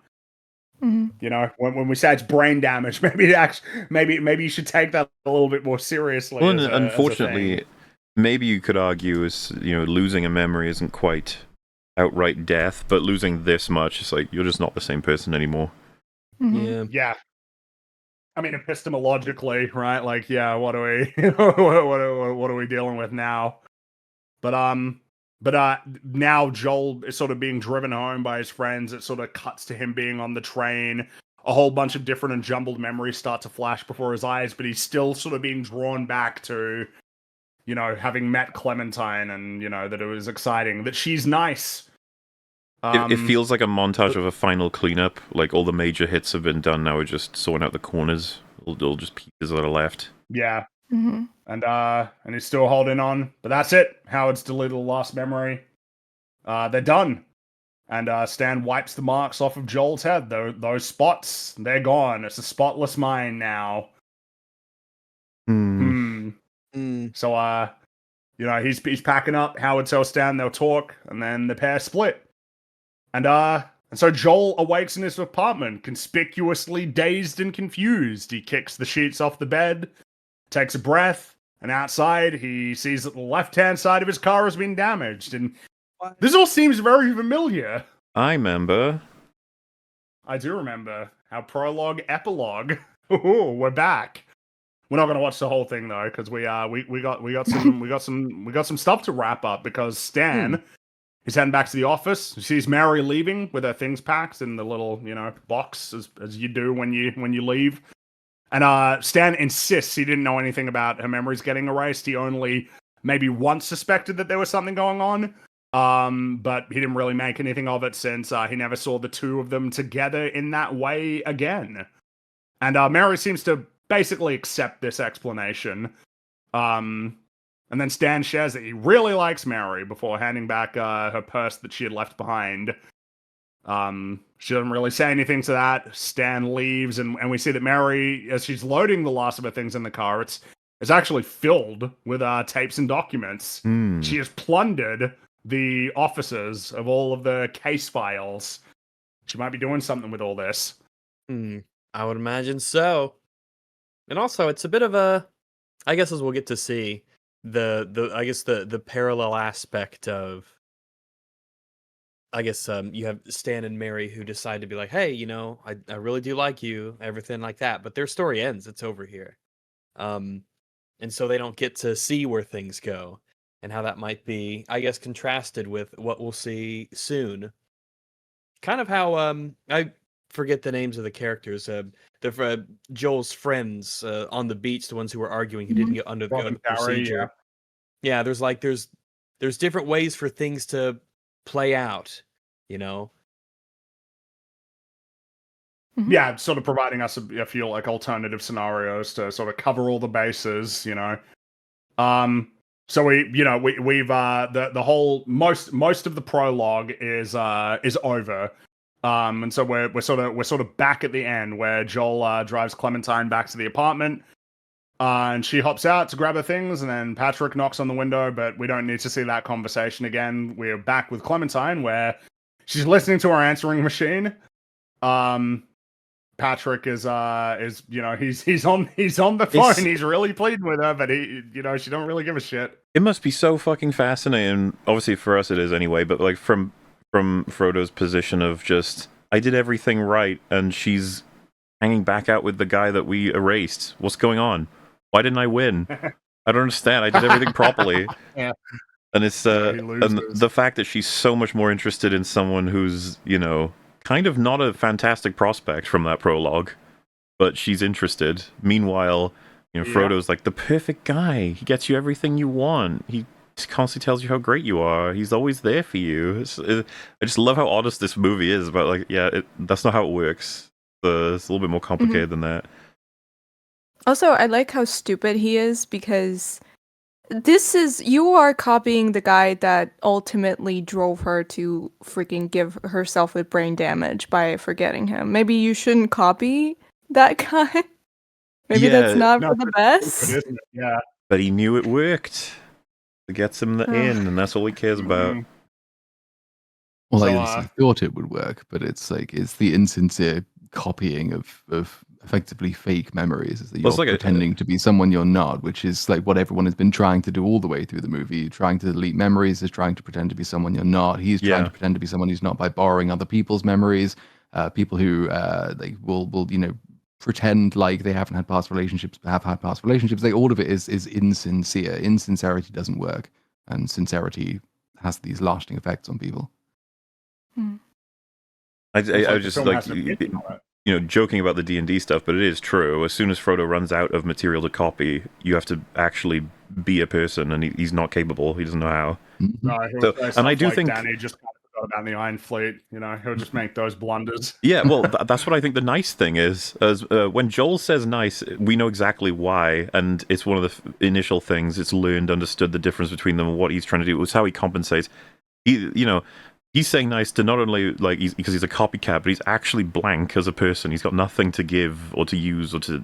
He's just like, he doesn't even know her. He's read about her. Mm-hmm. That's why this, as we said, that's why this movie is so great. There's just so many storylines going on, and every single one is more fascinating than the other. And even our main storyline with Joel and Clementine. It's fascinating because it's our main one and we're following it through and through, but even they are equal to every other background character. I mean, it could be a separate movie with the sort of Elijah Wood's character where we watch a guy sort of be sort of this perfect person for this girl, when you slowly but surely find out that he's actually a creep who's copying another person that she knew at some point in her life. That she did not she forgot. Yeah, make it like a horror movie. Yeah, with that. He suddenly is not doing those things. He's suddenly, not that person anymore because he does not have anything to as Mueller explained. anything to go off of, and suddenly everything, falls apart.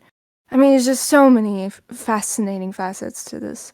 Each of the sort of lines for the character, it just feels like an affirmation on what you'd call authentically loving, as opposed to a happy, hippy-dippy nonsense, like everything is beautiful all the time, and that's what true love truly is.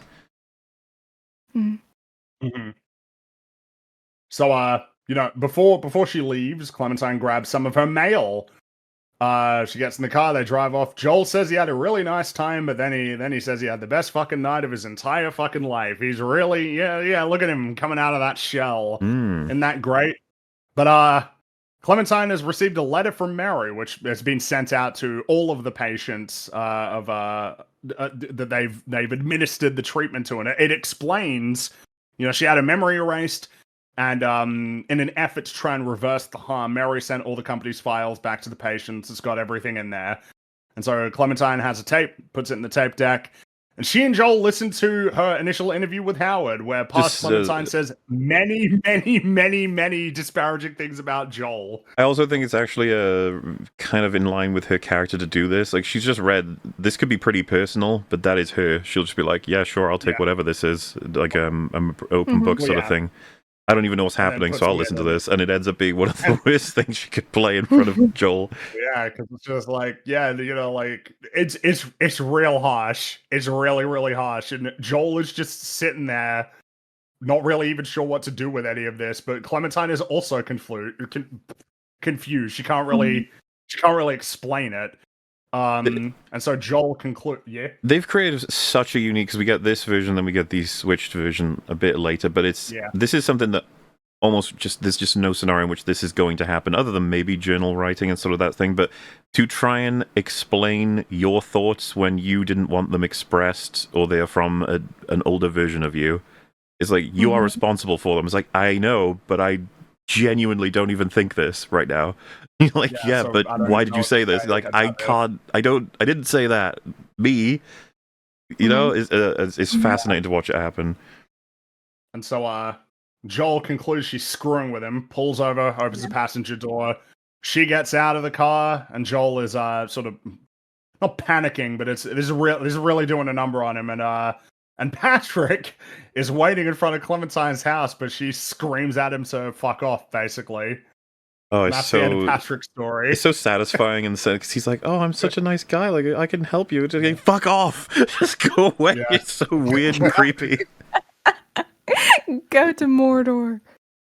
And so some time passes, she will have basically listened to all of it. And then she decides to head over to Joel's apartment and gets let in by Frank, whom she doesn't know who Frank is, but he knows who she is. And he lets her inside. And she finds inside of his apartment, Joel's listening to his own interview. And he's saying a lot of very, very disparaging things about her, sort of familiar things at this point. Joel apologizes for yelling at Clementine. She apologizes for saying such harsh things about him. And Joel gets up to go turn off the stereo, but Clementine suggests, out of fairness, that they should let it play.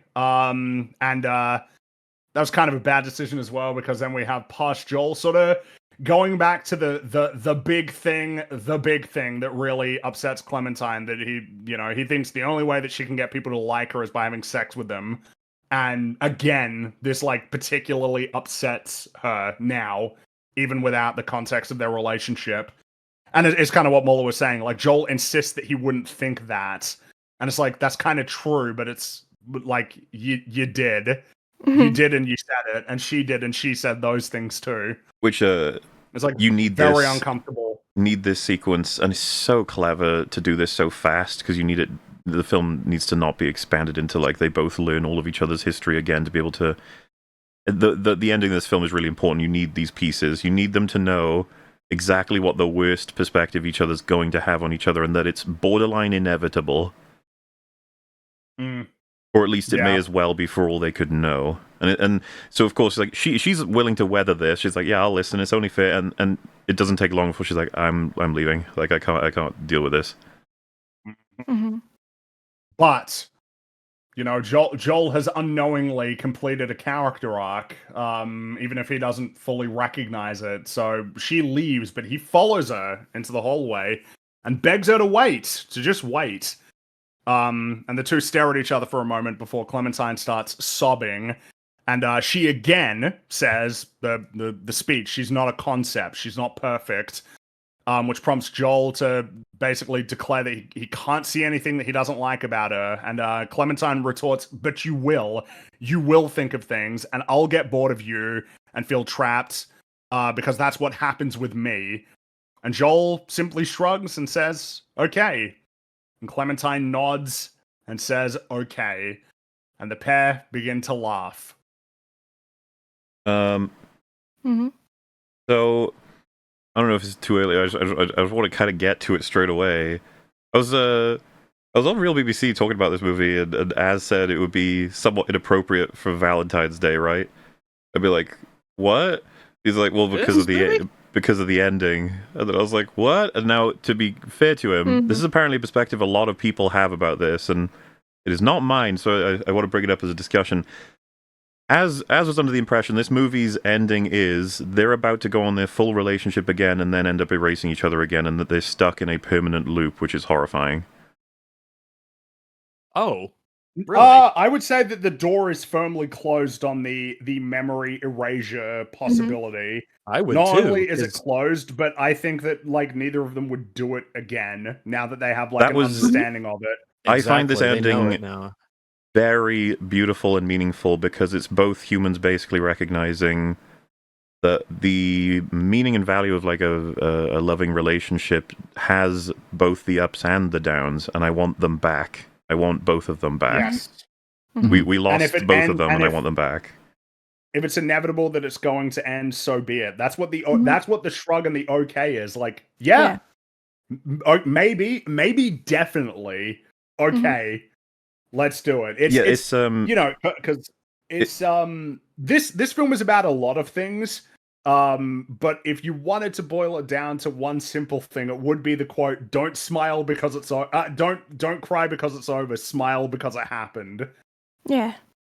It's almost counterintuitive. It's like, why would you want to have a relationship that you know is going to both likely end and also have several moments that are going to be traumatic memories for you? And it's like, well, because those are the necessary parts to bring, the reality of the relationship into play. That's what it means to be alive. It's the eternal sunshine of the spotless mind is like a lie. It's you wouldn't want to live that way. This is the Shakespeare. It's better to have loved and lost than never to have loved at all. See, I have a Bartlett's too, but that's kind of the idea. Is that actually, this is doomed to fail, but you don't know it's doomed to fail, and if you allow it to go its course and it does fail, you'll have both emerged on the other side having learned something, whereas the previous attempt was we went through it, it didn't work, and we tried to forget every single thing we could possibly have learned and pretend like we had never been in love in the first place. So this approach, even if it is inevitably going to fail in a similar way again, is still going to be a better experience than the one which they tried to erase. I also think that there's no need to assume that they will have a bumpy ending and then split up and move on with their lives, which, by the way, is also okay. They didn't get the full chance to see what would have happened because she impulsively had her mind, erased, and so did he in response. Mm-hmm. For all we know, they might have been able to get back on track, and now they'll be able to find out. You get all of the memories like and it doesn't matter. Proper closure. Yeah. Either way. For me, like this movie is so philosophical and existential. There are so many sort of parallels and metaphors you can bring up. It's just like one other thing this reminds me of is like the only way out is through. You can't come out of this experience. You can't escape anything without like actually facing it and going through it. You can be in denial as much as you can. It can, get paralyzed, whatever. But the only way through is, only way out is through. And they have to go through this to sort of put an end to it. And ultimately, I don't believe that this movie is, the happy ending of this movie depends on whether or not they stay together, as a couple. The happy ending is that they've made the choice to try anyway. Yeah. Even with the knowledge that it could end badly, they've decided that's okay. Which you can expand that's the into price of admission. life itself. Life in general, right? Like, I mean, it's going to come to an end, but that doesn't mean that you don't give it your best shot, right? Yeah. I'm reminded of the South Park episode where Butters, it's the goth kids episode, where Wendy breaks up with Stan and he just becomes like depressed and turns into a goth kid, and Butters gets a girlfriend, or at least he thinks he does, and she breaks up with him. And Stan, finds him crying in the rain. Is like, yeah, you can be a goth kid too. And then Butters says, no, I love life. Like, yeah, I'm sad, but the only reason I could be sad is because I had something really good before. It's almost like a beautiful sadness. So I have to take the bad with the good. It's like, yeah, it's just like kind of just perfect. and it's like this film is sort of expounding upon that kind of idea that the nature of how they could even be so distraught about the relationship ending that they would be driven to erase their memories is something that they are reminded of in the process of erasing those memories. Here's all of these great memories that they had together, these great experiences that enrich their lives, that to get rid of the bad is to get rid of all of it. Mm-hmm. It's basically like a very simple concept of without the darkness, there is no light. It just erases its very concept and definition. It just does not exist. If there's no contrast between the two things, then neither of those things exist. I think as well, just to sort of wear off the cycle aspect, they are now aware of it to the point where they would know they wouldn't want to do it again because they would end up back here. But secondly, I don't think it's going to be possible. That company's going down after this. Yeah, the amount of lawsuits that are going to pop up, the amount of everyone's getting in trouble. Yeah, not to say that the technology wouldn't again rise someday with a new company or whatever, but this one, as it stands, it'll go down, and this will be such a public blunder. Where imagine the storyline that the person who released all this information is someone who was having it done, and sort of imagine all of it comes out. This company's fucked. Also, like both Clementine and Joel would be definitely sort of sucked into this like terrible lawsuit. Probably, they would never escape this.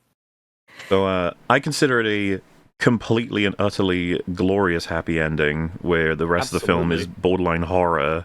We get the really good ending and the really life and love affirming ending, which it would be my favorite for a Valentine's Day film. It would be my number one pick.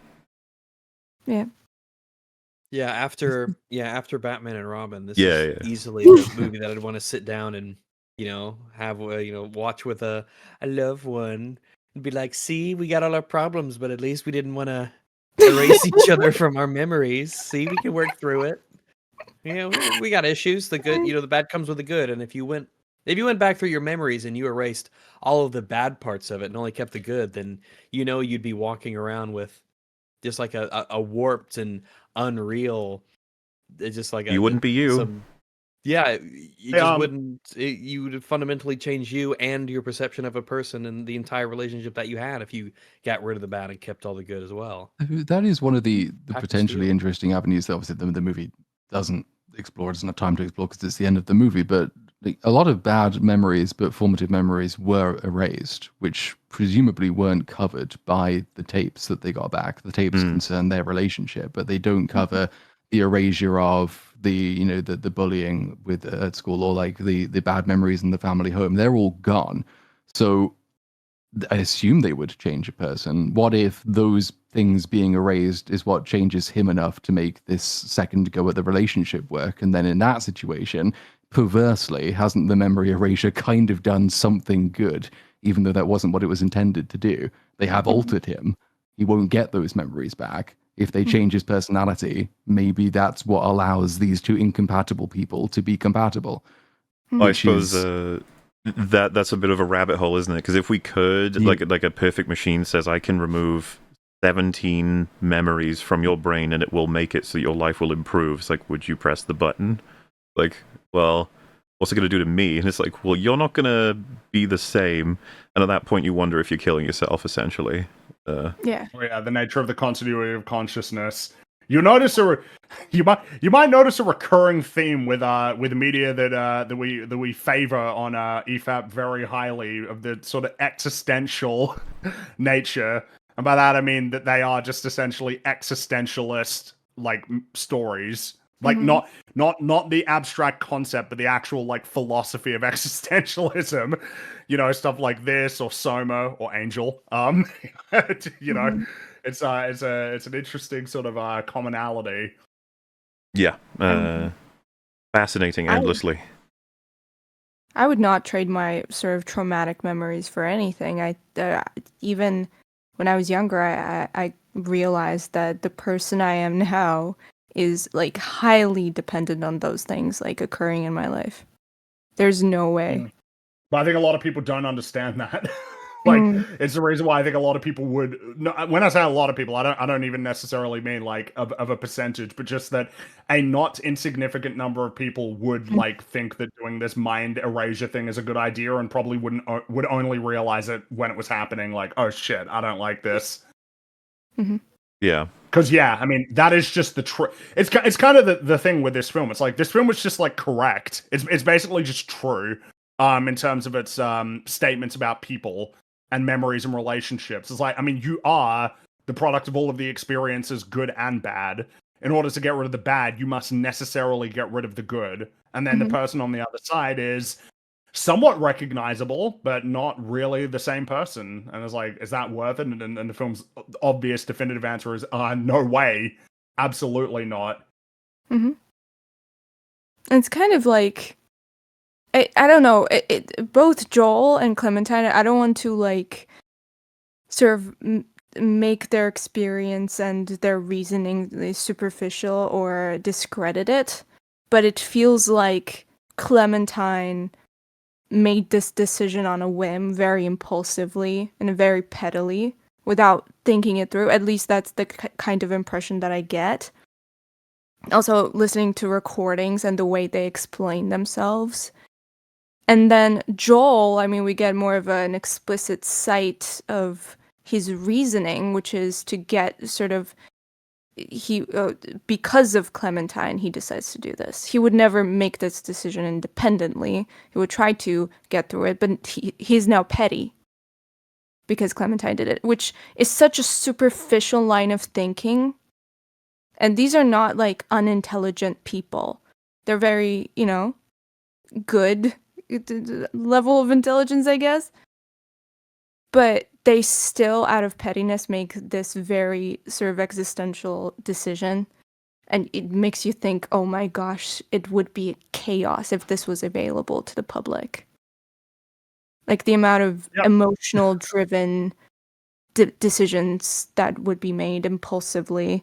Well, then essentially the business model kind of relies on that. You're probably not going to be getting super coherent, like, people who are very calm and collected, like, yeah, man, I've just given a lot of thought, and yeah, I want all those horrible traumatic memories just sucked out of there. It's like, yeah, it's kind of only ever going to be people like Joel and Clementine who, if they were to think about it more, given more time, not allowed to do it, would probably realize the error of their ways.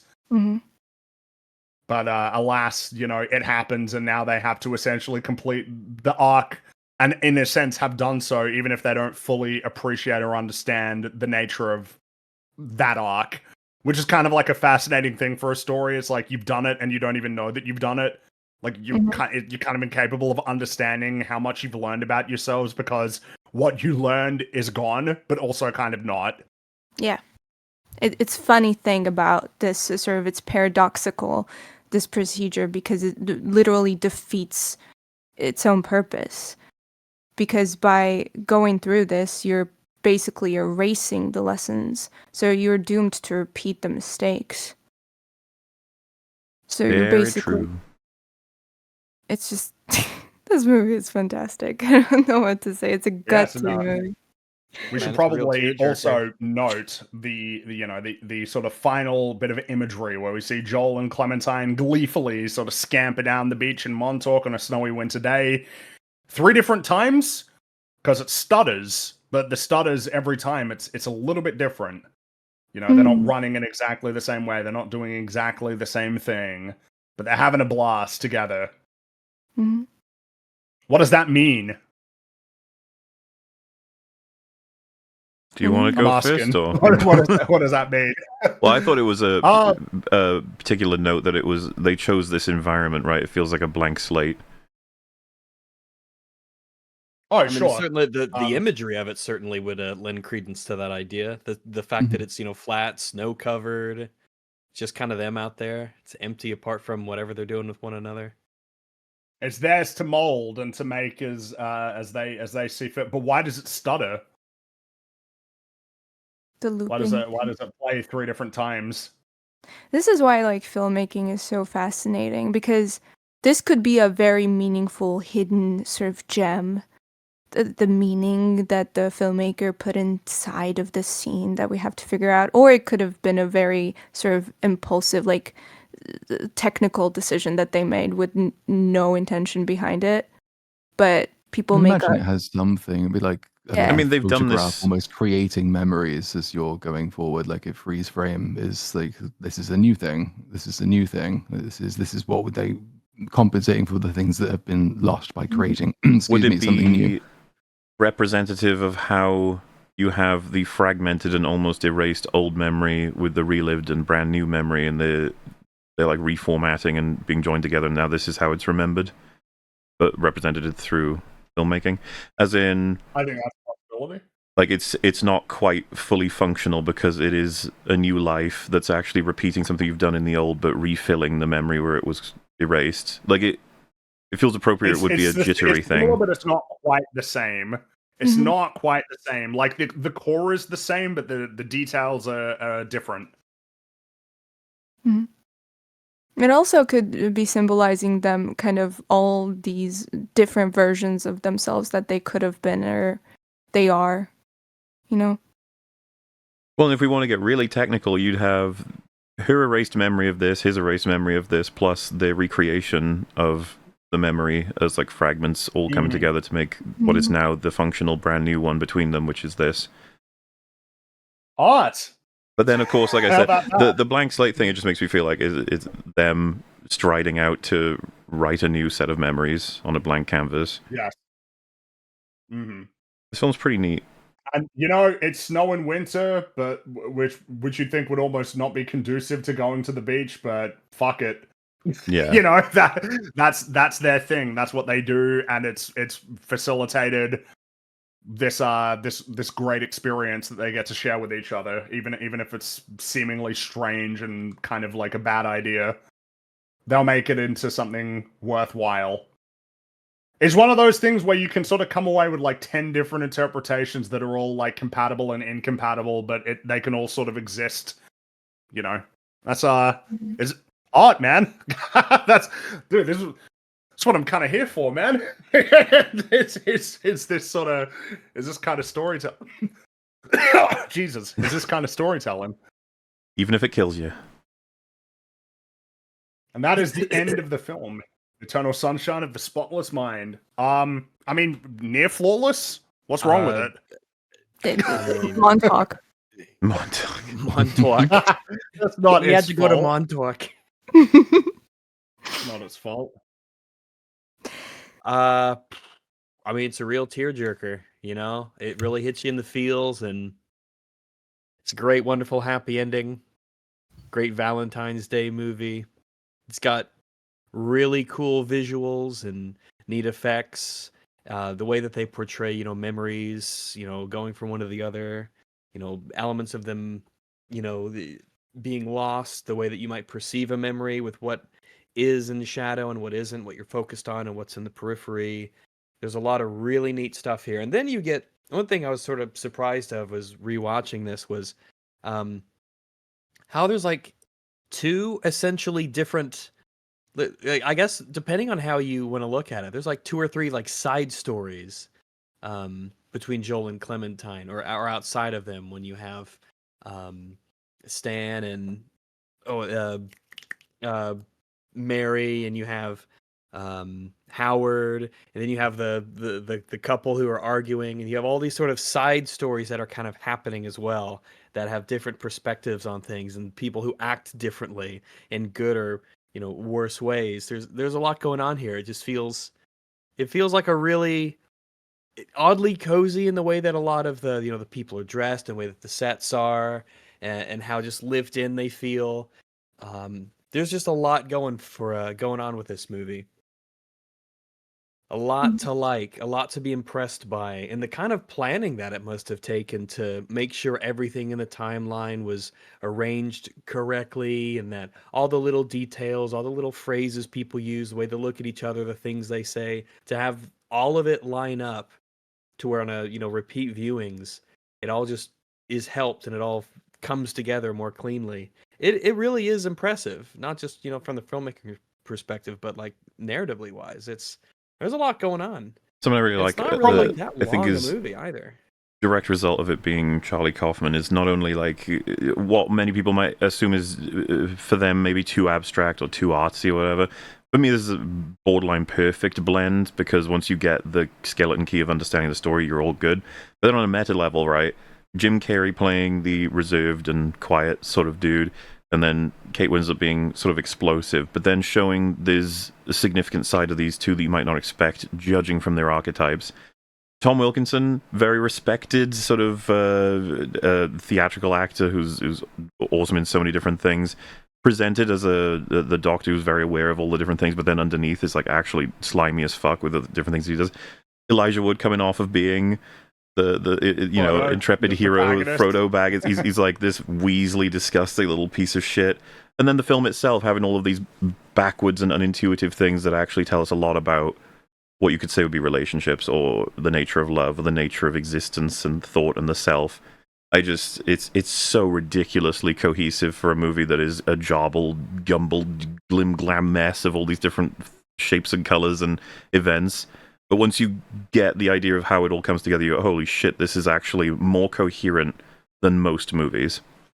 And this would be probably something to point to, like, the conversations that sort of film Twitter has about cinematography. Part of the reason why I find them so intensely boring is, number one, like, a lot of the time the conversations themselves are superficial, but the second reason is that I don't really care how good the cinematography is in a movie that I think has a shit script. It doesn't really mean much to me. I don't feel like there's much to explore about the nature of filmmaking magic if it's all in service of a story that is just kind of silly and dumb. Compared to in a film like this, where you can talk for ages about all of the different choices that were made to frame the dreams or to demonstrate the deconstruction of these memories, how we blend from one scene to the next, how we relay critical information, both in, I guess, in terms of, closer to real world, like, realistic, practical ways compared to the more abstract and surreal ways. There's way more to speak about for the filmmaking, the lighting, like the special effects or whatnot, when it's all in service of a script that's really like fully leveraging filmmaking as as a means of expressing art. It's way more interesting to talk about in a movie like this compared to like some fucking lame modern slop like pretend A24 thing. Like it's just this is what I like to see and where I like to see it. Mm-hmm. Yeah.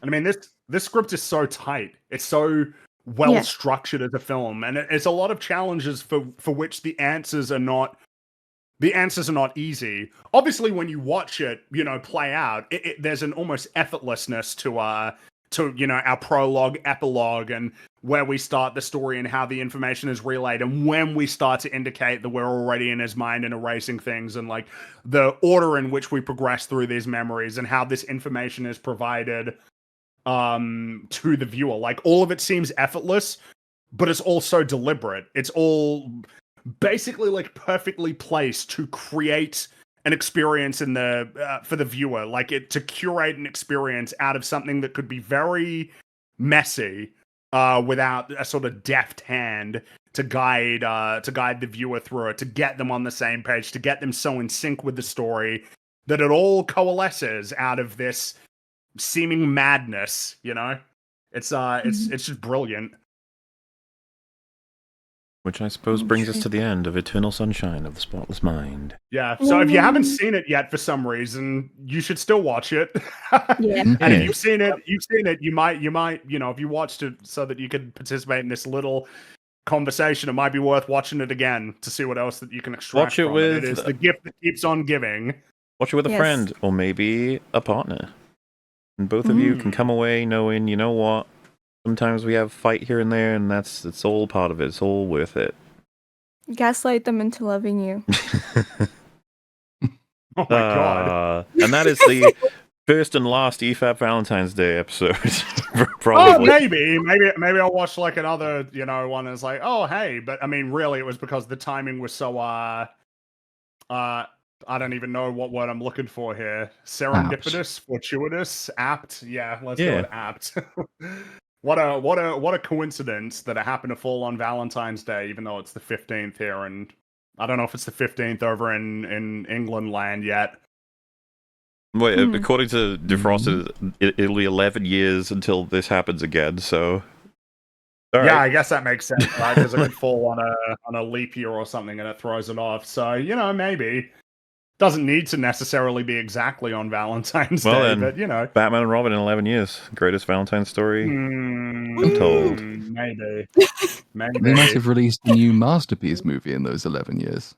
Like, we could be talking about the next Eternal Sunshine from Marvel. Ooh. What's Froze Montauk? The Ice Age. Beautiful.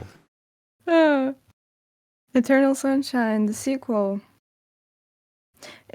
You guys should do Twilight for the next Valentine's. Yeah, or not. Ooh. I don't know. No, we don't I mean, we'll need to do think. We'll think about it. We'll give that We'll have a meeting. We'll give it a big old toss that one around. consumpturation. Yeah, I we'll think bounce that you one around. guys are missing out on the greatest comedy ever made, Mm. in my opinion. You're probably right. Better than Hot Fuzz. Uh, Tropic Thunder. it's hard to say. Yeah, not so confident now, are you? Listen, it's a close fight, okay? It is. I mean, it's so quotable. It's so funny. I mean, I legitimately think of that movie as a comedy, and it's like 1,000 times better that way. It's just, yeah, it's wonderful. Well, before we leave everybody alone on this Valentine's Day, Nutsa, why don't you tell everybody what you're up to, where they can find you? Somewhere, the Spotless Mind. Unless someone erased me. I don't know why they would do that.